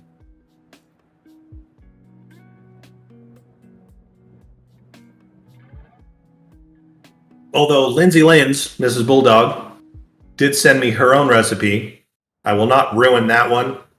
I will definitely make it exactly the way she said and see how those turn out. And those sound freaking bomb! Freaking bomb! What's your sin, JP? Oh my God. That fire sauce. Satan. What did I do so bad that you keep coming back? Burn, JP, burn! Why? What did I do? I didn't do anything. I'm just talking to my friends about enchiladas. Holy You never mackerel. used the fire sauce. Yes, I used the fire sauce. It's No, you spicy. never used the fire sauce in the enchiladas, gone postal. God dang it. What? Stop lighting my picture on fire. Satan, stop it. Stop it. Stop it. Put yourself out. Put the Powerade all over yourself. Put yourself out with the Powerade, gone postal. It's your only escape. Ah, I don't like this. How are you doing that? Ah, jeez. Lady Robin, will you stop these shenanigans? Lady Robin. Milady best. Robin has entered the chat. She's There's the no only one with the power to dismiss me, gone postal. But she's a fan. Oh no, she likes Satan. Dear God.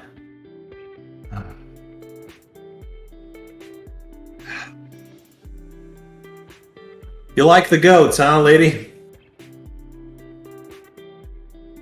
Ooh, you had street tacos, low-key. Did you have fire sauce on that? Street tacos are greater than gone postal's enchiladas.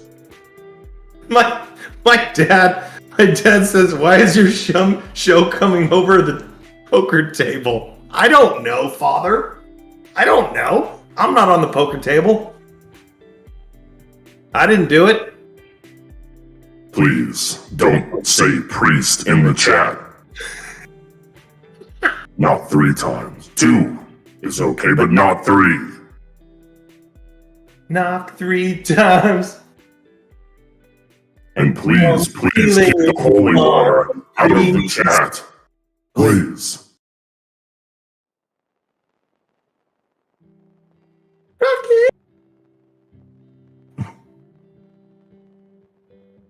So what happened? What happened at the poker table, Satan? Did you lose your A16? What happened there, buddy? We're not going to talk about that, GP. Oh, okay. We can talk about what's going to happen to you on the poker table tonight. I think I already get burned enough as it is by my boss. Yeah, I know that guy. He's actually a really, really handsome guy and cool. Really? No. Well, he is actually. But behind the scenes, he burns me with cigars. Only when you deserve it, Gone Postal. You're right. You're right. I asked for it. You know, sometimes I kick it up a notch, a few too many notches. Sorry about that. Yes. He's sick and tired of being demonetized over your comments, GP. You will suffer. So it's comments that get demonetized? Are you sure about that? It's mostly your entire aura.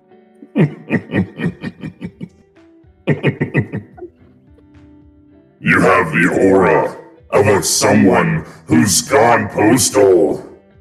You have a cute laugh, Satan. Gotta say. You know? Yes. Oh, dude, I'm still on fire. Jesus. Thank you. Burn, Gone Postal, burn! Good thing I just poured more Powerade. Dear Lord. Oh, I'm sorry. Yes. Shouldn't be saying Dear Lord right now. Keep that up, Gone Postal. I'll be with you tonight and for eternity. And with you as well. I'll be watching over your shoulder, reading your cards, and telling your boss what they are. Good luck tonight, Gone Postal. Thanks, buddy. I'll see you in hell. I'll see you in hell. Oh, shoot. I love that guy. Great guy. Oh. You know, I had no idea that was going to happen, but, you know, I'm glad I ran into him tonight. You know, it's nice to meet all walks of life. The good, the bad, the somewhat ugly.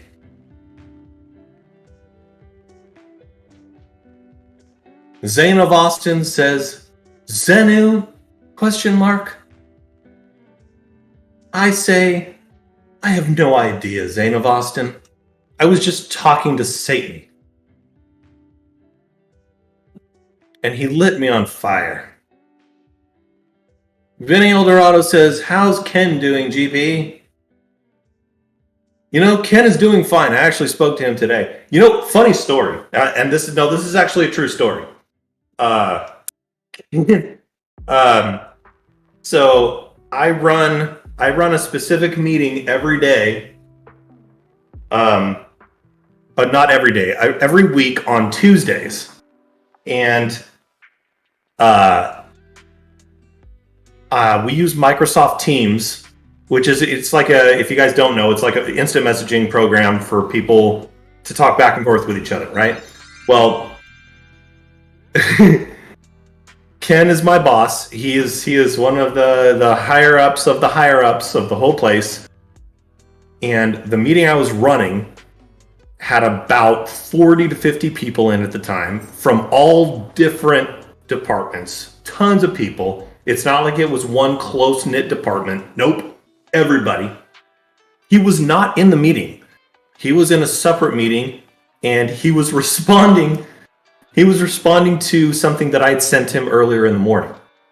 Well, when he sent me a message, I had just shared my screen with everybody. And I had just asked everybody, hey guys, just checking, can you see my screen? Question mark. As soon as I said that, I hear the little blip, and there's his message. And he says, I'm going to make this G-rated as possible. This freaking place makes me want to freaking blow my brains out.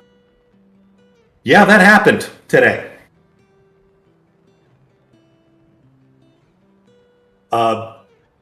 And so it was right then that I asked that question, can you guys see my screen? And I heard people say, they laughed and said, yes. We sure can. And I'm like, okay, good deal. So I went through my meeting, and as soon as I was done, gave him a call. And I'm like, dude, you know I do this meeting every day on Tuesdays, and I share my screen. And he goes, this is Ken. This is my boss. And he goes, yeah, I'll probably get some flack for it. I'll talk to you later. Oh, that was it. That was it. That's my boss. That's my boss. Ah, man. I know some places you won't get away with that. He does. He does.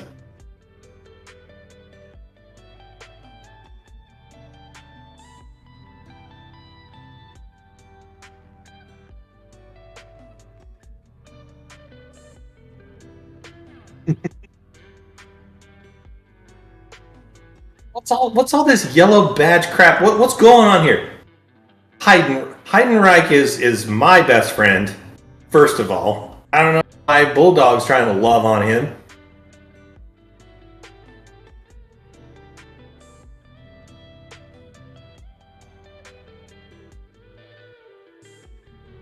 Oh, it might be the brains out type of comment. Well, it could be.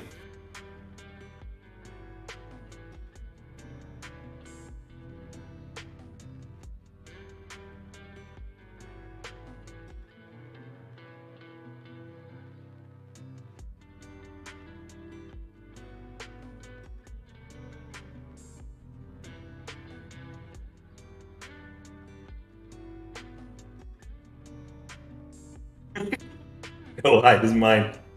What's up, Sweezy Drip? How you doing, buddy? What do you think of Apple calls for tomorrow? This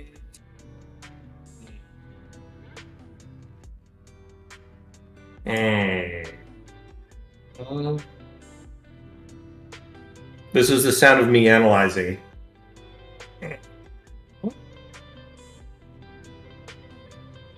Wow.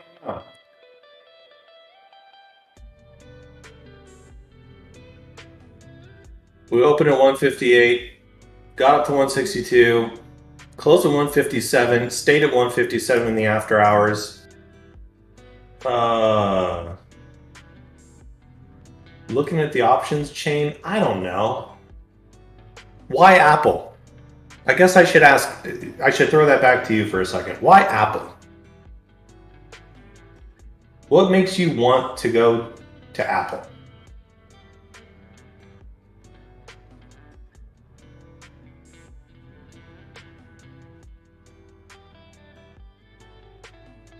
Look, he says, he is my brother, so...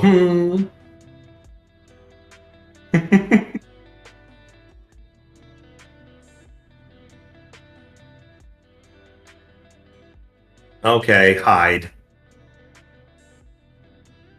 You guys are the best love, each of you. Okay, fine. I guess you're gonna be... All right. You're gonna be fair to all of us? Fine. Yes. I did hear about that, Bulldog. But do you think, how much of that do you think is going to play into tomorrow? Personally, I don't know. I don't know. When it comes to Apple, maybe it'll surprise me. It's just one of those ones that it doesn't really surprise me all that often.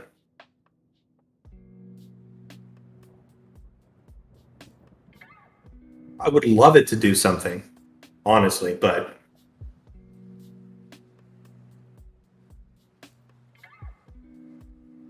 Sweezy Drip says Apple, to be honest, is a company that shouldn't be at 157. Agreed. And last time it dipped to 157, it went up to 165, 1 to 2 days. So I don't know, it can repeat it. And you know what? You're absolutely right, Sweezy. You are. It could. And the fact that you know that because you've seen it before, you've been around long enough to see it, right? So it's a possibility. It's not a guarantee, though.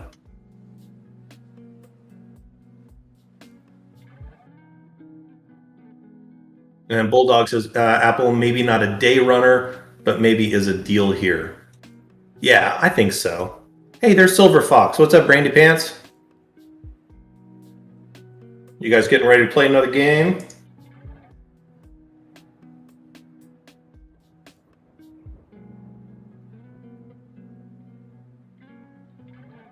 I may have to join you in a few.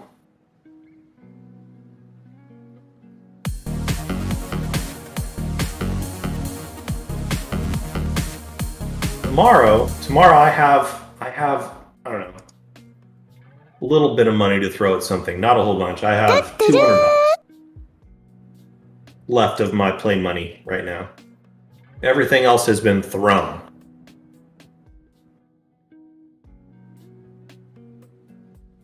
I'm going to be watching Mullen. I want to see what that does tomorrow.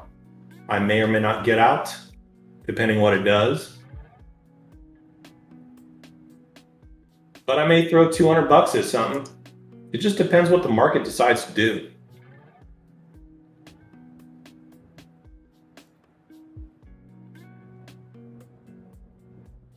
New game is starting? All right, well, I'll give my money right now. Let's see. Redeem poker. Boom. Come and hang, gang, says Bulldog. All right, we're gonna do it. Oh, Firefly Nerd's playing. Oh man, he's a good player. Okay. I have redeemed my poker chips. All right, we got Brainy. What's up, Brainy Pants? What's up, Odafro? All right, we got everyone putting in money. Yeah.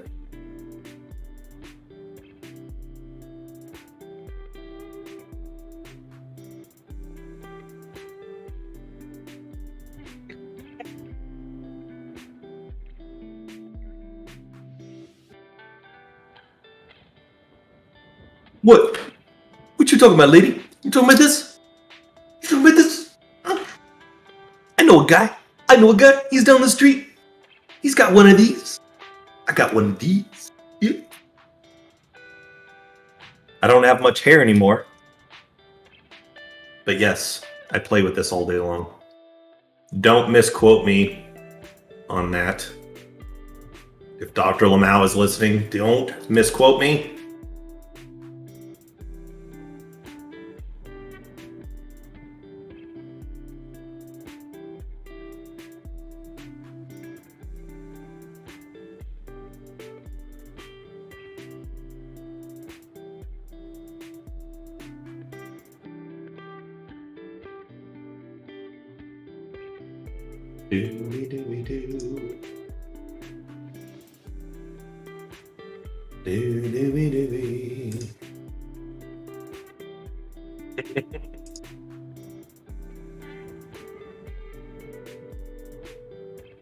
Oh no, doctor.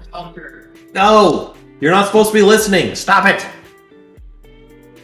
Put your ear away. Jeez. We don't need any of that.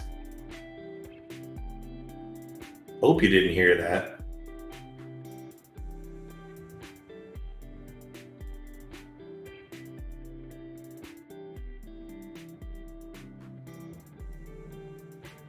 All right, mofos. I guess I gotta go and join this tournament.